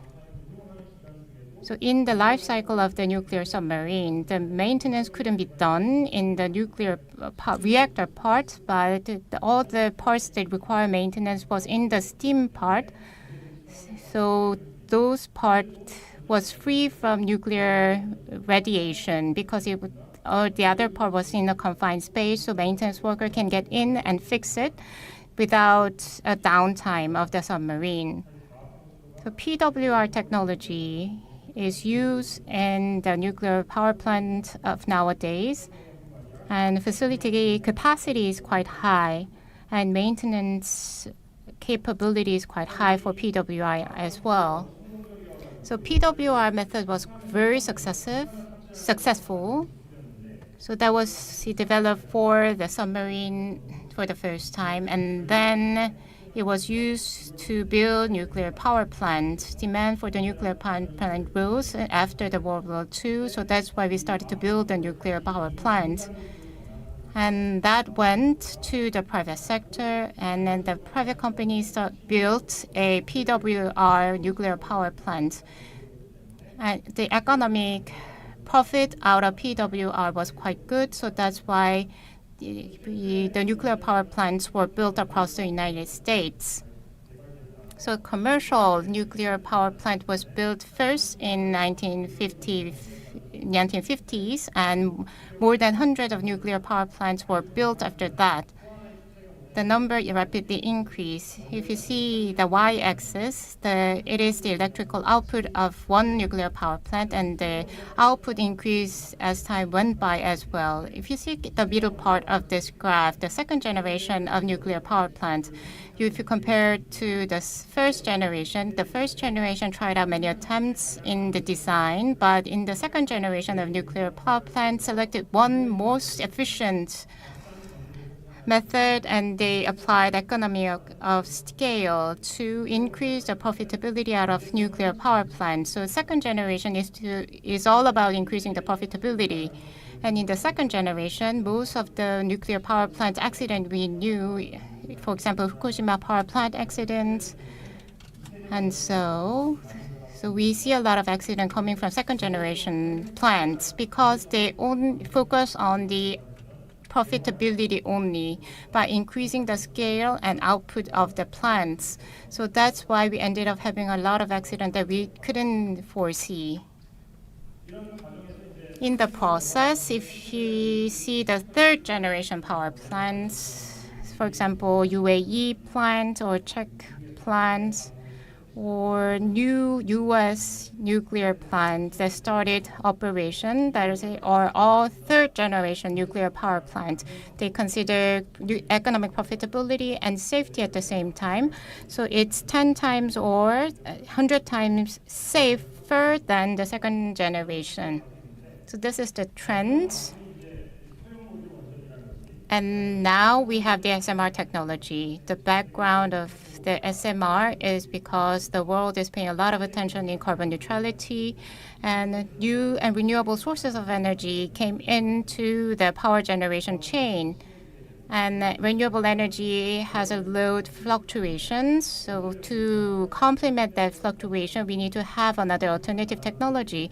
There are some countries who lack the technology to handle this volatility. So that's why we came up with SMR. It can complement such volatility. There are not many countries which have big power plants like Korea. So if we think about ways to finance a nuclear power plant in a sustainable way, even for the underdeveloped country, SMR can be a solution. The reason why we scaled up the scale of the nuclear power plant is to have a better output. So in order to make it small, it gets expensive. So in order to reduce the cost, we need to modularize the equipment. So equipment needs to be modularized, may be able to make it in the manufacturing line, and installing the modules will have to be easy to make this technology commercial. Another important thing is that SMR, the safety is, as mentioned, is increased by 100 times than the previous generation because small nuclear reactor is easy to cool, and the radiation that is stored in one reactor is smaller than the second generation. Let's say if there's an accident in one reactor, there's less possibility of radiation release from the reactor, and the impact is smaller than the second generation.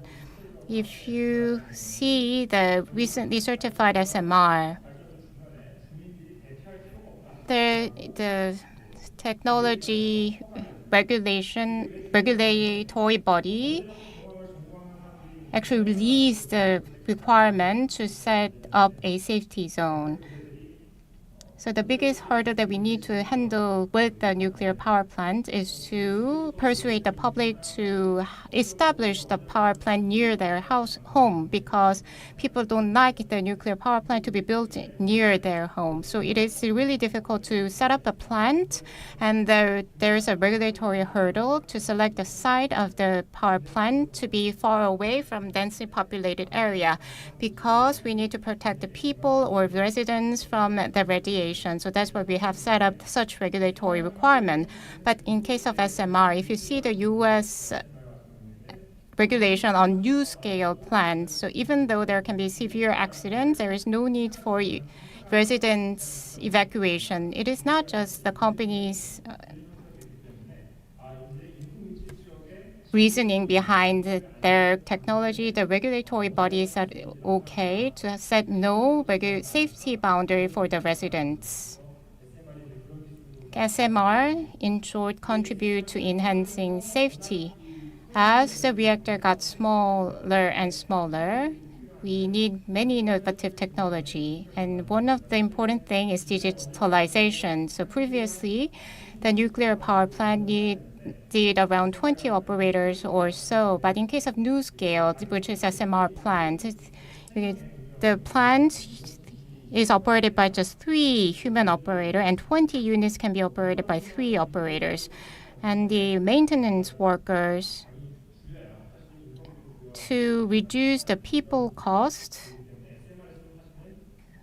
it is better for us to reduce the maintenance headcount. But SMR is a good way to reduce that cost.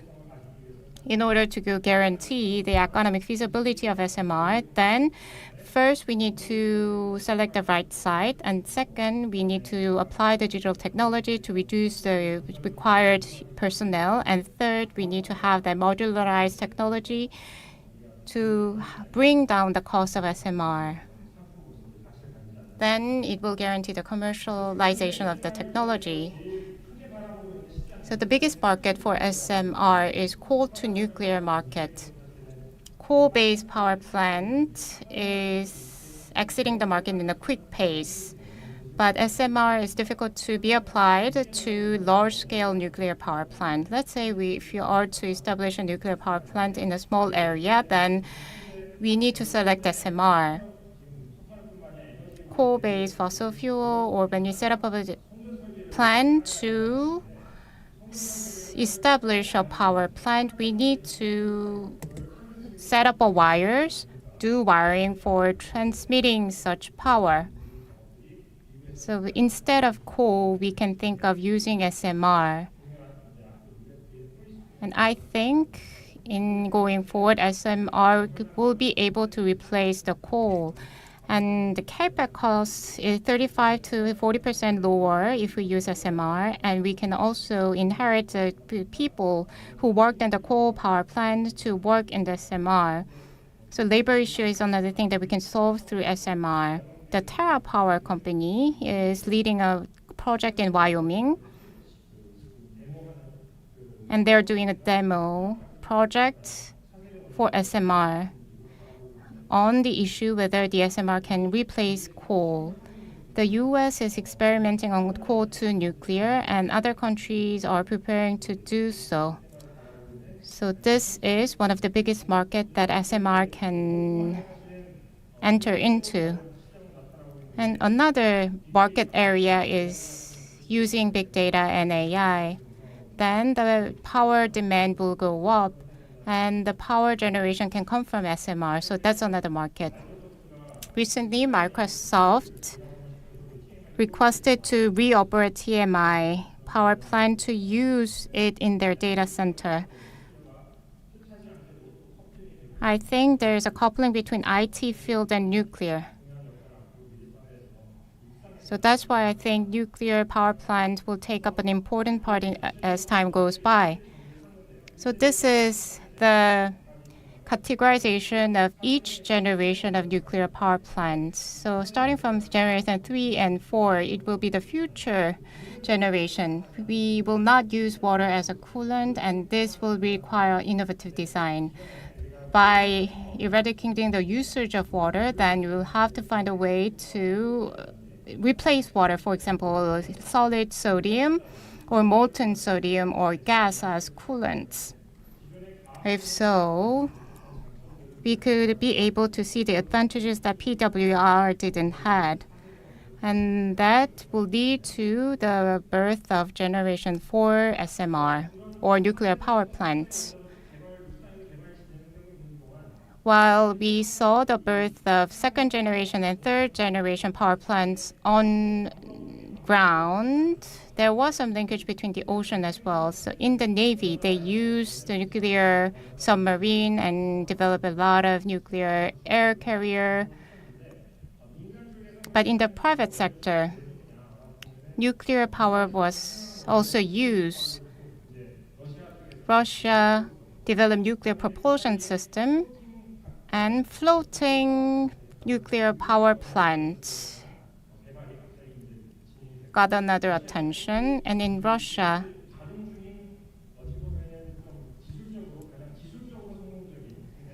SMR that was really matured in technology is KT-40TX, which is a floating nuclear power plant. So floating nuclear power plant is another field, and GBS, gravity-based structure, is to build the structure offshore. And most of the nuclear power plant existed in the coastal area. Then if you can make it at the yard side as a turnkey, then GBS structure is very useful. in the construction of nuclear power plants. And many scholars and researchers spent some time on coming up with the method. So these were the efforts that was made by the private sector. The US, Russia, and Japan, they developed a nuclear-powered ship, but many projects failed not because of the nuclear power itself, but because of the crew member. The system itself required a lot of manpower, and then in order to hire that enough manpower, the economic feasibility dropped. So that's why they didn't use the nuclear propulsion system and instead use other conventional sources of power.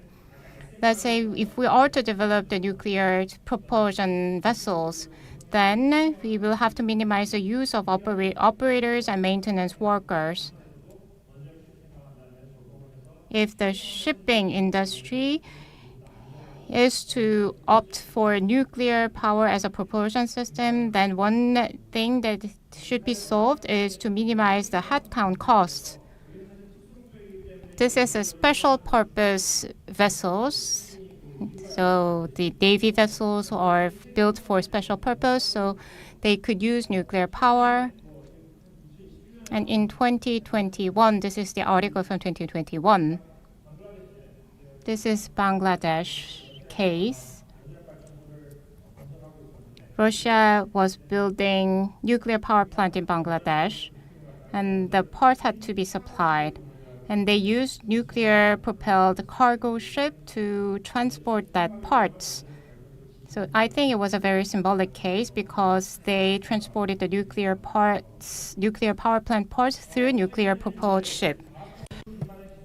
And the technology based on pressurized nuclear reactor was created in the past, but it had issues in the past. So the next generation of the nuclear reactor is molten salt reactor. So molten salt reactor has the biggest advantage, which is it needs a coolant moderator and also nuclear reactor.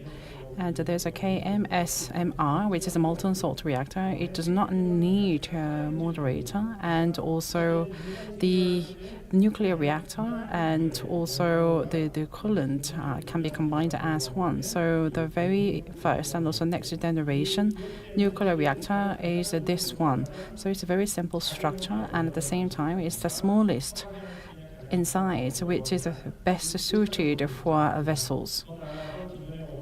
In addition, up until now, the fuels for the nuclear reactor used to be liquid. But then the molten salt reactor, the fuel is liquid and also 300 or 400 Celsius degrees as a melting point. So whenever it is licked, it becomes solidified. So when it is licked, it is safe. So in terms of stability, and also in terms of the size and performance and operation of nuclear reactors, this has a huge potential as a next generation nuclear power.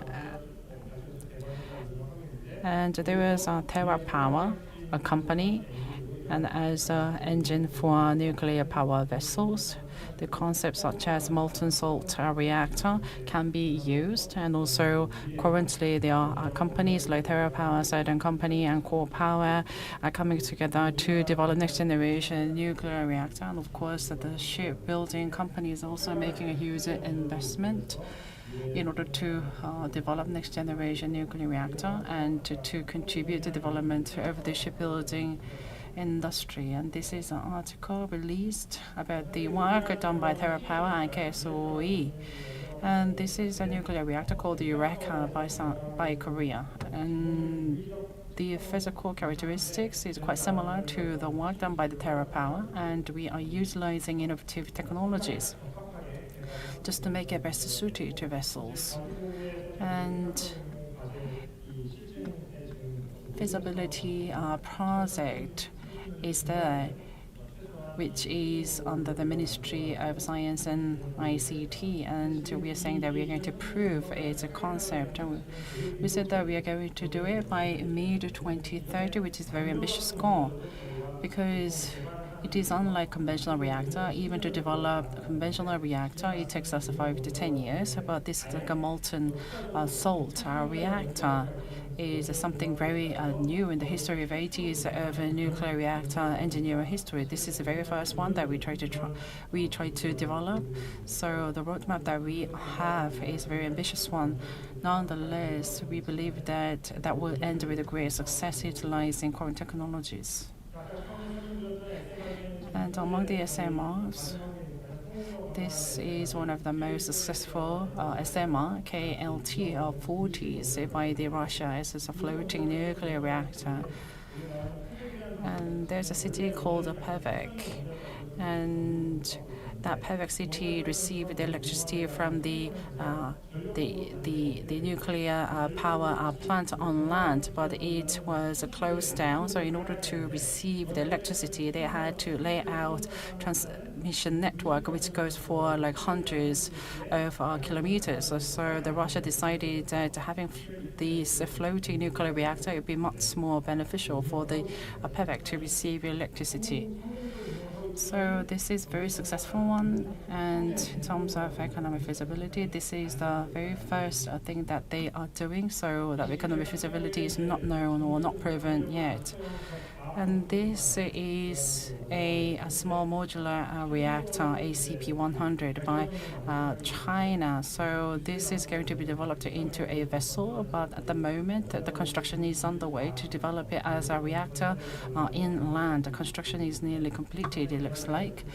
So small and pressurized modular reactor among 100 megawatt size.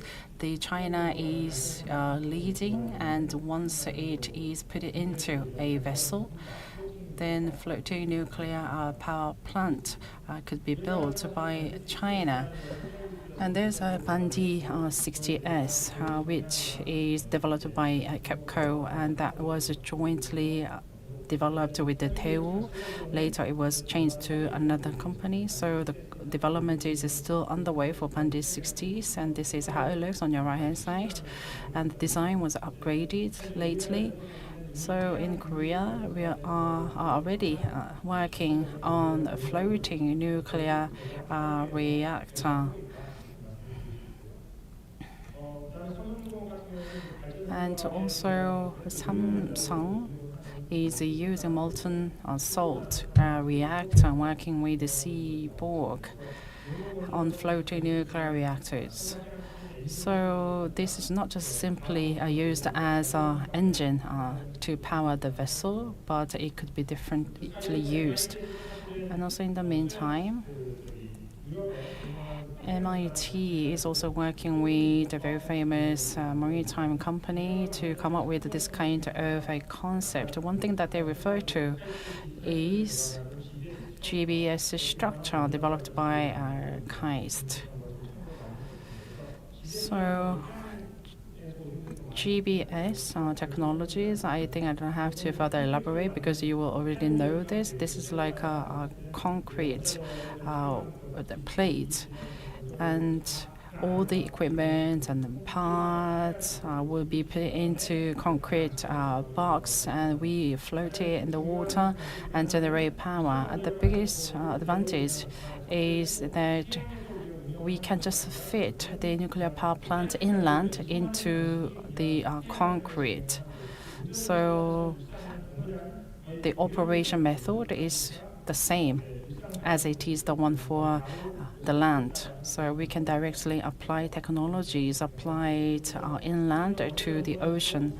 And also the Korea as well is developing this technology, and in order to properly construct a nuclear reactor, which is a floating, they have considered GBS technologies. So I think this technology is not feasible for smart, but also SMR, all of the small size, the small modular, the reactors also can embrace these technologies. So many SMR development is underway, and we could export those to other countries. And there's a company called Thocorn, and they have used GBS technology structure, and they set the layout. And as you can see on site, they have just placed it, just like the one located inland. So this is the concept that they have proposed. So using the SMR technology and ocean technologies, so many activities on the way for the next generation nuclear reactor. So the carbon-free and also toward the net zero, I think these technologies can contribute to achieving that. Of course, many regulations should be there. In order to come up with these regulations, the UK and also the US are putting a lot of thoughts into it, along with Korea and also IMO, IEA. Also thinking about how we can apply the nuclear reactor technologies onto this industry. So globally, once we successfully build a consensus, then we'll be able to use nuclear reactor energy in the ocean. And there are people even to build a yacht, which is powered by nuclear power. I think it will take some time. But within 10 to 20 years, every time, I think the nuclear powered vessel can be there in the ocean and the maritime.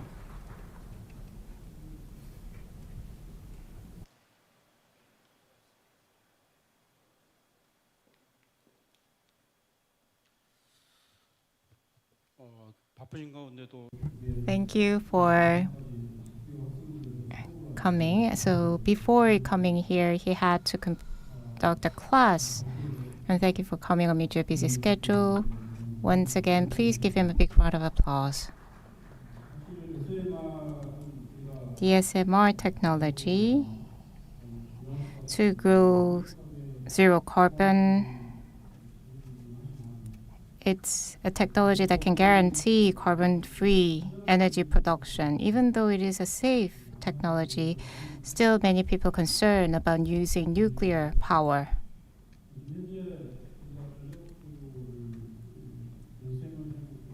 If we use SMR in power generation, we can use onshore and offshore plants. But I think the mobile power generation or local power supply, I think these two fields are a promising market for SMR. And we have a chance to lead the technology in the SMR field. In Korea, there are many super gap field industry or technology fields, including semiconductor. When we construct a power plant, there's another issue of transmitting the power, so power transmission. Samsung recently built the semiconductor plant in Yongin and Pyeongtaek. But due to the power supply issue, they are not sure when the plant will be in operation. So if we use the SMR, that can solve that problem, and the US is leading the application or commercialization in the SMR field. While listening to the presentation, I saw a lot of possibilities. You showed us the case of TerraPower, and we are leading a lot of projects with TerraPower. Once again, thank you. And next, I would like to invite Executive Director Jung Dong-jin from Hyundai Heavy Industry, and he will present on ocean transformation. His presentation will concentrate on the renewable energy, how the shipping industry will change. And the title of the presentation is Ocean Transformation, Renewable Energy and Floating Offshore Wind. Executive Director Jung has worked for Hyundai Heavy Industry for 25 years. He is an expert in fluid and structural engineering. So for offshore platform, he has done a lot of research in this field. So he has supported the design and installation engineering technologies for FPSO, TLP, and FPU. recently, he has led the development of floating offshore or wind platform design of Hyundai. And they are planning to have first ever Korean domestically produced 15 megawatt class commercial floating platform model. I think the presentation will be very interesting, so please greet him with a big round of applause.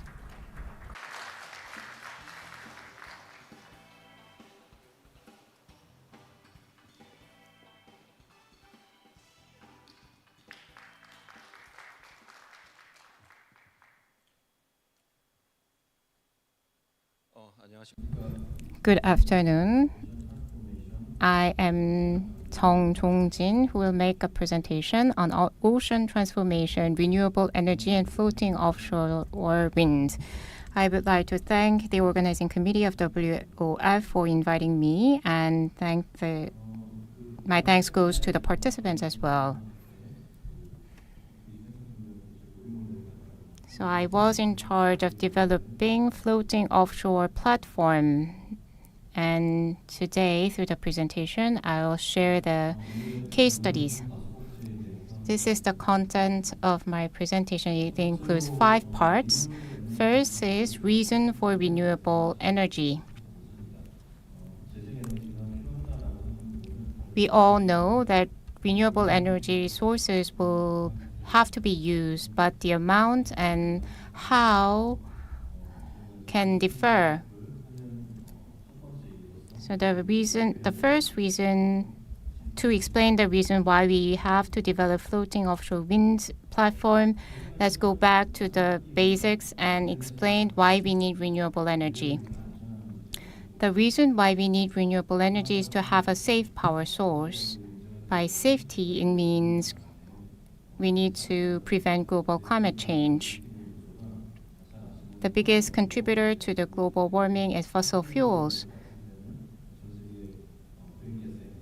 Greenhouse gas emissions coming from fossil fuels will have to be addressed. So that's why we need renewable energy.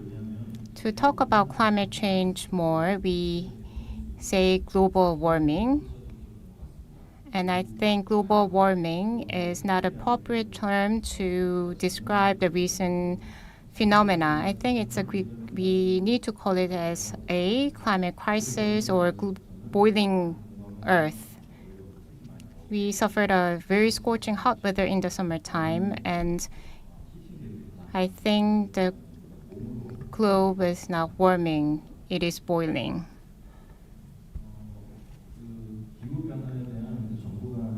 There's an intergovernmental panel on climate change, IPCC. They had published an important report last year. It was the 6th assessment report of IPCC. In the report, they mentioned since the industrialization, since 1850 to 1900, the global surface temperature rose by 1 degree Celsius, and they issued a warning on the speed of global warming. To cap the global warming to below 1.5 degrees Celsius, then we need to take an unprecedented scale of the challenge. The report says that the science is clear. To cut down GHG emission by half by 2030 and to achieve net zero by 2050, we need to make efforts. And if not, if we fail to take appropriate measures, then the global warming will go up to 2 degrees or 3 degrees Celsius. COP, Conference of the Parties, 28th meeting was held last year in Dubai, and they declared that we need to transition away from the fossil fuel. Because fossil fuel is the biggest contributor of global warming, the COP suggested that renewable energy sources will have to be used 3 times than now. So let's look at the feedstock or the root cause of GHG emissions. One biggest cause is the power generation. Greenhouse gas emissions come from power generation, which is followed by transport and so on. If we think about the electricity part, in order to produce the power, we emit another GHG. So we need to think about way to produce electricity without emitting any GHG. There are many alternative energy sources, but today I want to focus on wind energy, offshore wind especially. According to International Renewable Energy Association, the energy consumption by 2050 will have to be converted to electricity. But in order to produce that electricity, 90% will have to be from renewable energy sources. So in the future, we will need more energy, and the electrical power will have to come from renewable sources. If you look at the chart here, the ideal scenario is to tap the global warming below 1.5 degrees Celsius, and renewable energy sources is emphasized. And again, hydrogen is gaining a lot of attention here as well. Renewably sourced green hydrogen is important. All in all, electricity, hydrogen, and other sectors, renewable sources of energy will be used more and more. So among the renewable sources, let's see what kind of sources we have. We have wind and solar. And the use and demand will increase but until 2050. If you look at the slide in the middle, then the wind energy will have to power 10,000 gigawatts. And to achieve that goal by 2030, around 3,500 gigawatts of wind power will have to be generated. So that was the global picture. Let's look at Korea's situation. In May this year, the government published 11th Basic Plan for Supply and Demand of Power. If you look at the plan, the renewable energy by 2030 will have to be used by 21.6%, and by 2038, the amount will have to be increased by 32.9%. The goal is quite ambitious. The thing that we need to focus on is that coal-based power plant the share of coal-based power plants should be reduced. By 2030, the target is 18%. It will not be easy. And the share of non-carbon power generation will have to be increased. So let's look at the wind power side. Currently, Korea produces 1.9 gigawatts through wind generation. So based on the 11 basic plan, the goal for 2030 is to increase to 18.3 gigawatts. So it was increased from 10th basic plan. And the goal for 2038 is 40.7 gigawatts. So current figure is 1.9, but we only have 16 years, so we'll have to increase by 40 gigawatts, so the goal is quite high. So fortunately, we have a chance to develop offshore wind power plants. And we have 86 projects, and we got the business approval for many projects out of 86. So I think the goal of achieving 40.7 is achievable, but still it's challenging. Korean Peninsula is surrounded by ocean, and we have good wind condition. And I think most of the wind power will be generated offshore. If you look at Korean Ocean, south and west, we can use fixed power wind power plants. It depends the situation by country. Some countries use fixed type wind poweration, and some countries use floating type power generation. Some countries prefer to use fixed type for offshore power plants, but some other countries prefer floating type. It depends on the environment of the country. If you see the East Sea of Korea, we have a good sites for floating structure. We have many projects for the floating wind power generation that can produce more than 6 gigawatt in total.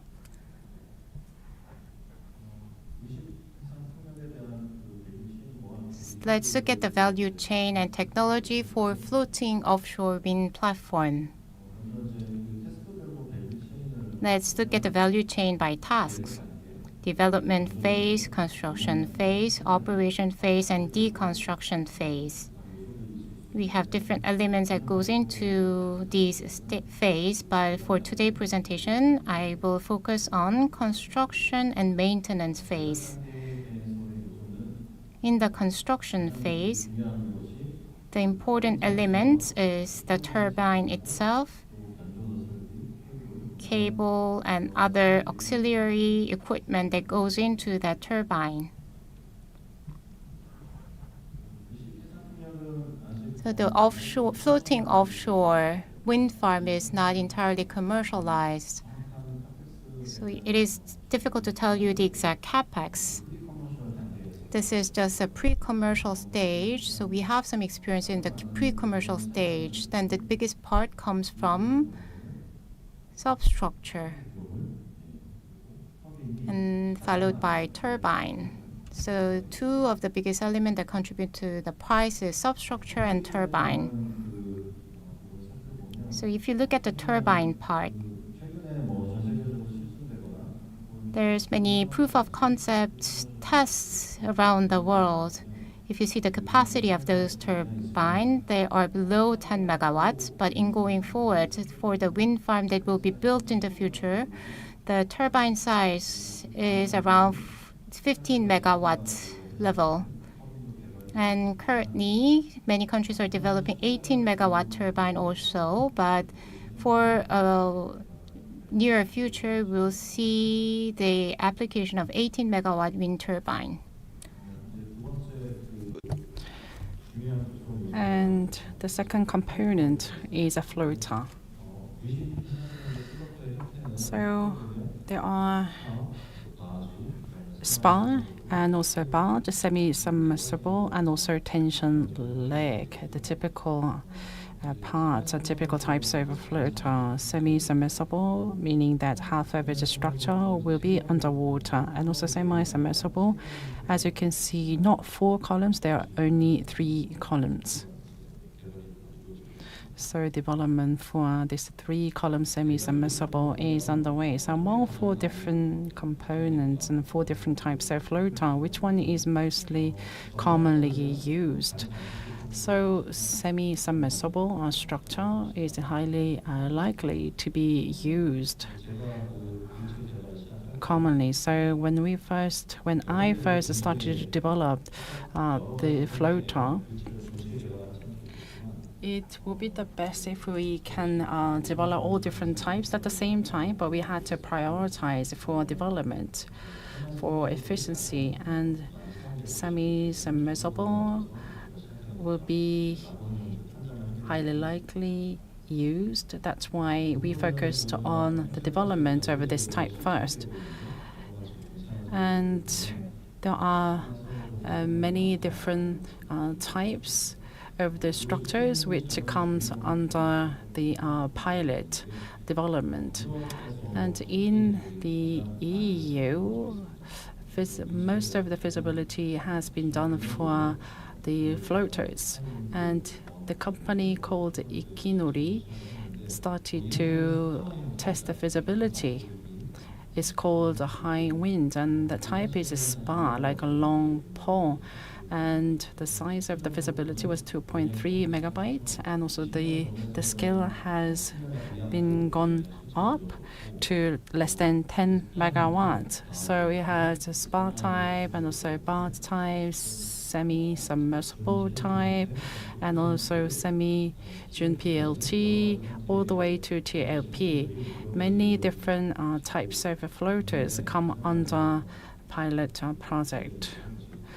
And again, semi-submersible is commonest type. There was a very important feasibility done, so I would like to mention about that. So semi-submersible, equivalent to 10 megawatts. There was a construction, for example, Kinka White, and also high wind Tampen.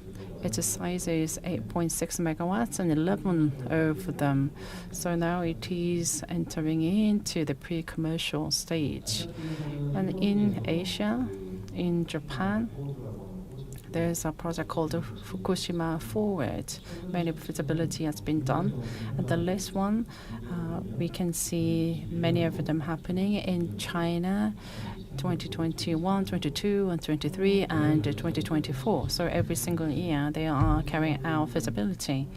And the types of the substructures are, again, mostly semi-submersible. They first started to test 5.5 megawatts and 16 to 6 megawatts, meaning that they have two of the structure which generates 8 megawatts. So they are carrying out this feasibility to prove the performance of the structure. I have told you about the turbine and structure, and one of the very important the component is mooring. So normally wire chain are used for mooring, which is commonly used, especially plain catenary type. And in order to reduce cost, and also in order to really reduce the load, synthetic rope is used. When we use a synthetic rope, that will reduce the load, weight, but more feasibility needs to be done. So there's still ample room for us to explore technology. And as a part of our efforts to reduce the CapEx, new mooring lines are being introduced using new materials. And there are many interesting ideas. For example, there are many different types of floaters using different technologies. So maybe we could think of sharing different mooring types by having many anchoring points which connect different floaters. And also we can come up with an idea that will reduce the anchoring point, but we do know that this is a relatively innovative idea, so it will take some more time to further develop. So there are technological issues around the number of lines that we are going to have for the marine structure. FPU, FPSO, the number of lines is normally 16 and also 24, normally less than 30. And for a floating wind farm, especially which generate 500 megawatts, we need to have like more than 30 floaters. So in the number of lines, we will probably have more than 100 lines. But if we can reduce the number 6 to 3, then that will halve the total number of lines, right? So the number of lines is very important. And also there could be a damage condition which can cut cables, and we have to set the risk level appropriately. So meaning that we have to reach a consensus among the developers and also designers. So cable is one of the very important element and component. And as we're talking about floaters, cables are also dynamic. We do have dynamic cables. In order to protect the cables, we have to think over how we are going to design complication of whole picture to protect the cables. And in bigger picture, we'll have to think about how best we can form topology to seamlessly connect these cables each other. So in developing the floating wind farm, one thing I would like to emphasize is a port. So turbines, floaters, mooring, and cables. It can be supplied through the supply chain, mainly led by the private sector. But to go deeper, for example, yard and quayside and also port, I think this is infrastructure which requires policy support. We need the space to manufacture floaters, and also there are all other parts for like turbines, so meaning that we have to have a storage to store them, and we have to also make sure the land is firm enough to resist the load. So sometimes geologically we cannot have yard and also cliff at the same time.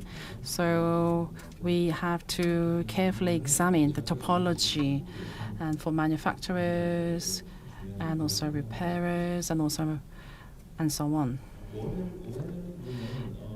And regarding O&M, floating wind farm is not yet commercialized, so we need more experience on large scale floating wind farms. So there are many ideas to reduce and to minimize O&M, but we have to talk about it once we get enough experiences on large scale floating wind farms. And it is the best if we can do O&M on a fixed site, unless we will have to carry it to the port and do the O&M there. So we will have to wait and see, and we will have to have more data on how we are going to do the O&M on floating wind farms. And the characteristics of the solar power and the wind farm is that there is no consistency in terms of the electricity production. Solar power is largely dependent on the sun, energy of the sun, and also wind farm heavily relies on the timing of the wind blowing, and sometimes the grid might not be able to absorb all the energy. So in order to optimize the grid, we have to probably have energy storage, and then sometimes some of the energy needs to be transferred and changed into hydrogen. So I think energy storage is very important for battery energy storage system, hydrogen industries. So when the facility is in land or in the ocean, it could be in a cluster, it could be scattered. We'll have to think about how we can connect this grid for different energy sources, either locating in land or in the ocean. I think that will be a very important decision to make. So till now, I have laid out to you about the elements around a floating wind farm. And other than that, I would like to talk to you about the efforts that we are making for ocean transformation.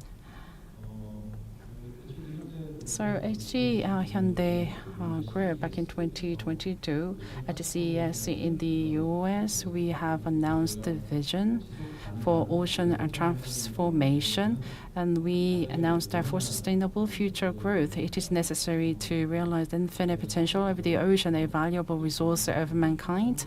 And as a sub-vision of the ocean transformation, we announced the ocean mobility, ocean wise, ocean life, and ocean energy. Among them, ocean energy is all about how we are going to utilize ocean ecosystem. So as a part of realizing this vision, we have developed our own floating wind farms. And I've been talking about this repeatedly from the beginning of my presentation. This is developed by ourselves, and the model is called high float. So we have developed our own floating structure, which is called high float, and it is actually applied to the field. So for the first time, this was applied to the construction company back in 2021. 8 megawatts turbine came under the feasibility project, and our structure was chosen for this pilot project. And also in the east, there's a GW3 project and also Heori 3 project. In 2023, all these projects chose our structure and became part of the construction. Of course, it is somewhat different to substructure project, and also the basic plan for the transformer is done by ourselves. So for the construction of the basic plant, we are supplying our model. This high flow model has excellent performance in mobility, and especially, for example, loading this structure, the site near a cliff. So not only the operation, and also it is excellent in its manufacturing as well. So let me move on to the development history. So about 15 years ago, we first started to research about this structure, especially floating wind farm. Back then, the research first started off for the technological development and going beyond the engineering. We targeted that we need to make it as a product from year 2018. And we also decided to further refine the structure enough to be commercialized in the market from the year 2020. And the high float, which can generate 10 megawatts, we developed this high float, and also we examined our model. So about this central model, we have central types which generate 8 megawatt, 15, and also 18. And for the eccentric type, we have 8 megawatt. So let me talk to you about our floater design technology. So I told you that this is very unique and also very first floater domestically developed and also applied to actual construction. And not only that, we thought that it is very important whether we can customize our engineering to the needs of consumers.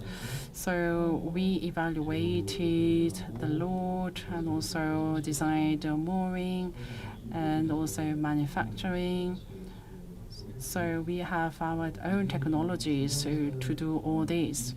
What's important is that in the process, oil and gas corporation also provided us with their technologies. So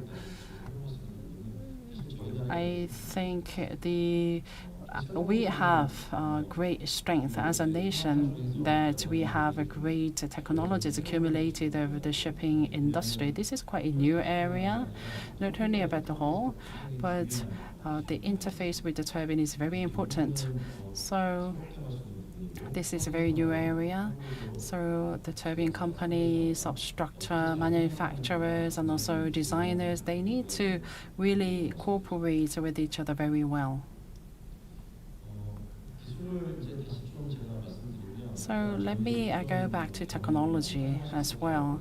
I told you that we could utilize existing technologies, for example, environmental load, and also designing the parts, mooring, designing cables. Oil and gas has experiences on this, and we could use their technologies for all of this, and also turbine and interface was new to us. So in the future, success and failure over floating, the wind farm is dependent on the cooperation with the turbine manufacturers and designers, and also how competent you are in also having such technologies.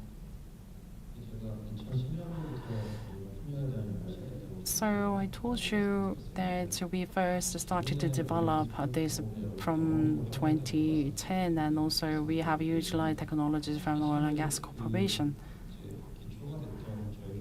So we already had experiences from 1976 when we first started our business on this, combining with the technologies from Oil and Gas Corporation. And not only that, I think definitely Korea has a great strength in the shipbuilding and shipping industry technologies. And as you can see from the photo on your right-hand side, upper hand, there are so many experiences accumulated, just like the iceberg below the water. And this can be likened to domestic companies which holds competent technologies. So please allow me to conclude. Renewable energy is much needed to respond to climate change. And the greenhouse gas emissions are there in the process of generating energy like electricity. So we are making efforts to curb the temperature increase within 1.5 Celsius degrees.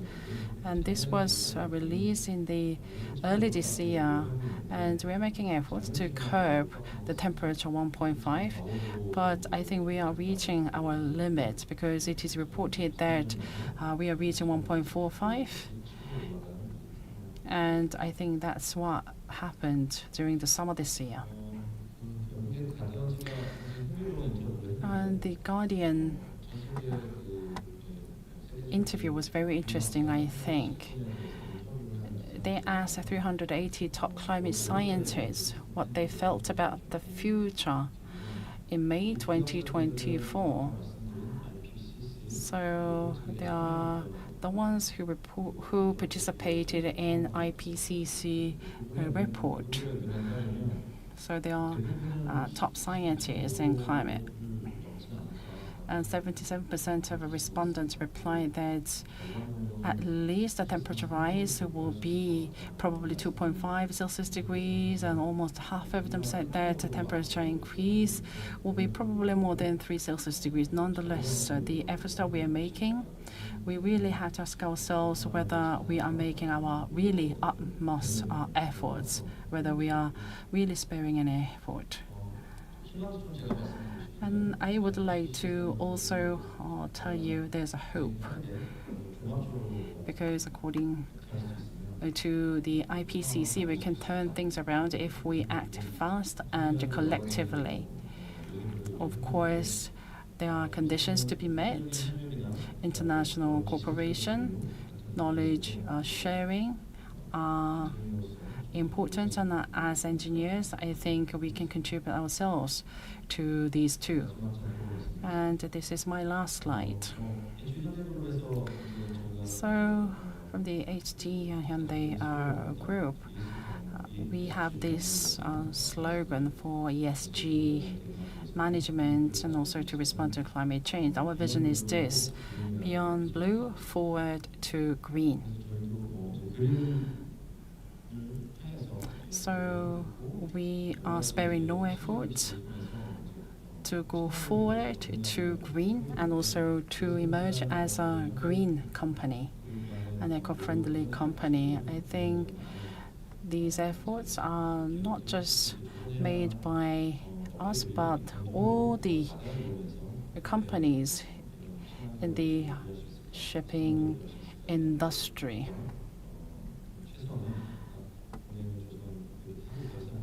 Domestic shipping industry is definitely making its utmost efforts as 3 sides of Korea is open water. I think relatively we are having an upper hand to become more and also greener.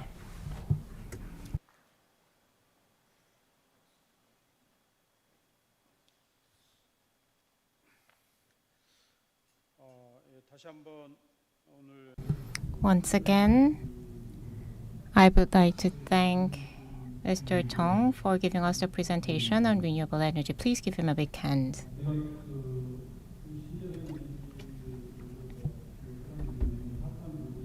The hottest topic in the renewable energy is floating offshore wind or offshore wind.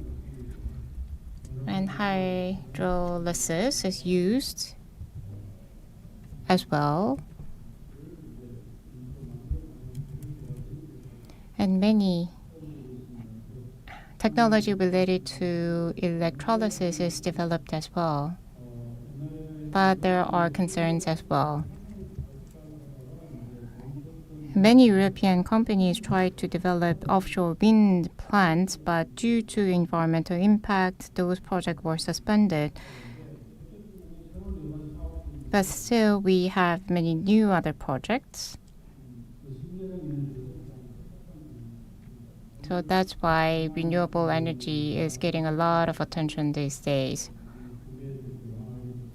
I could learn a lot through your presentation. We are far behind our schedule.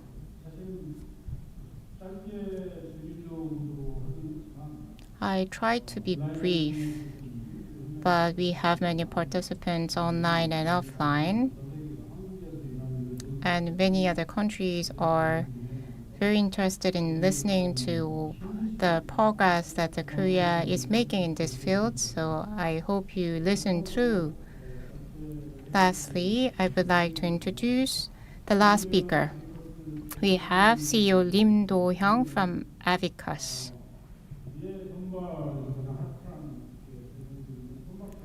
Mr. Lee will talk about commercialization status of autonomous navigation solution. Mr. Lee has been serving as the CEO of Avicus, which is a subsidiary of HC Hyundai Group since 2001. And he was a researcher in the Dynamics Research Lab and held positions as the head of Dynamics Research Lab and Digital Technology Research Center at Korea Shipbuilding and Offshore Engineering. And he will explain to us on the development status of the autonomous navigation ship.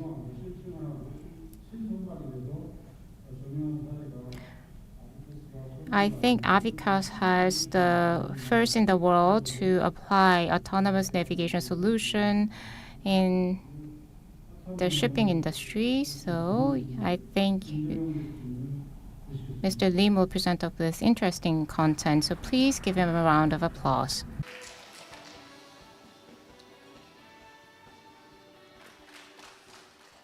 예, 반갑습니다. Nice to meet you all. I'm the last presenter, so I'll make sure to be brief. Since 2022, I participated World Ocean Forum every year. So it's my third time, but the content is quite similar or same, but our company performance changed a bit. And the technology side, we have some updates. So today I'm going to cover the company overview first. Before talking about autonomous ship, we always have to look at the autonomous vehicle part. I guess you will know the level of autonomy. Level 0 is human driver, and level 5 is going without human driver. And level 2 is making the system aware of the situation. So that's the ADAS part, and it's from level 3. System takes the responsibility. That's why we call level 3 cars as autonomous car. So level 2 can mimic the human behavior, so ADAS system is partly considered as autonomous system. Safety and AI technology enhanced so far. Many newly launched vehicles, 90% or over of the newly released vehicle in the United States have some part of autonomous driving technology equipped. So in the development of autonomous vehicles, in case of Waymo,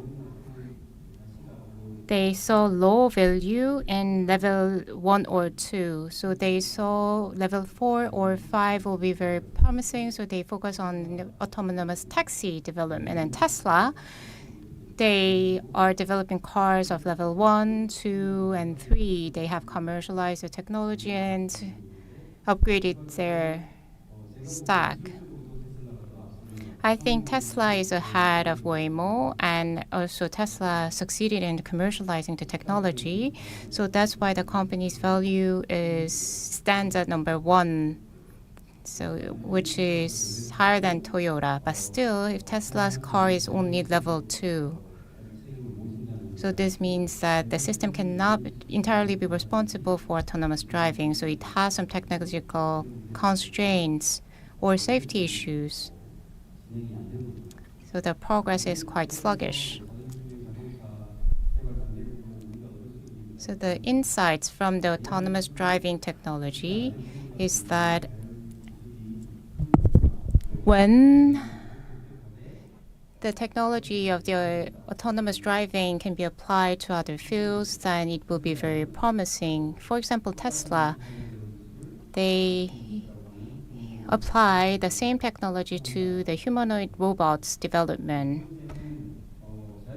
And second, autonomous vehicle took 20 years to be commercialized, but as it is a proven technology and public acceptance to this technology has increased, so autonomous vessel application of this kind of technology will appear in a shorter period of time.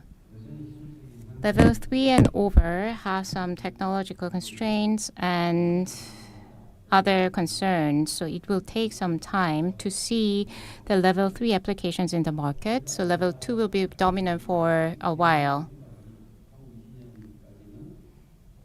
And so institutions foresee that for the next 20 years, the autonomous vessel technology will be level 2 or lower. So why do we need autonomous vehicle? We talk about 3 things. Autonomous ships.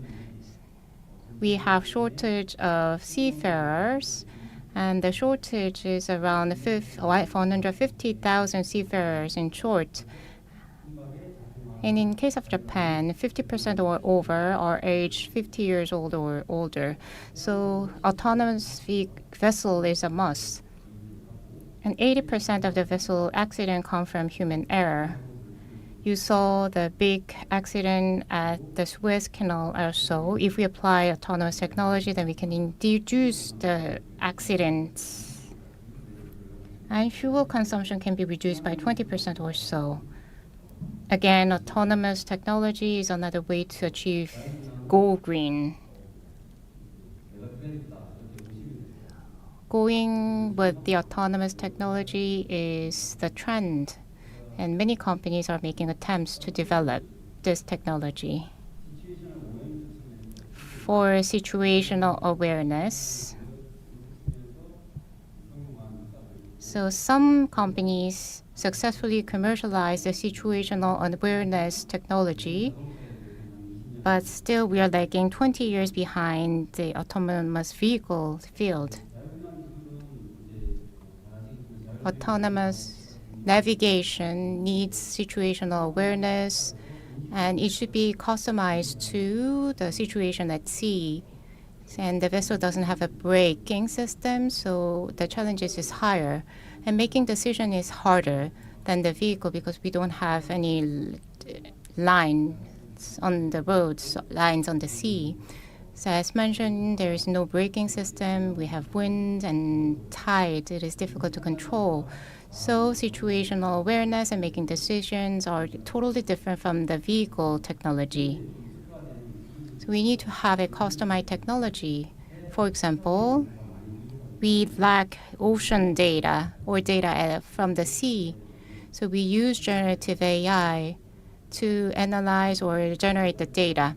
Let's say if there is a person who drop off from the vessel, then we can use the technology to accurately trace that. And again, we can attach a sensor and build an AI model. And the third field that we use is in technology is to do reinforcement training. AVICAS were established in 2002. Initially, we only had 7 employees, but we have around 20 or so employees. And we have 100 plus installations with 400 plus orders. And total solution which can make decisions and have situational awareness is equipped with AVICAS system. So Hyundai vessel has this system. In 2022, we had the journey across Pacific Oceans. And we had a demo of the leisure cruise. And again this year, next week, we are going to have a pilot cruise. Together with the Busan Metropolitan City, we have showcased and signed an MOU on the autonomous vessel or electric vessel. We have commercial solution called HiNAS and leisure boat solution U-Boat. So let me explain to you about HiNAS system. It is exactly the same as the autonomous vehicle. It is level 2. It can make judgment, but the crew member will have to make a decision. There is navigation part and total solution part, which can control the system itself. So the number 420 is the number of orders that we have received so far. And on the right side, you can see HiNAS solution. It's a fleet management system. If the vessel is equipped with HiNAS system, then the cloud system can monitor whether the vessel is traveling safely and can see the safety score and eco-friendliness score across all the fleet that the company has. So we have a speaker from KR. We got a certification from the Class Society. In case of KR and DNV, by the end of this year, we are going to get the type certificate. This will be the first ever type approval given to the system itself. So 2 weeks ago in Hamburg at DNV, we got the type approval for the autonomous vessel technology. I know you know the IMO mask code. They're developing the mask code, and the draft version will come out in May next year. So we follow the IMO mask code guideline. That gives the umbrella definition for the system, but operational regulation, we follow the Class Society's guidelines. DNV has incorporated the mass guideline in their newly published regulations, so we follow the regulation, and it will be published later this year. So we had an event celebrating the type approval. I think it was really significant. because it was first ever type approval given in the world, and there's no guideline in place still. So we are developing the system. We can do collision avoidance and sensor fusion. And by developing the technology, we are developing the regulation together with the DMV and KR. So let me show you the situational awareness. We have 6 cameras installed, optical camera and IR camera. So this is the images that we got from 3 different cameras. We stitched each images, but to have this video, and using the IR camera, even in the dark, we can see. And by IR camera and optical camera, we can blend the 2 images to get the better visual visibility. So by each sensor, the advantage is different. So that's why we use radar, AIS, and LiDAR camera so that we have a comprehensive situation awareness. And this is the UI of our system. And recently, together with the Marine University, we try to replicate or simulate the behavior of the captain to develop the tracking system. So this is an optional technology that we are going to provide starting from next year. So we have ocean data. We have already provided 100 systems to the ships. So we are gathering data from those ships. And this is the training data that we gather for training. There are online data together with the previously acquired data. So as you can see, there's conventional data, but the data that we gathered newly through this big data system is quite universal. So this is generative AI. We actively incorporate the technology. For example, there is an iceberg. Let's say you want to detect an iceberg. This is the iceberg replica on the virtual system. So in the past, it looked unreal, but now we can make the replica on the VR to look more realistic. This is HINAS navigation system. This is the case study that we have done before. There are many vessels who turn off their AIS system. In the Malacca ocean area, 45% of the vessels turn off their AIS. By using computer vision, we can detect the vessel who turn off the AIS, and I think it will contribute to enhancing the safety at ocean. And next solution is surround view camera. We have 6 to 10 camera installed to have the real-time images around the vessel. We can have 2D and 3D images. So if you considering the dynamics of the vessel, we can alarm the collision alert. Or if there is an obstacle near the vessel, we can give autonomous automatic alert. Via the video recording can be done through the system. And images can be used for training the seafarers. Let me show you the use case. We have applied this technology to PCDC. And there was a smuggler in Singapore, and the remote operator was monitoring that situation and could report about the situation related to smuggler.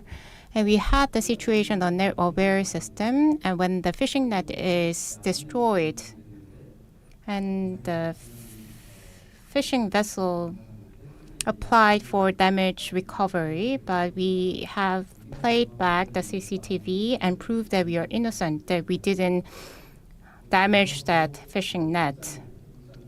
And the third case is Ulsan whale watching vessel. So in the nighttime, the certain vessel approached our vessel and damaged the vessel, but we played back the CCTV to see which vessel destroyed or damaged the vessel. So as such, we have some proven cases. And lastly, this is control solution. We can do path planning and path prediction.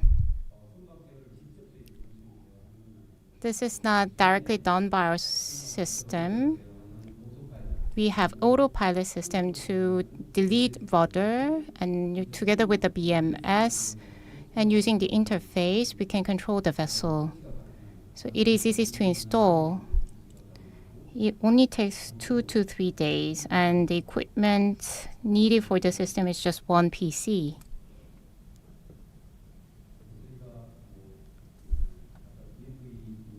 I've mentioned about the type approval from DNV and KR. The biggest issue is the collision avoidance. For a human captain, they have different standards for collision avoidance. We have COLAC, the biggest guideline. But the responsibility should be shared, and all the vessels will have to cooperate to avoid the collision. So we have typed in all different cases, and KR and DNV is watching us solving this problem.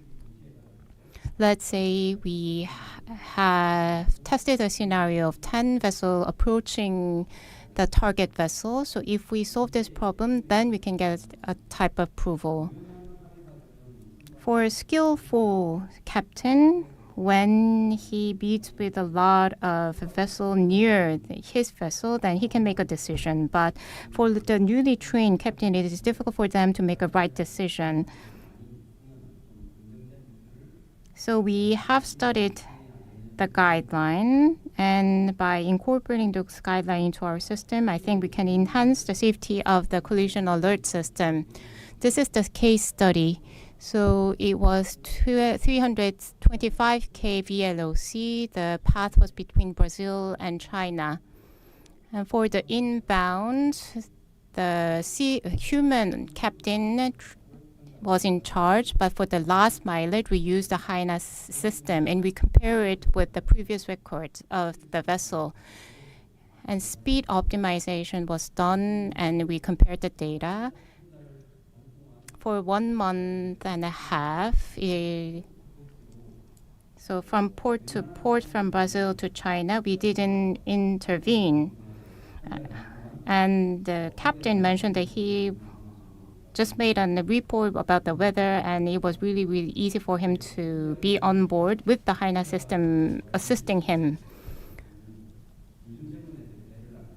And he mentioned that the younger generation doesn't want to be a seafarer, but if we have the HINA system, we can have better recruitment program. So this is for the convenience of the seafarer and the safety. But if we apply this HINA system, we can reduce the use of fuel as well. And it is difficult to prove because the vessel, if we use the same vessel, even though we use the same vessel, the ballast will be different, the weather condition will be different. So all the conditions surrounding the vessel's journey will have to be standardized. And we thought a lot with KR, and we set up our own standards. C-type hull, performance and loading condition were 3 different characteristics, and we normalized the data. And another way was to use simulator and use the operating data and develop the model and compare the results of the conventional navigation and optimized navigation. So we have compared the data for method A. If you compare it, we could reduce the fuel from 12% to 24%. And if we do the simulation, due to the engine use, your engine use was not reflected, so the result is quite conservative. Although the result is conservative, we could reduce the fuel usage by 5%. If we can reduce the fuel usage by 5%, let's see the impact, total impact. For a container ship, they use 27,000 fuel tons a year. And by using HINA system, they can save around 1 billion Korean won. EU ETS will be introduced this year. And for carbon tax, they can reduce 100,000 euro. And CII index will be improved by 5%. Then if 5% means better grade, so E grade vessel can become D grade vessel. So these three are the positive impacts with the system. So I think the technology we have is the most effective CAPEX and OPEX improvement technology. This is the cloud service. And this is most welcomed by shipping companies because the very subject who takes control is the captain, navigator. So the captain can enjoy autonomy, and individual captain has his own way of navigating the vessel, and also the shipping company can conduct monitoring in real time how safe the navigation it is for the vessels, and such information is provided in real time. So this is mostly welcomed by the company which actually runs the vessels. So to conclude, although this is at the lower level of autonomous system, there's no legal grounds. Level 3 is never impossible, and that will only be possible from after 2030. But from the economic value and also stability, we have already verified it is possible through the feasibility. And if reliability of technology is further enhanced, and once we come to have more legal grounds, then the values for customers will also increase. Then we could reduce the number of seafarers, and also if it is possible, this system might replace the seafarers. So I think only the value of autonomous ship will increase. And lastly, I would like to briefly talk to you about the solution for leisure boat. So we developed a solution from 2021, and the exactly same solution was applied, but with a different hardware. So we share radars, and also the engine dynamics is all different, and we have a docking solution, also parking solution, and navigation solution, and also control solution and uncontrolled solution. And also new boat dock is commercialized. It is applied to 100 vessels, so it is sold to 100 vessels. Navigation, auto navigation, auto docking solutions will be launched next week. So to just briefly show you the function, there's a route plan, and also it controls in accordance with the route. So when there's object in front, it will avoid collisions, and if the speed is too fast, it will control it to appropriate speed, and also it can do the auto docking on to the marina. So everything can be also monitored in real time. So we are going to increase the scope of the autonomy, and from next year we are going to also provide new services, and also we are going to enter into mobility business. And this brings an end to my presentation.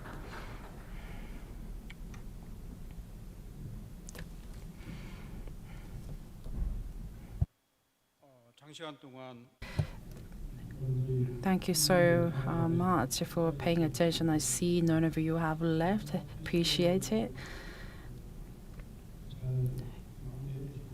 Again, I would like to invite all of you to give big hand to CEO Lim Do-hyung. And we are a little bit behind our schedule. According to our plan, we were going to take questions for presentations delivered, but we have a time constraint, so we will reply to you individually. So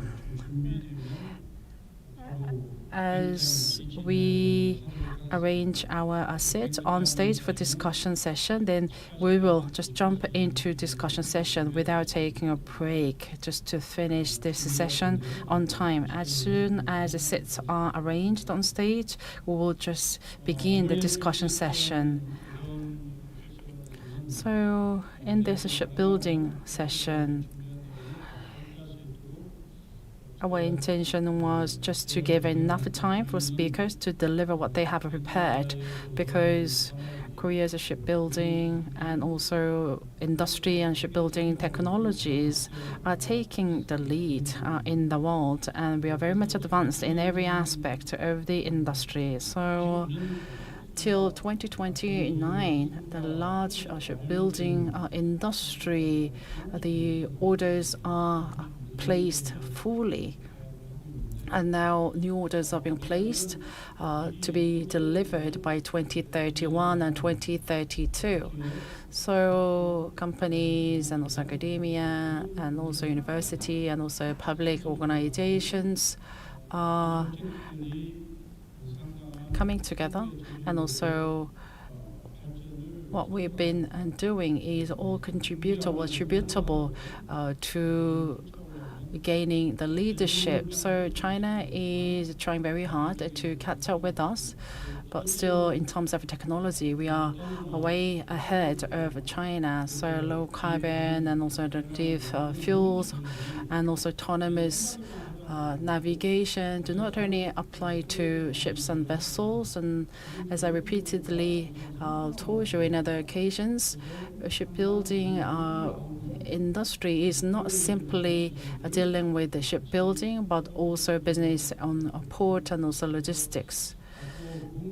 So in the future, I believe that the shipbuilding industry in Korea will be advancing in the future. Again, I would like to thank you, the presenters, for delivering your presentations. So from now on, we'll invite discussants onto stage. So discussants, please make your way to the stage.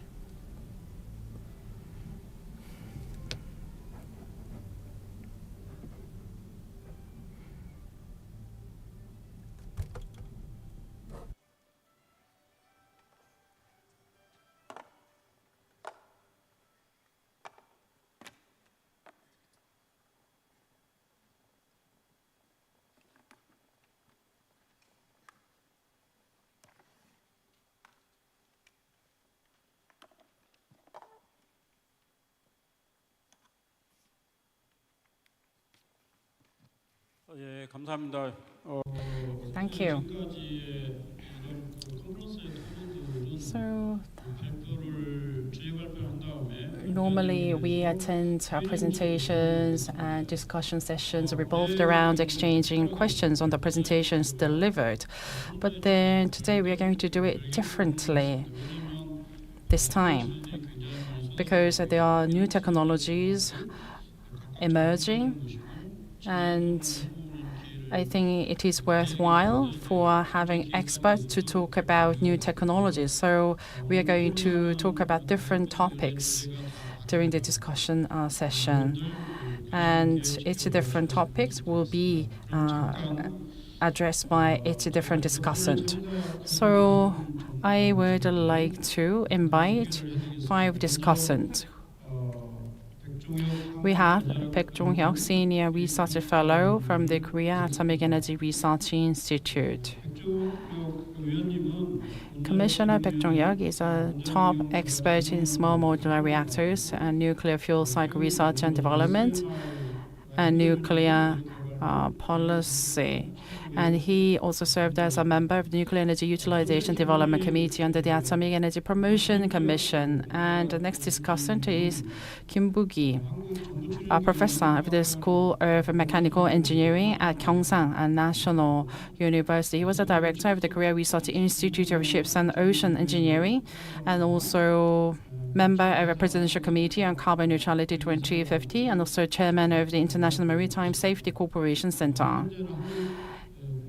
And now he also is a member of Industry Academic Research Collaborations. And The next discussant is Bae Jong-chul, president of Komeri. As you know, Komeri really played the biggest role in developing shipbuilding industry in Korea. And as we have to carry out energy transition, all the equipment and also the parts needed new technologies which are from other countries. For example, we built vessels, but what's inside is filled by technologies from abroad. But nowadays, his organization is developing technologies to make all the parts domestically manufactured and produced so that we can manufacture domestically produced vessels from tip to toe. And also, he is serving as the president of the Korea Maritime Equipment Research Institute. Next discussant is Jang Hae-ki, the EVP of Samsung Heavy Industries. Of course, SG, Samsung Hyundai, and also Hana Ocean are top three shipbuilding companies, right? The Samsung Heavy Industries are building numerous number of vessels. He joined the Samsung Heavy Industry in 1994 and also has since worked in the merchant ship technical sales team and also merchant ship basic design team. And now he is serving as the vice president, especially in engineering part. So maybe from China, the shipbuilding companies will probably try very hard to have him paying a lot of money. And the last discussant is Kim Yeon-tae, Executive Vice President of Korea Register. So in the past, either the MBGL and Lloyd were the companies that we tried to catch up with. But I think Korea Register is the organization which played a very important role for taking the lead in the shipbuilding industry. And he joined the company in 1989 and coming under so many things. He is now serving as the head of the whole technology team. So all the technology newly developed in Korea are registered by a Korea Register. So Korea Register is definitely taking the lead in applying new technologies. So we have 5 renowned experts in this area. So from now on, I would like to just give one topic each for each expert. So there's no specific order set before. It is random order.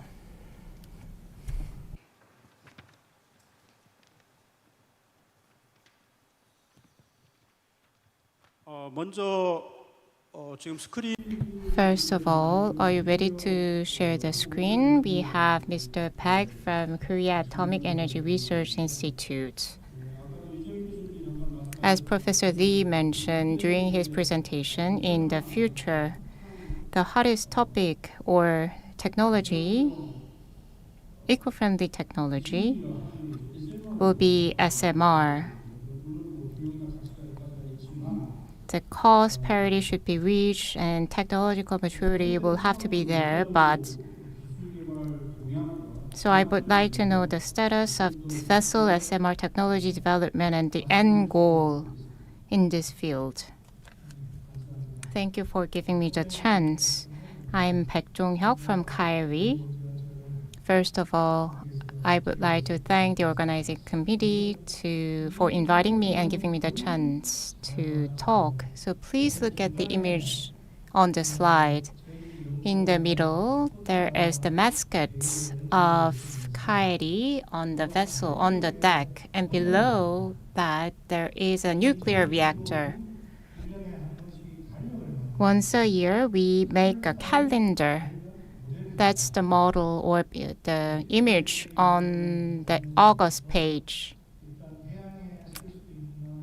From a couple of years ago, we started the development of SMR to be applied in the vessel, and we are currently leading this R&D project. And the budget is from the Ministry of Oceans and Fishery. Although this is in the research phase, but if we scale this up, and Professor Lee covered the KARDP program during his presentation. So the project milestone is 2026. Including the offshore nuclear plants, the budget size is 2.6 trillion Korean won. And we are the competent authority for that project. And please look at the slide next page.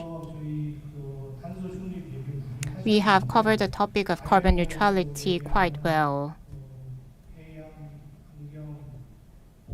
So there is IMO MEPC, which was held July last year. And again, UN held COP28 held last year in UAE. And all the things mentioned in those conferences are all kinds of same or similar. And they include nuclear power. By 2050, nuclear power generation will have to be tripled to achieve net zero by 2050. For that, the carbon generation and the offshore generation of carbon emission will have to be reduced. Then one of the options that we can have is to change the engine. So for the short term, you can use LNG, methanol, or ammonia. But if you look at for the long term, we foresee that nuclear power will have to be included. If you see the emission compared to fossil fuel, if we power using nuclear, then this is the data from the IAEA 2 years ago. It is 1/68th lower. So CO2 emission is small. So this is the number is quite small, even if you compare it to the atmospheric CO2 generation. In Europe, they are imposing carbon tax, cross-boundary carbon tax. So the countries will have to reduce the carbon dioxide emission. For that, in order to apply nuclear power to the offshore or vessel, then we need to take an action. And it is high time that we took an action. As I work in the nuclear field and I have gathered some information in the ocean, I thought that the two fields are quite not related, not connected well. So I think cooperation between the ocean field and nuclear field will have to be there. The goal for the two fields is enhancing the safety and get the public acceptance. And in order to compete in the market, the price should be lowered. Price itself is not that important.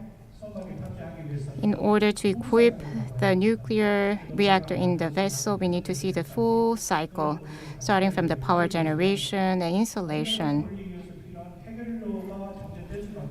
Then we'll have to use the nuclear fuel. If we install the nuclear reactor, then we can run it for 40 years. If we use the nuclear reactor in the vessel, then another problems will have to be solved. For example, the nuclear fuel issue, and the CAIRI is preparing for that answer. In order to commercialize certain technology, the biggest hurdle or biggest challenge is the regulation. For the regulation in the nuclear field or in atomic fields is to prevent serious incidents. Then for that, we can opt for the nuclear reactor that is free from such accident, and one of that technology is SMR. And the safety of the SMR is 3 times or 5 times higher than the conventional reactor. Then another technology should be developed to prevent the vessel accident itself. I guess it was in March this year. NEMO, as I wrote in the slide, is Nuclear Energy Organization, Maritime Organization, was established this year. And Korea, HD Hyundai joined the membership. So to commercialize the atomic power at sea, actually IMO published SOLAS program in 1981. It is Human Rights Convention at sea. It only covers the naval part, but it should be applied to the commercial side as well.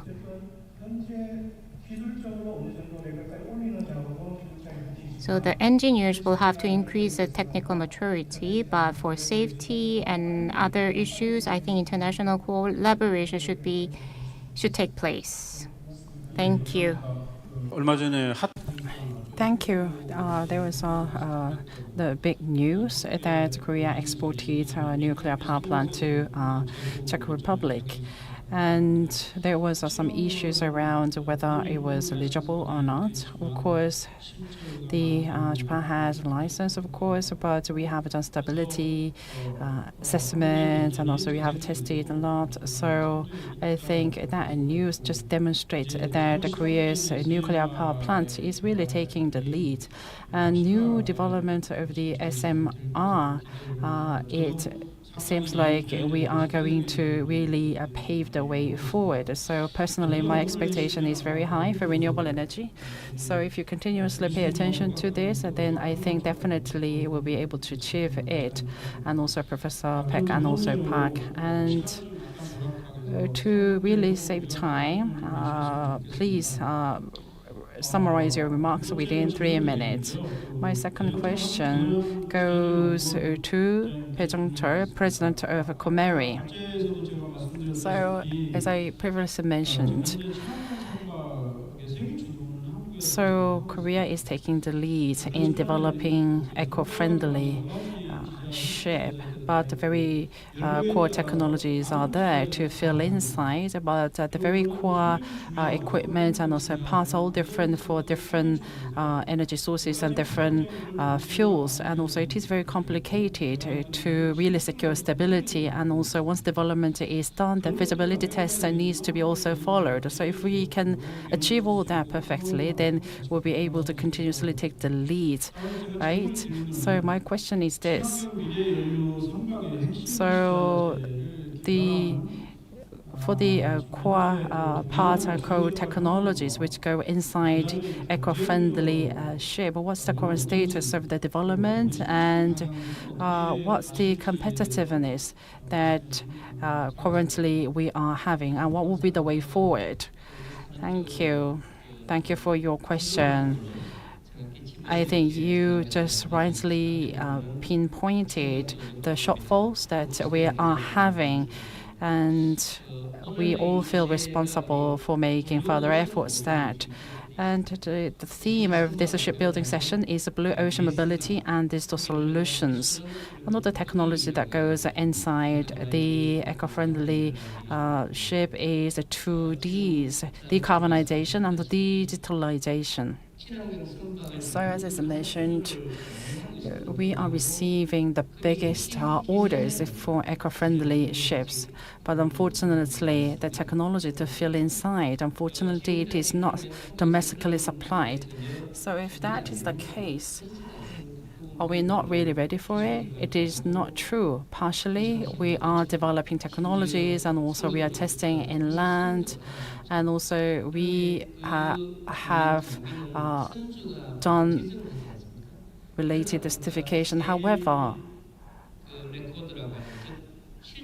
when it comes to sale record, there are many cases where we cannot really put our technologies inside because of a lack of experiences.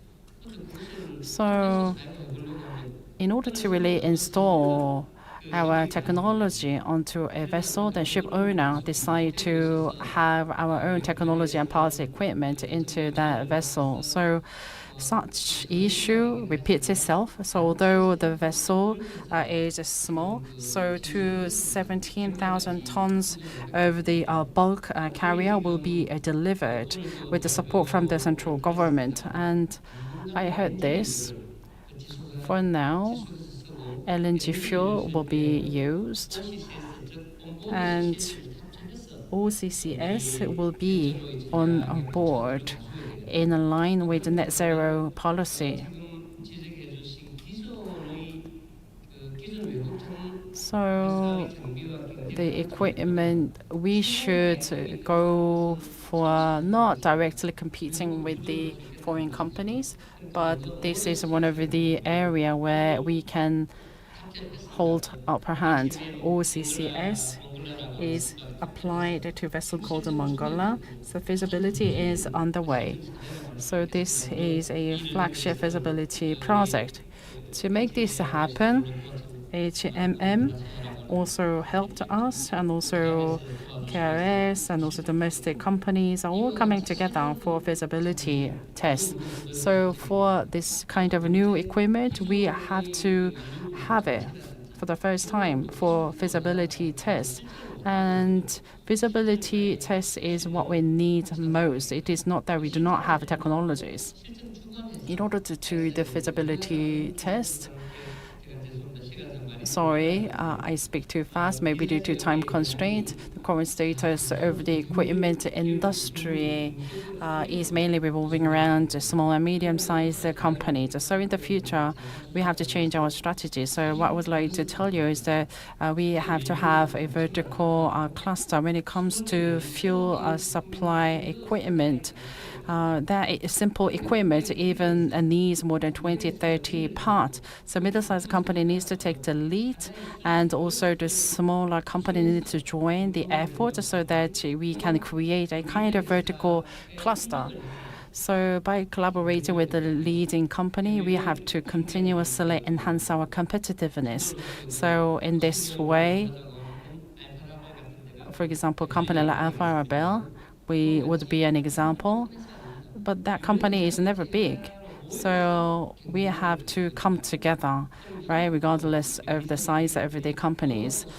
Then we will, for example, distribute sector by sector for each different company. Then we will be able to really enhance our global competitiveness. So all I'm saying is that mutual collaboration inside the industry is very important, and maybe we need to modularize cooperation network so that we can build and strengthen our competitiveness at a global level.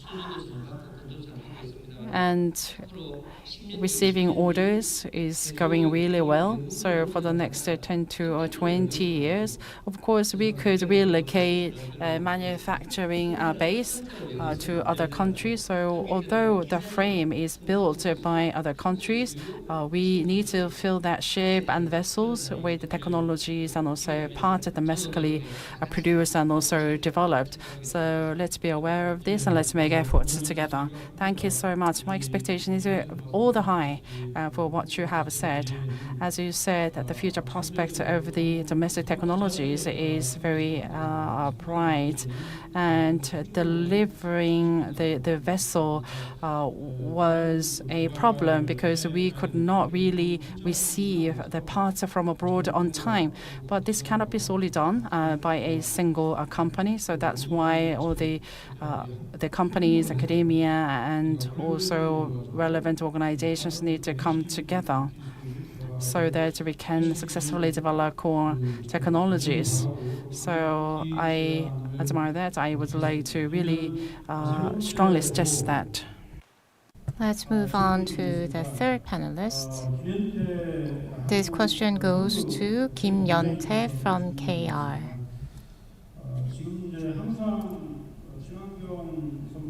So eco-friendly ship and carbon-free vessel. Many people ask me these questions. what kind of fuel should our company use? IMO is strengthening their regulations on environment, but the shipping companies will have to consider which fuel they're going to use. So, against this backdrop, I would like to hear from Mr. Kim. I guess you will know a lot of technology and information. So related to carbon neutrality, which fuel do you think will be sustainable? Which is the fuel of the future? It won't be easy to answer, but please share your insights. Thank you. You have mentioned an important point and asked me a very difficult question to answer. Greenhouse gas emission will have to be solved by fuel. We have many experts from the shipping field. In case of the shipbuilding companies, they do system design accordingly, and they mention that ship design can solve all, but the end user, the shipping companies, face a lot of challenges in this field. Let's say a shipping company placed an order for a certain fuel-based ship, but let's say the competitiveness of the fuel dropped after a certain year, then the shipping company will suffer loss. If a customer, you will have to consider customer concerns. Whenever I receive this question, you may wish me to give you one answer to that question, but it is difficult to do so. As we've heard from the presentation, we have coal-based, petroleum oil-based, gas, and other net zero fuels for the vessel. And from another perspective, we can use multiple fuel at the same time. So it's a transition from the monofuel era to the multiple fuel era. If you see the Clarkson research data or MMMCA data, they mentioned that by 2050, LNG, methanol, ammonia will be used and take the market while sharing the similar share in the market. So many different fuels will be used at the same time. 2 years ago, in 2022 and 23, we have done an economic feasibility study on the alternative fuel sources. But depending on the vessel size and vessel type, the cost differed for the same fuel. So by 2050, I guess various fuels will be used at the same time, not a single fuel. And I would like to add on to that. When KR did in the feasibility study, that was as of 2023.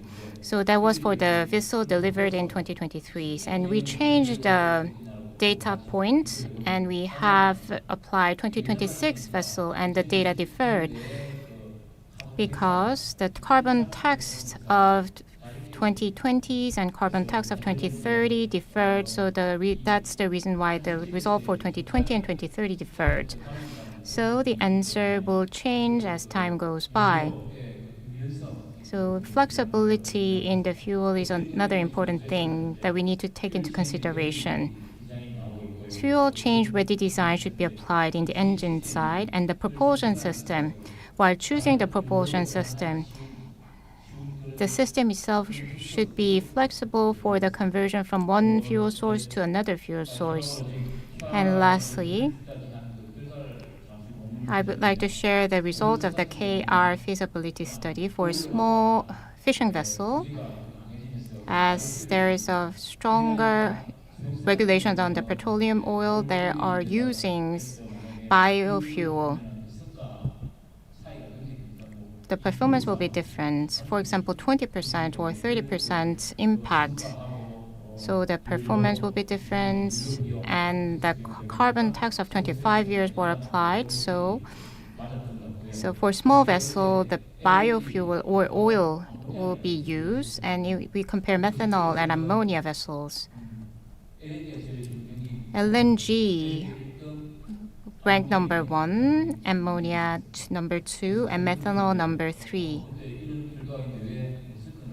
So at the time, I had a question why Maersk chose methanol. They will consider a lot of different factors. But at the time, I think LNG had some methane slip issue and it entailed a lot of concern. So that's why they opted for methane. So to give you the conclusion, if we make a wild guess on which will be the future fuel, then our attempts will be meaningless. For a certain type of vessel, we need to do an academic feasibility study for each different vessel, and the fuel availability will have to be studied as well. Then each vessel can make a decision on which fuel to use. Optimal alternative fuel will have to be used. Thank you for your comments. So you gave an answer to the questions that I thought a lot, but you postponed to give the single answer to this question. But many people think that if we change the fuel source of the vessel, then you may think that we can change the ship design. But the change in the fuel source will lead to fuel design, and then that will lead to port design and logistics chain, and the cost and the competitiveness. All of these will change and create a ripple effect.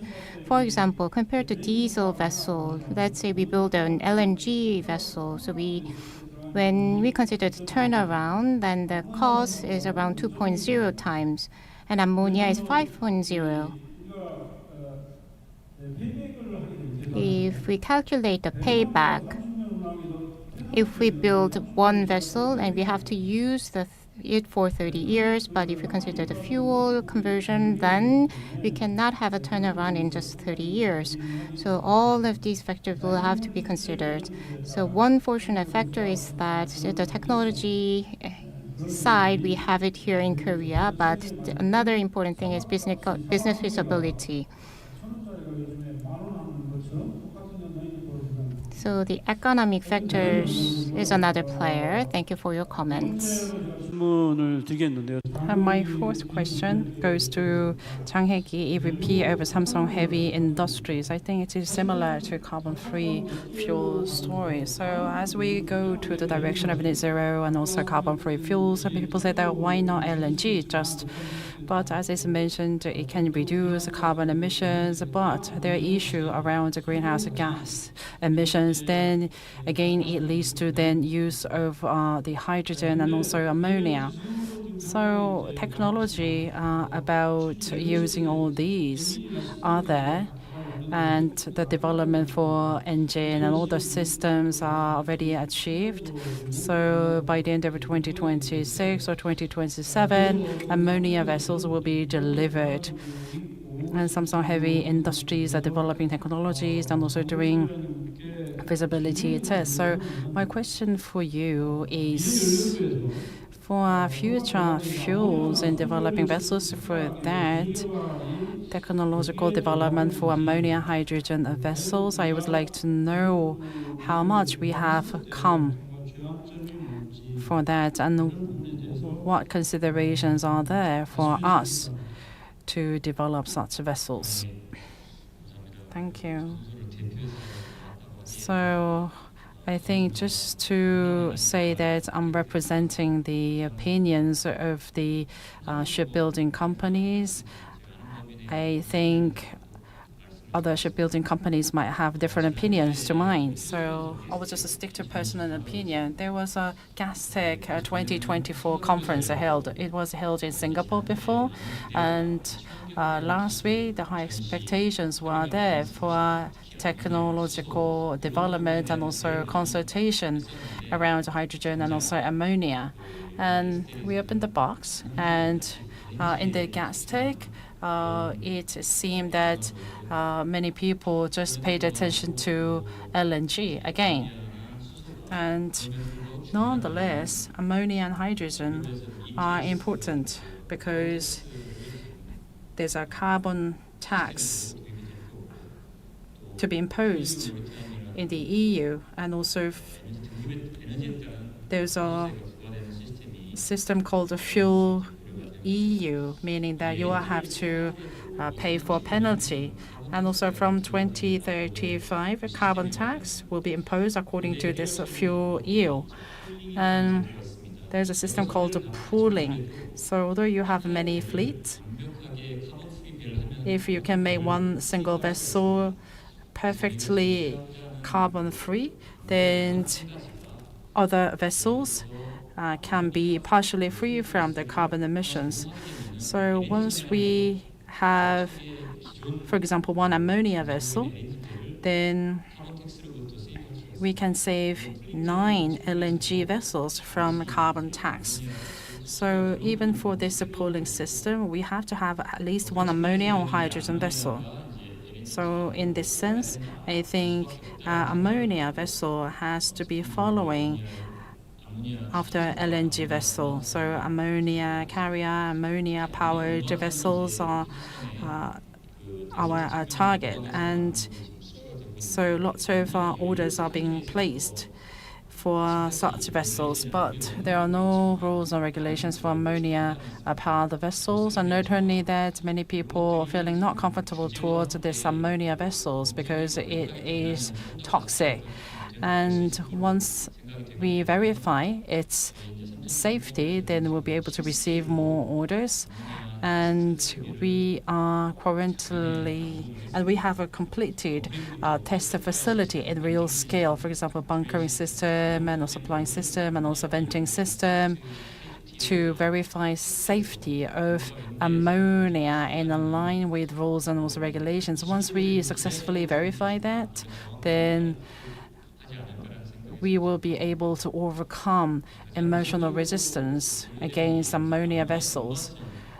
And ammonia carrier ship itself, it contains ammonia, which can be used as a fuel, and also it is a kind of a cargo. So I think ammonia-powered vessel will come before than anything else, and we have a technology there. And we are also working on a container. We are doing JDP to apply ammonia for that containers, but the development of technology is not fast enough. So ENG licensee, licensor, and also shipbuilding companies signed the MOU, so that we can accelerate the speed of development for ammonia carrier. And so engine is one pillar. And also there's what we call ammonia fuel cell. And fortunately, last Sunday, there is a US company called Amoji. For example, 1 megawatt for turboport. They have attached the ammonia power pack onto that vessel. And in the US, they successfully tested its operation. So starting from small-sized vessel to the large-sized vessel, I think ammonia could be used as a fuel cell. And of course, in terms of capex, it is a bit burdensome. But when it comes to ammonia fuel cell, it uses hydrogen inside. It cracks ammonia inside. So hydrogen is used inside to generate electricity. And we have to scale up the capacity, reducing capex, and the research is actively underway on that. So ammonia-powered vessels, the development for it is actively underway. And one of the things announced by gas stack companies in the era of ammonia energy, there's a floating facility which uses blue ammonia. And 40% of ammonia production inland is done by KR technology. And if we can successfully apply to the floating vessel, then it will become very successful. And we are trying to achieve AIP by summer next year. So ammonia engine will be out in the 2026 ammonia fuel cell. Although it is small, its performance was successful. Because of the carbon tax, I think it might be able to stay as a small scale, but in order to save conventional energy, it will be used as one of a pooling method for shipbuilding companies. So design and technologies are there.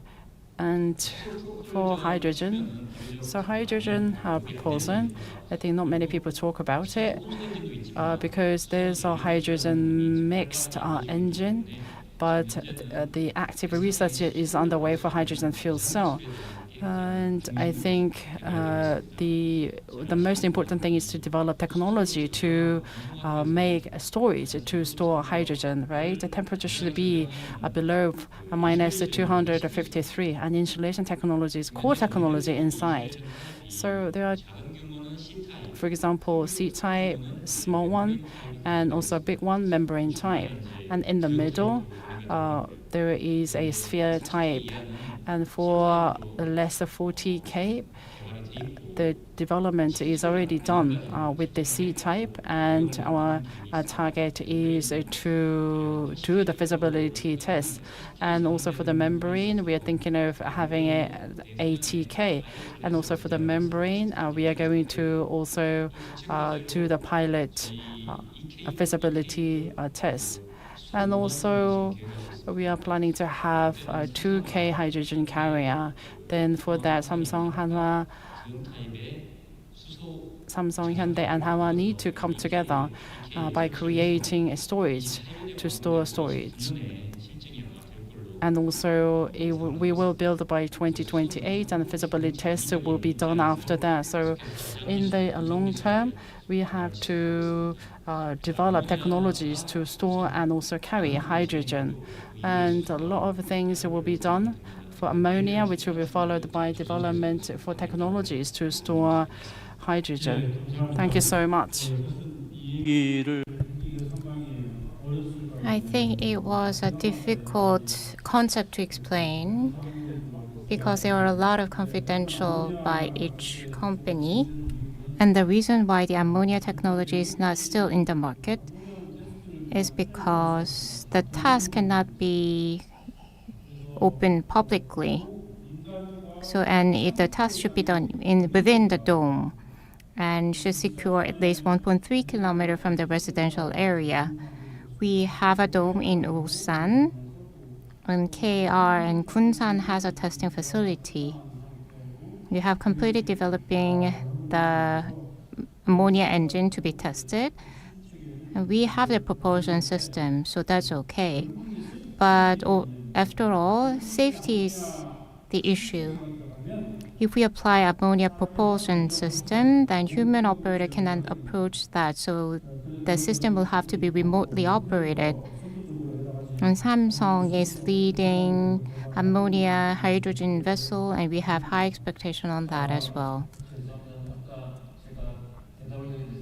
So I would like to add on one thing, so please give me 30 seconds.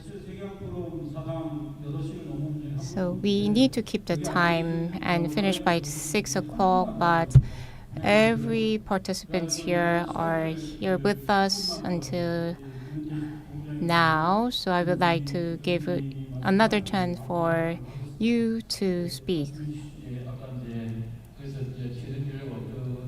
So the final selection for the future fuel, you've mentioned my answer was not enough, so I'll go straightforwardly answer your question. As Mr. Chang mentioned, if we look at the trends, and as our feasibility study suggests, LNG is number one if we consider all the factors. And from economic side, LNG is the top choice. But currently, if we do the study now, it is LNG. But by the mid of 2030, then the carbon tax will increase. As Mr. Chang mentioned, by 2035, between 2040, then LNG will have to pay the penalty as well. So considering that all, then by mid-2035, I think KI will have to do another feasibility study, and by that time, ammonia will be ranked number 1. So in short, before 2035, it will be LNG, and by 2035, it will be ammonia. So that's my personal view, and made a lot of assumptions while coming up with this answer. Thank you for your comments. And let me introduce the last speaker for today. Mr. Boogie Kim is the professor of Gyeongsang University. He studies LNG vessel. 90% of the vessel order is around LNG. As mentioned, Maersk opted for methane vessel and again changed its course to LNG vessel. Even though LNG can reduce CO2 emission, but there's methane slip. So the shipbuilding cost is quite cheaper than other methods, but if you consider all, including carbon tax, then the outcome of the cost will be similar. And if we consider the longer operation after 2035, we cannot discard the LNG vessels after that. And then one technology that we can think of is CCUS, carbon capture and storage. So Professor Kim, could you share the development status of the CCUS technology? And I think carbon capture is one thing, and storage, economic feasibility, and transportation is another field. So is there any move in this field as well? Nice to meet you all. I'm Kim Boogie from Gyeongsang University. So on the question you asked, CCUS, so I can give you an answer to that right away. The supply chain of CCUS. First, when the carbon is emitted, then we can capture it, then we can transport it, and store offshore. So currently, Korea, we have a gas field in East Sea. It's around 15,000 tons. It's quite small. If we capture CO2 and transport it, if we are to capture the CO2 and transport, we will have to store it in the strata that restricted the oil overseas. And oil recovery or enhanced technology will have to be used. As a shipping professional, we focus on the transport part. Recently, Hyundai received an order of liquefied gas vessel. It's only 20K size, but the vessel scale will have to be increased to 40K and prepare the technology accordingly. The cargo handling system for liquefied CO2. So within the tank, we need to maintain the pressure of that liquefied CO2, or not, then there will be dry ice and will impact the cargo hold. So related to CCUS, the shipping industry will have to come up with measures to safely handle the liquefied CO2. In other words, as you well know, it is difficult to be number 1 in the world, but as the shipping industry of Korea stands at number 1, but we are chased by China. We are facing a fierce competition from China because China learned how to be number 1. 30 years ago, when I first started to study in the United States, there were many toys or consumer products that were made in China. But if you look at the EV or PV equipment, there are many things that are made in China. So Chinese people are learning on how to become number 1. Display, semiconductors, every technology fields are facing fierce competition from China again. So for the wind power generation, China has wind turbine for 18 megawatt scale. They have substructure and the superstructure as well as turbine. For the EC area, we don't have the actual business case of the offshore wind, but China has the business case. For example, China has a 15 megawatt scale business case and SMR. Many people say that SMR commercialization number one is China. So China has established that thorium power SMR power plant study within 3 years, and they are ready for the actual operation of that SMR plant. Even though we have some technological advancement in the atomic field, but I think we are lagging behind in SMR. You know, shipping industry, there are a lot of conservative people. If there is no business case, then they're not going to use it. So we need to prove the technology first. We are talking about LNG,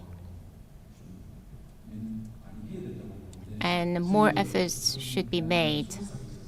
And we have one single wish in this field. Each shipping company has their own cargo hold, but we need to get the GTT certification and pay the technology license fee of around 10 billion Korean won. We have the KC1 and trying to establish KC2, but we face some problems here. So we need to have that cargo hold technology. China has the technology. If you look at China,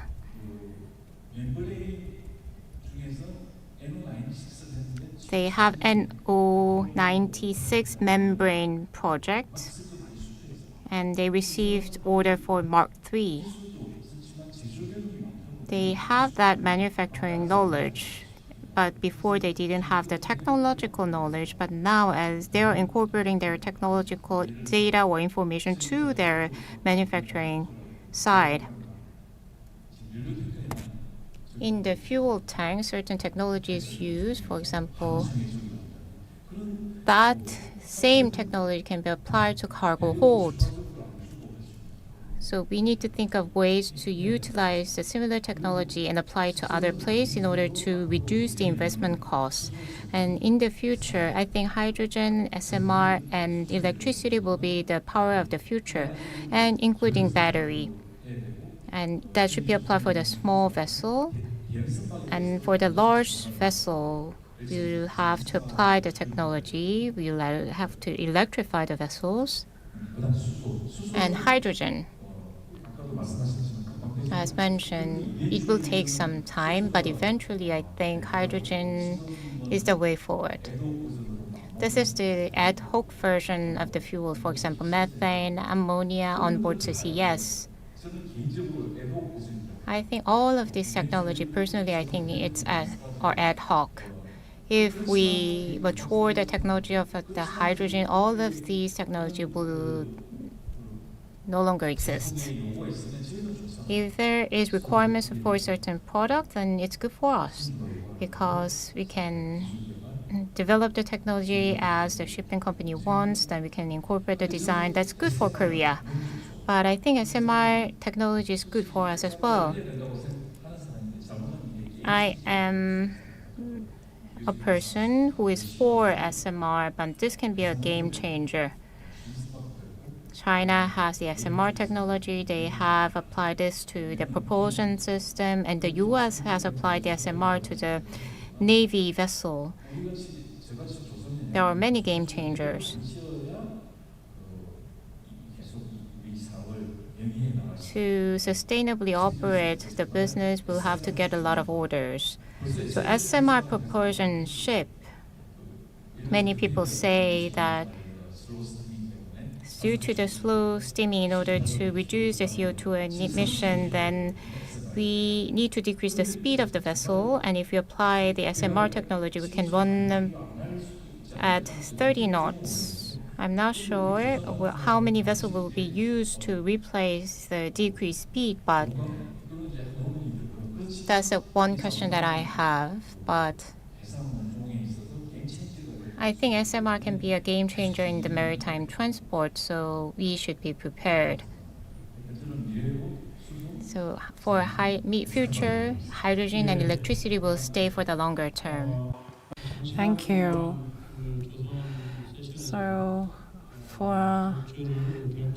a whole day, I would like to thank 6 presenters, and also I would like to 5 discussants for engaging with the discussion session. And also I would like to thank participants who are joining us online and also offline for staying with us till the very end. So our shipbuilding technologies are the very best in the world, and when we put our heads together, hands together, then we will continue to enjoy our leadership in the industry. I would like to thank you for paying attention. This brings an end to the session. Thank you so much. 네, 고맙습니다. 이렇게 해서 Thank you very much. So now we will end the shipbuilding session, and I would like to invite all of you to give a big hand to our chairperson, CEO, and also presenters and also discussant. So tomorrow we are going to still talk about many topics, the fisheries and also KMI, blue economy, epilogue. So I would like to continuously ask for your kind attention to the sessions tomorrow. Thank you so much.